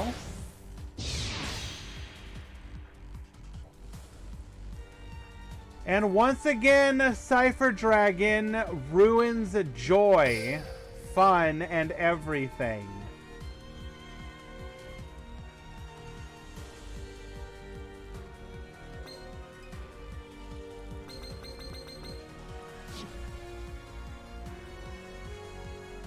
It's just gone, guys. This is really aggravating because this is actually really fun to watch. Yes, when Cypher Dragon steals an Xyz monster, like 9 times out of 10, when it ranks up, it does this. And there's nothing you can do about it.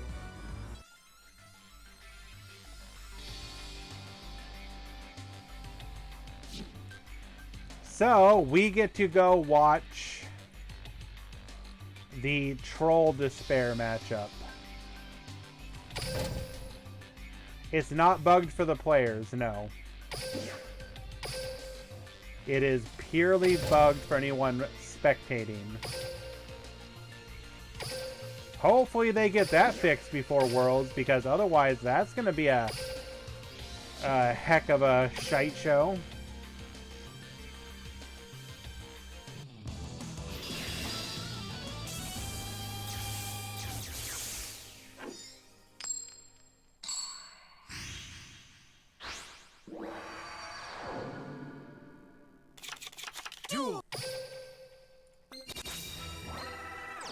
I draw from my hand.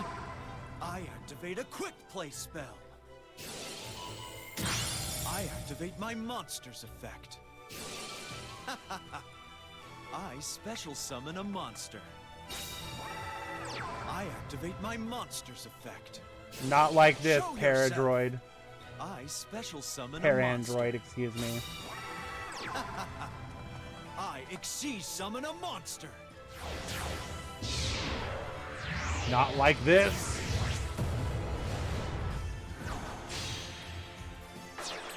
I activate my monster's effect. I activate my monster's effect.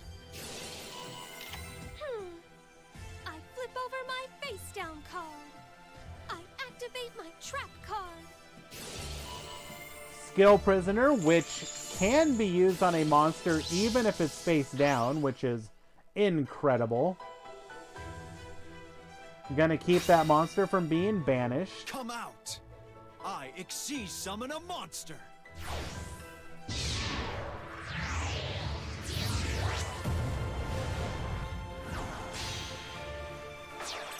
I activate my monster's effect.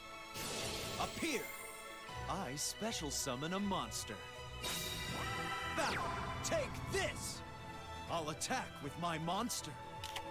The other half is My monster attacks you directly. DDD versus Photon Galaxy. It's not over.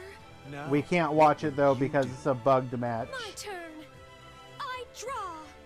I set a monster. Wow. I Mako activate my Pin just got monster's effect. absolutely like dutied on with how bad his opener was. You cannot watch the replay because if you do, it gets bugged in the same spot.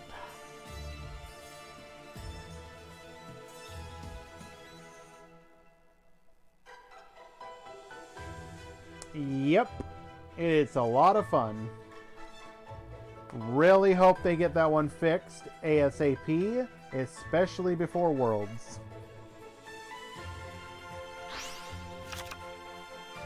Ha! I activate my monster's effect.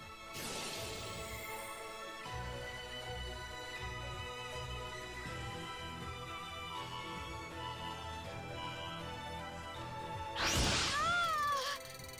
That's enough! I end my turn. My turn. I draw.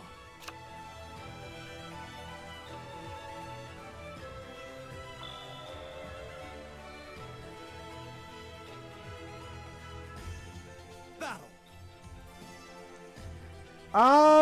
I think Here it's I too go. early for people to be calling for BA nerfs.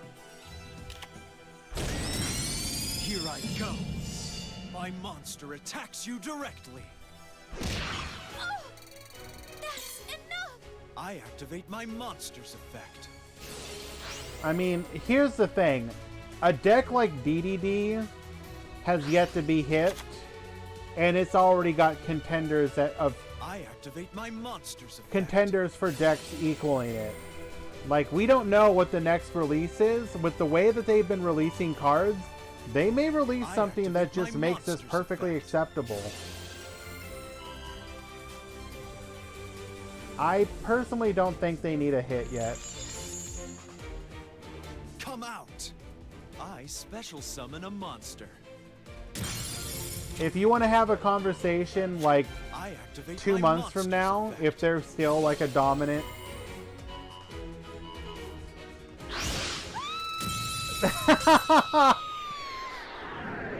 Barbar for game. Diva, you must not give in to hate. Sarah, the Pharaoh can't return if I get rid of his vessel. Oh, that was beautiful. Now, the argument of whether or not BA is boring for you personally, okay, I mean, that's going to be a subjective thing. I'm personally open for that conversation. Like, sure, absolutely. But, like, they literally just got... okay, I don't know if I agree that Galaxy is linear boring, because there's literally different... Saying it's linear is not fair at all. There will legit be times where you have to decide, for example, do I want to go the Photon route first? Or do I want to get ballsy and do the second use and try and go for an OTK play?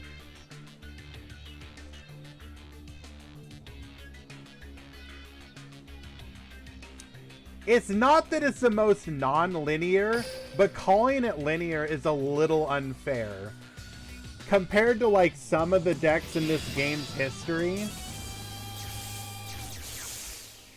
like, it has potential different lines of play. I mean, I respect your opinion, Schofield, but... It's too late for you to stop me. You're blinded by hate, brother.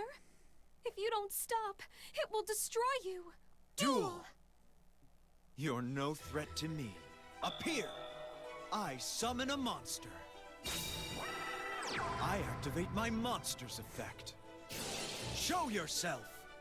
I special summon a monster. Appear! I exceed summon a monster.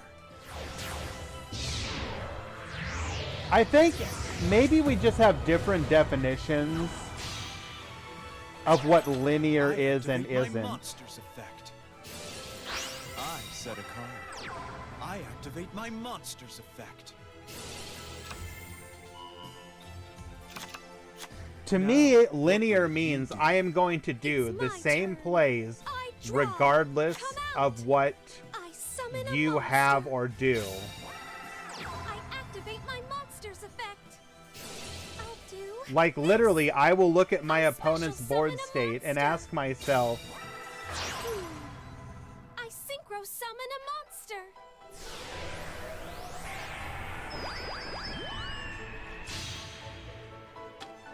I activate my monster's effect. only reason you can say it's non-linear I activate my is monster's if you're effect. comparing it to Photon. I assume you're talking about the previous Special version of summon a Photon. monster. I activate my monster's effect. I activate my monster's effect. Bear witness to this. I activate my monster's effect. I activate my monster's effect. So, I mean, here's my special summon counter a example. monster. Like, while playing Photons in the KCGT Stage 1, like, Now, I will literally I look at my exceed summon a hand, monster. and I will look at what my opponent's board is, and in some cases, I will ask myself, do I want to go with the safe activate my negate monster's board effect. play, and maybe try and push for Activate something my else? monster's effect. Or do I want to go for the, like, Zodiac Let's style battle. Now second then, use of the my effect, monster attacks you directly. which may include, like, detaching a material that will then allow me to revive it, which I can then, you know, ending my turn. further exease up to My make turn. more plays. Like, I draw. Show yourself. I summon a monster. I activate my Gale monster's Thing effect. says BA feels like Christian, but without the extra deck flair. A little bit. I think... So, my primary co-mod for these events, Metal Overdrive, I believe Come has out. made a similar special summon a comparison in the monster. past.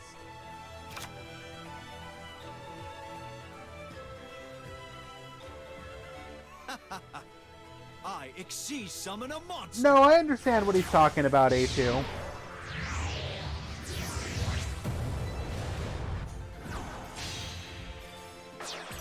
I activate my monster's effect.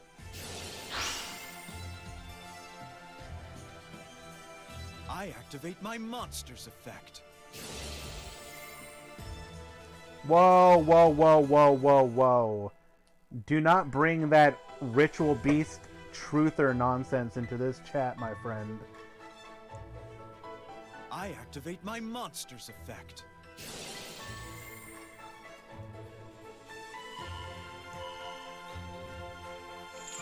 I think pure, like, unrestricted DSOD was probably a little bit higher in some areas.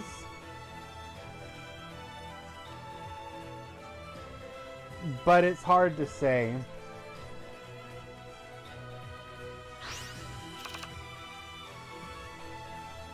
I activate my monster's effect.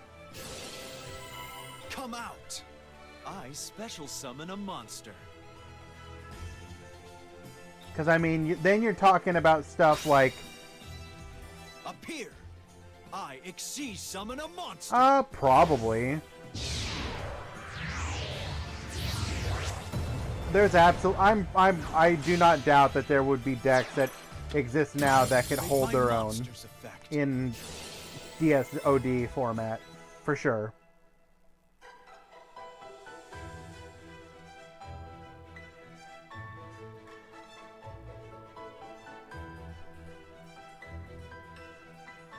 Pepega Trio!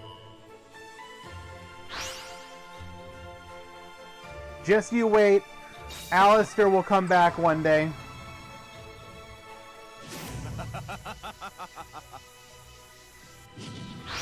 I activate my monster's effect.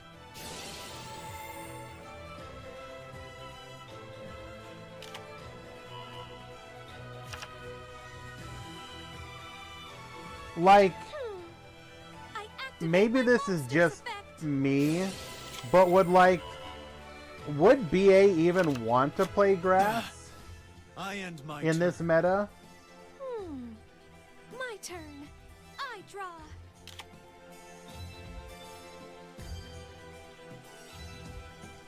That just feels like you're like This. I you're summon a you're like monster. wasting resources. I activate BA my is like monster's about effect. like carefully husbanding your Come out. resources I to. special summon a monster. Do you really think that will work? I activate my monster's effect.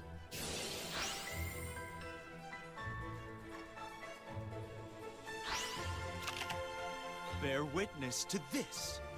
I activate my monster's effect. And also, like, I you're set just a as card. likely to face a fat deck in this meta than not. So, like, I draw grass. Cool. I'll use my set card. It doesn't do activate a anything. quick play spell. I activate my monster's effect.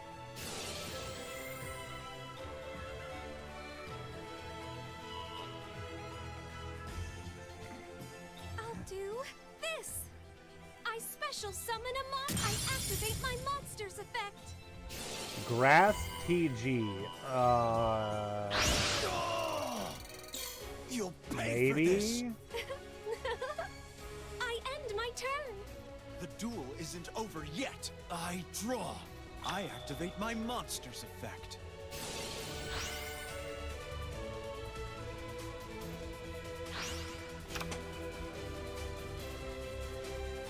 I activate my monster's effect.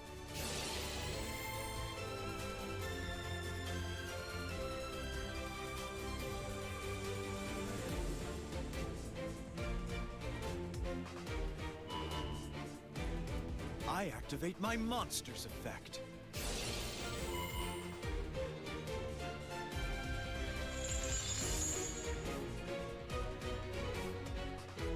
Come out! I special summon a monster. I mean, I don't think you should discount what Shira could do in theory. I don't feel like Shira Show would be yourself. like helpless. I exceed summon a monster. BA may have a better matchup, but I think Shira could hold their own. I activate my monster's effect.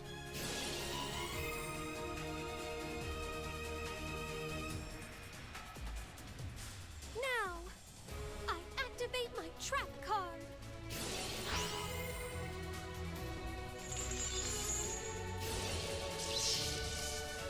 This is not quite lethal. No, wait, what am I talking about? This is lethal. Let's battle. Here I go. My monster attacks. Delay, pause, champ. Now, I activate my monster's effect.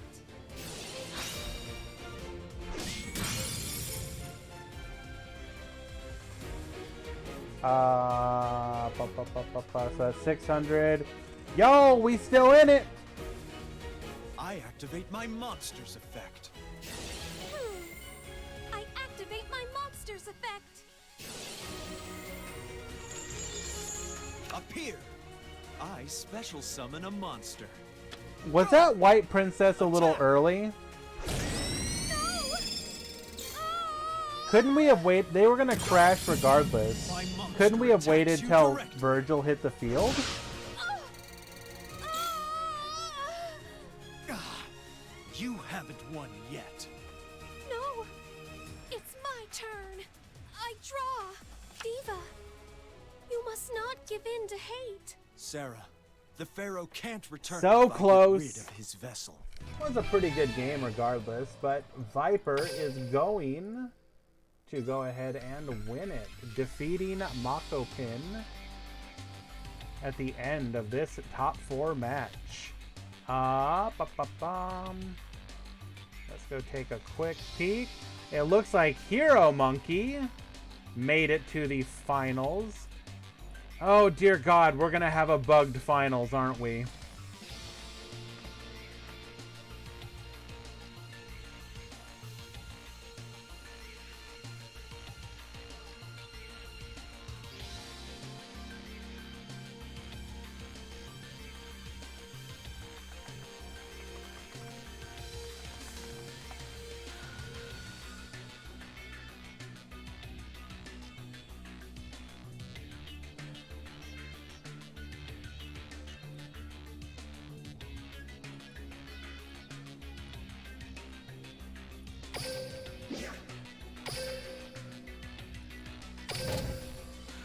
Well, my friends, here we are. We have made it to the grand finals of yet another Meta Freekly.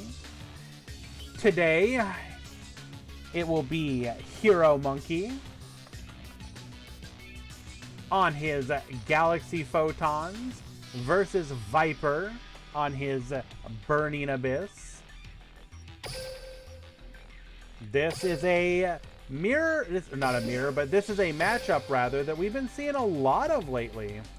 Both Photon and BA able to put in the work and make it to the finals of events regardless of the size. Across the board, both of these decks have been able to prove that they are part of the metagame going forward.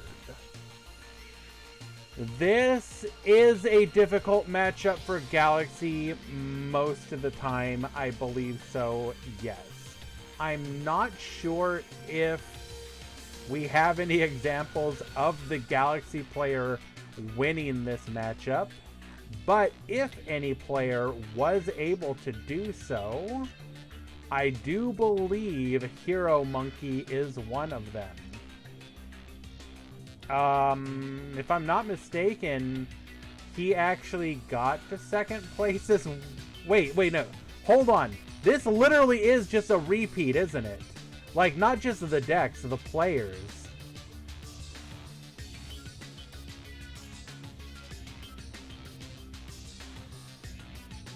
This is literally like a run it back. All right. Oh my god. No, both Viper and Hero Monkey were in the finals of last week's Meta Weekly. Hey Yusuf, welcome, welcome.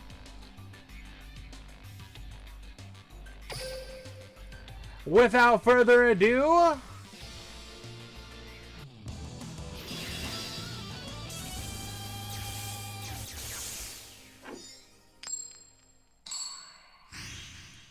let us begin.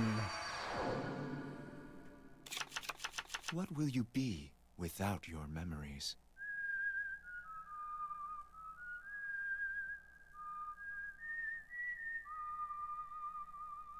Duel! My turn. I activate the spell card Excella. It summons a level 4 or lower Photon or Galaxy monster. Come out, Galaxy Wizard! Activating Excellite. Bringing out Galaxy Wizard. I activate the equip spell Galaxy Zero. Say hello to Galaxy Eyes Photon Dragon. Now this is a decent position for Hero Monkey to be in, as he will be able to sit on a negate, which will help in this matchup. Galaxy Wizard's effect activates. I XC summon my monster.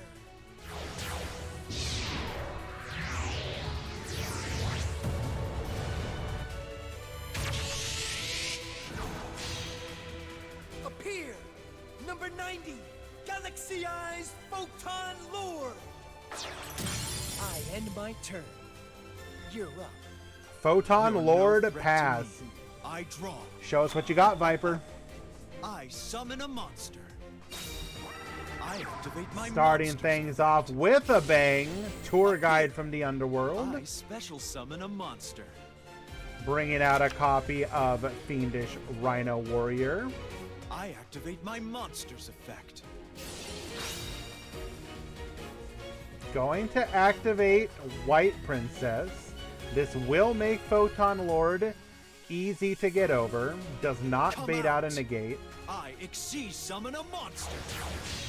Gonna go into Dante. I activate my monster's effect.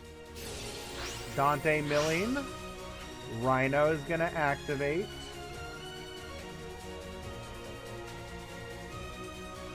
I activate my monster's effect. I activate my monster's effect. Bringing back the Rubik with Seer. Likely going to attempt to bait the negate with the Farfa. I activate my monster's effect. Galaxy Eye's Photon Lord uses an overlay unit. It negates your monster's effect.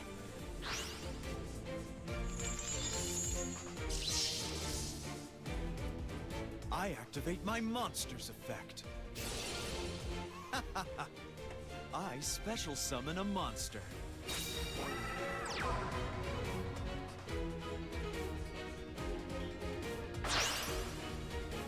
Appear! I synchro summon a monster! Using the Rubik and the Scarm, we're going to go into Virgil. Virgil will now be able to bounce, or rather spin, that Photon Lord back to the extra deck. Effect. You have the victory now, but I'll come to take it back. Your minds are much too feeble to survive my power. And just like that, OTKing the Photon player. This is such a bad matchup for Photon.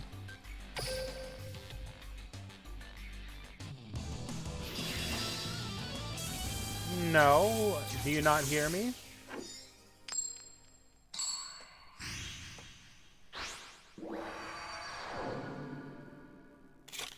I won't judge you, but my cards will. Let's duel! Photon transformation! Yeah! Duel! Time to hunt. It's my turn. You'll pay for your crimes. From my hand, I activate my spell card.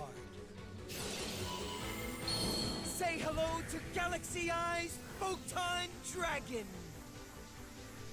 We're going to go ahead and activate our skill, sending Galaxy Eyes to the graveyard. We then activate Shuffle Reborn to bring back that Galaxy Eyes, and then likely going to further extend.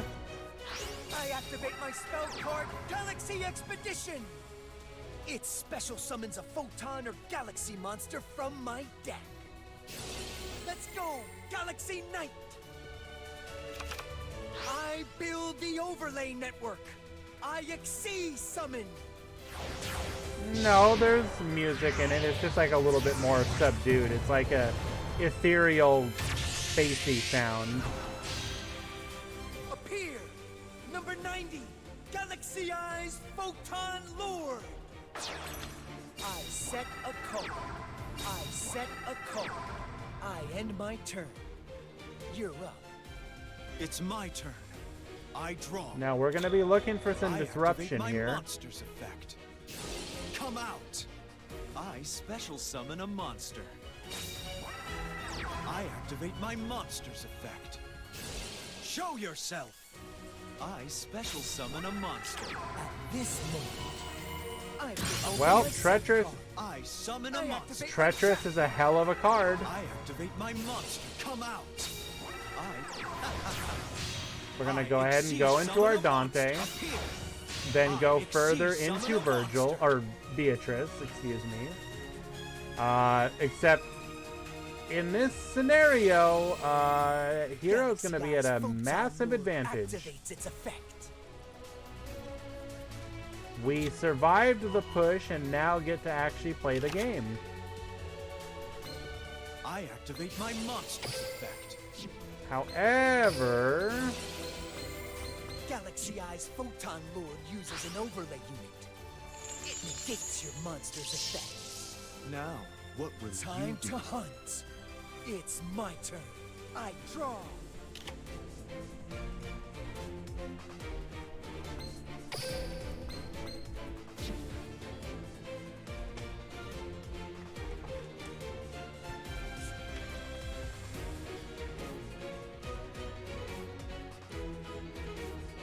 I activate my spell card.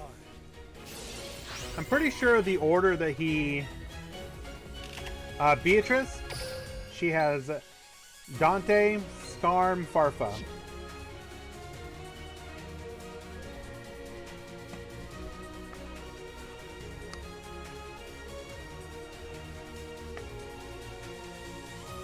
I'm pretty sure you can chain block here though, can't you? Like if you detach the Farfa as the cost.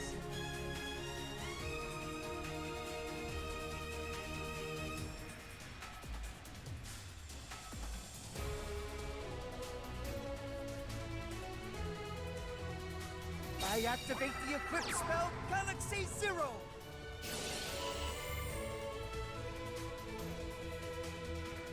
Say hello to Galaxy Eyes Photon Dragon!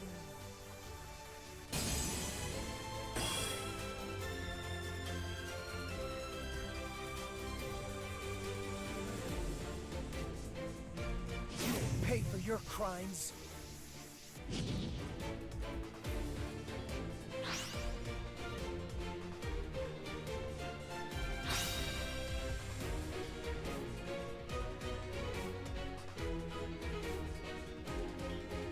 Activating the second ability of our skill. Radiance of the solar system guides me to a new world. Armored Xyz Summon!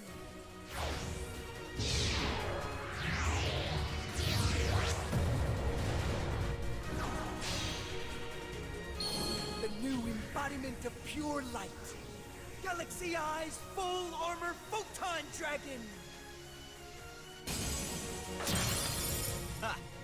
I activate my monster's effect.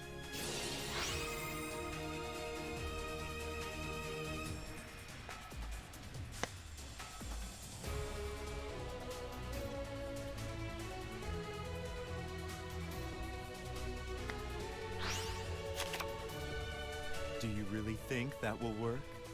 I activate my monster's effect.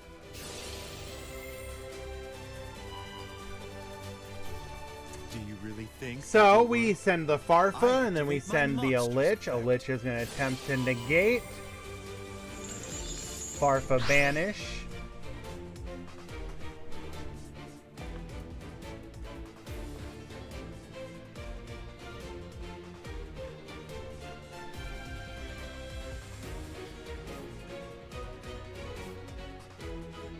The radiance of the solar system guides me to a new world. Armored Xyz Summon! We're going to go ahead and rank up our Photon Lord into another full armor. Photon Dragon uses an overlay unit to get rid of a card. Galaxy Sidewinder! Ha! Ha! I activate my So, monster's effect. the only thing he could do here is if he has Monster Reborn in hand. We've already used Galaxy Zero. We can't use... Oh, and Come out. Knight, yes. I special summon a monster. However... Rank up Xyz Evolution! Come on out! Rank 9 Galaxy Eyes Cypher Blade Dragon! I use one overlay unit to play Cypher Blade Dragon's I effect. activate my monster's effect. Alright, hero. Galaxy Eyes Cypher Blade Dragon attack! Doesn't have it. You'll pay for Cypher this. Stream of Oh, Extermination! what was in our hand? Stop right Doesn't there. even set the I Excel activate light. my monster's effect. I end my turn. Duel isn't over Get on yet. with it. It's your I turn. draw. I activate my monster. Show yourself. I activate my monster. I special summon a monster. Going into I Virgil. synchro summon a Virgil monster. going to I activate my bounce monster's spin effect. here. I activate Discarding my monster's Farfa. Farfa banished.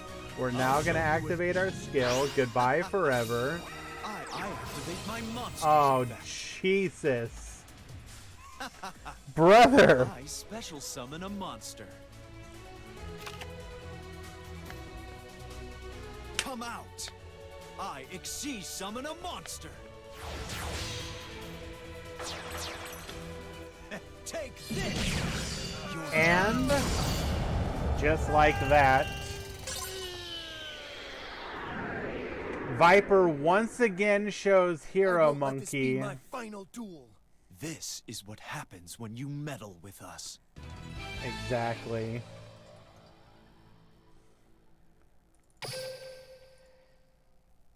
Yeah, you wanted to root for the underdog. Unfortunately, Hero Monkey unable to bring it back and defeat his arch nemesis Viper. Your winner today at the end of the Meta Freekly is once again Viper.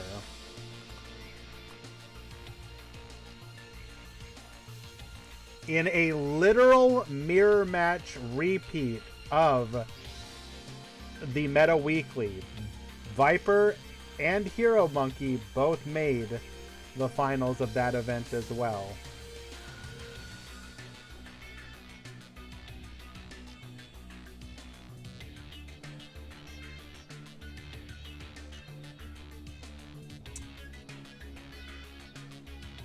We will go ahead and take a quick peek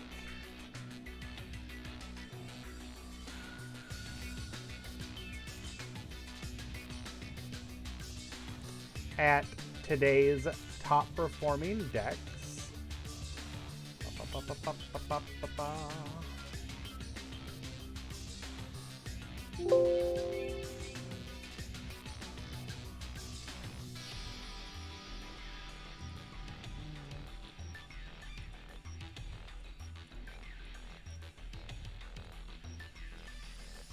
And we will also look at the honorable mention of Quebra. And do we want to look at any other? Do we have a good example of one of the Necros? We will look at Novas.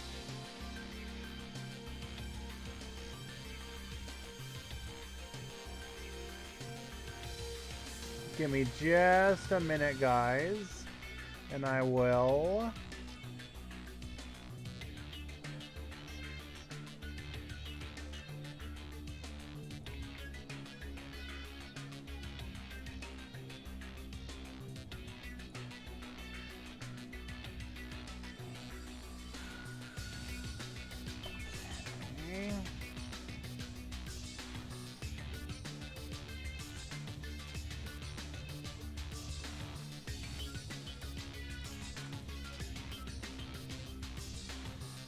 appreciate your patience, just grabbing the breakdowns.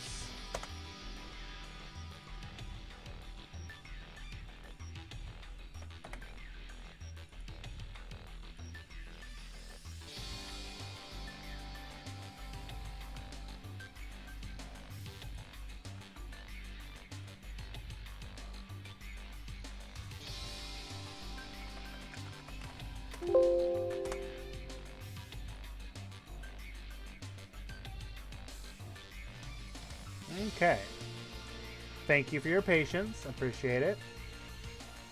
So here were the overall entries in today's event. As you can see, Burning Abyss massively skyrocketing to the top. DDD second, Galaxy third, Necros and Odd Eyes equal at fourth. Then we had Spellbooks, Fluffles, Gandora, and a smattering of ones with Cyber Dragon, Destiny Hero, Gadget Xyz, Metal Foes, Thunder Dragon, and Yosenju. In the top 16, the conversion rate, we had Burning Abyss at 5, so half of them made it. One of those was a PKBA. 4 of the 5 DDD made it, which I think is interesting to look at. 3 of the 4 Galaxy Photon, 2 of the 3 Necros, and then 1 Mayo Senju and 1 Spellbook Dark Magician. Now the top decks. Hello.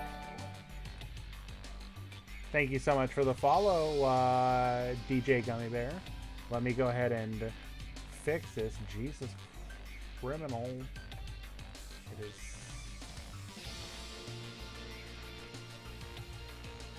I do apologize, but apparently, I am really bad at this, and also.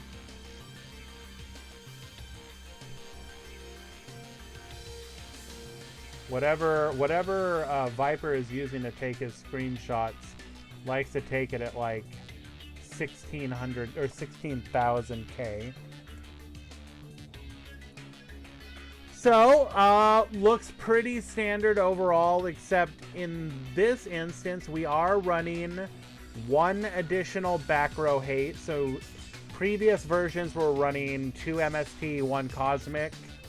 Now we're at 3 MST, 1 Cosmic, and then we're also running White Princess over the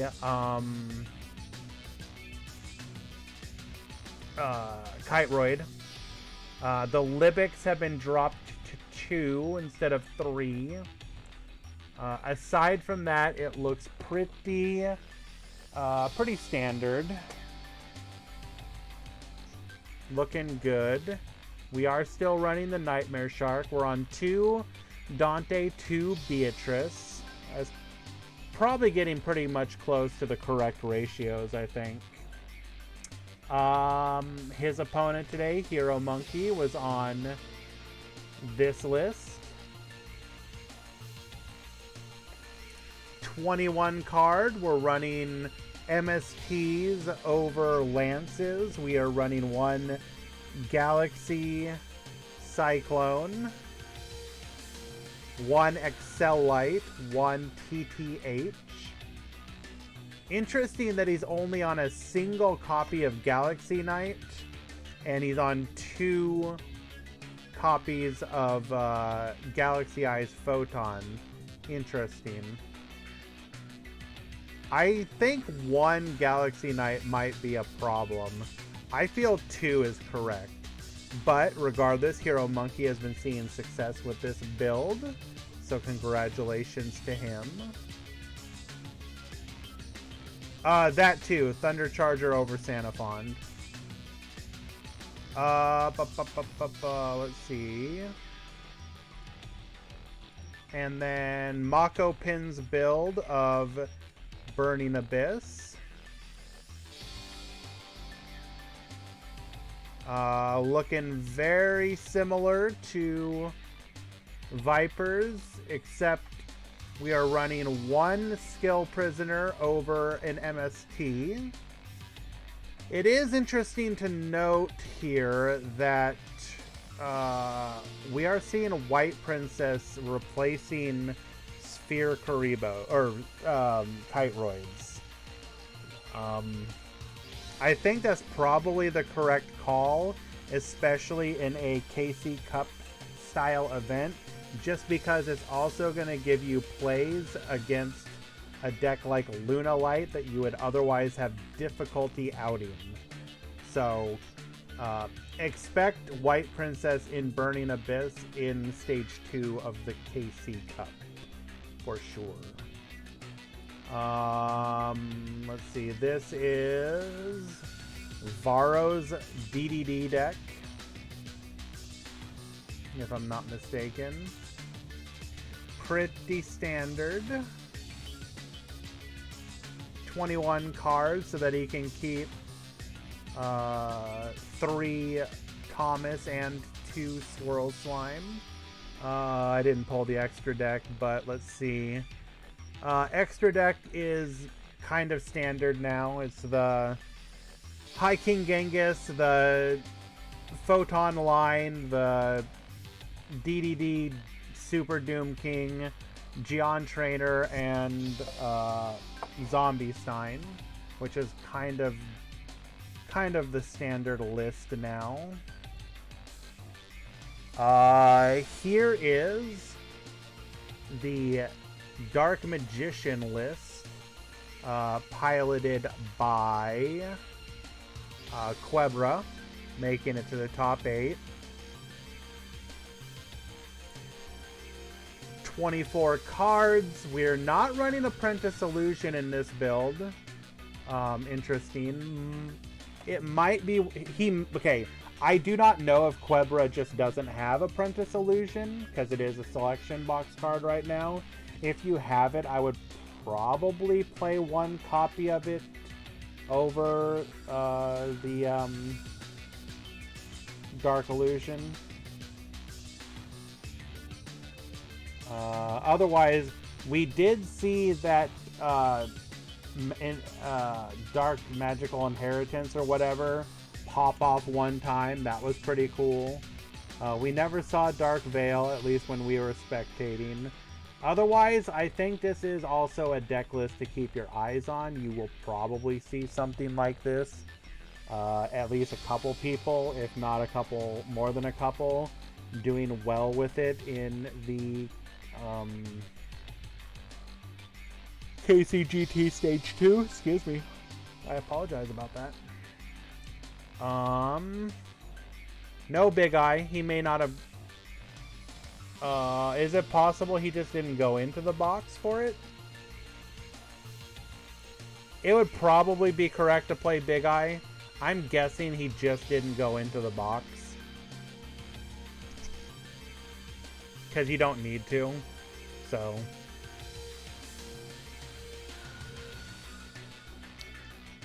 here is an example of the Necrozes that we're doing alright today.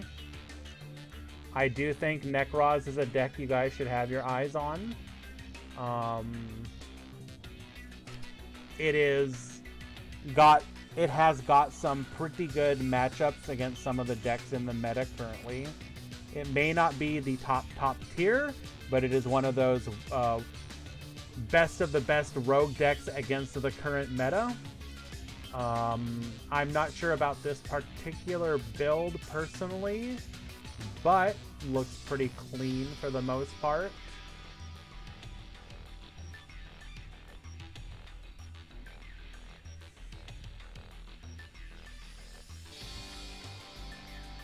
And do I have any others I want to showcase today? Nope, that was about it.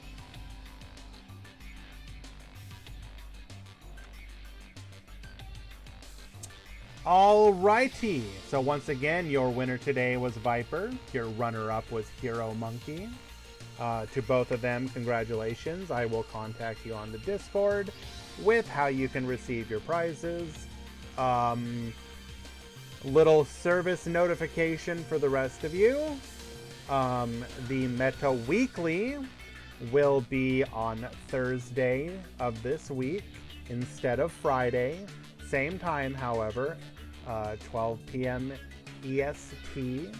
This is so that it does not conflict with the beginning of the KCGT. If y'all want to show up, that'd be cool. Last little bit of play testing and tournament fun, stream fun, just hang out before the 72-hour grind fest begins. After that, on the following week, we will return to a normal stream schedule, Wednesdays and Fridays. As always, you can contact me personally with any questions, comments, concerns, etc.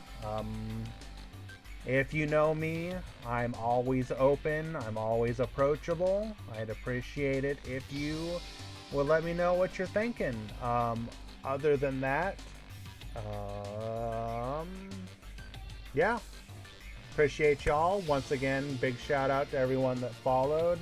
Second big shout out to Pimp Jr. for the dono subs today. Appreciate you, my guy. You have been a huge supporter, and you make it a lot of fun. Yep. I will see you guys around. Peace.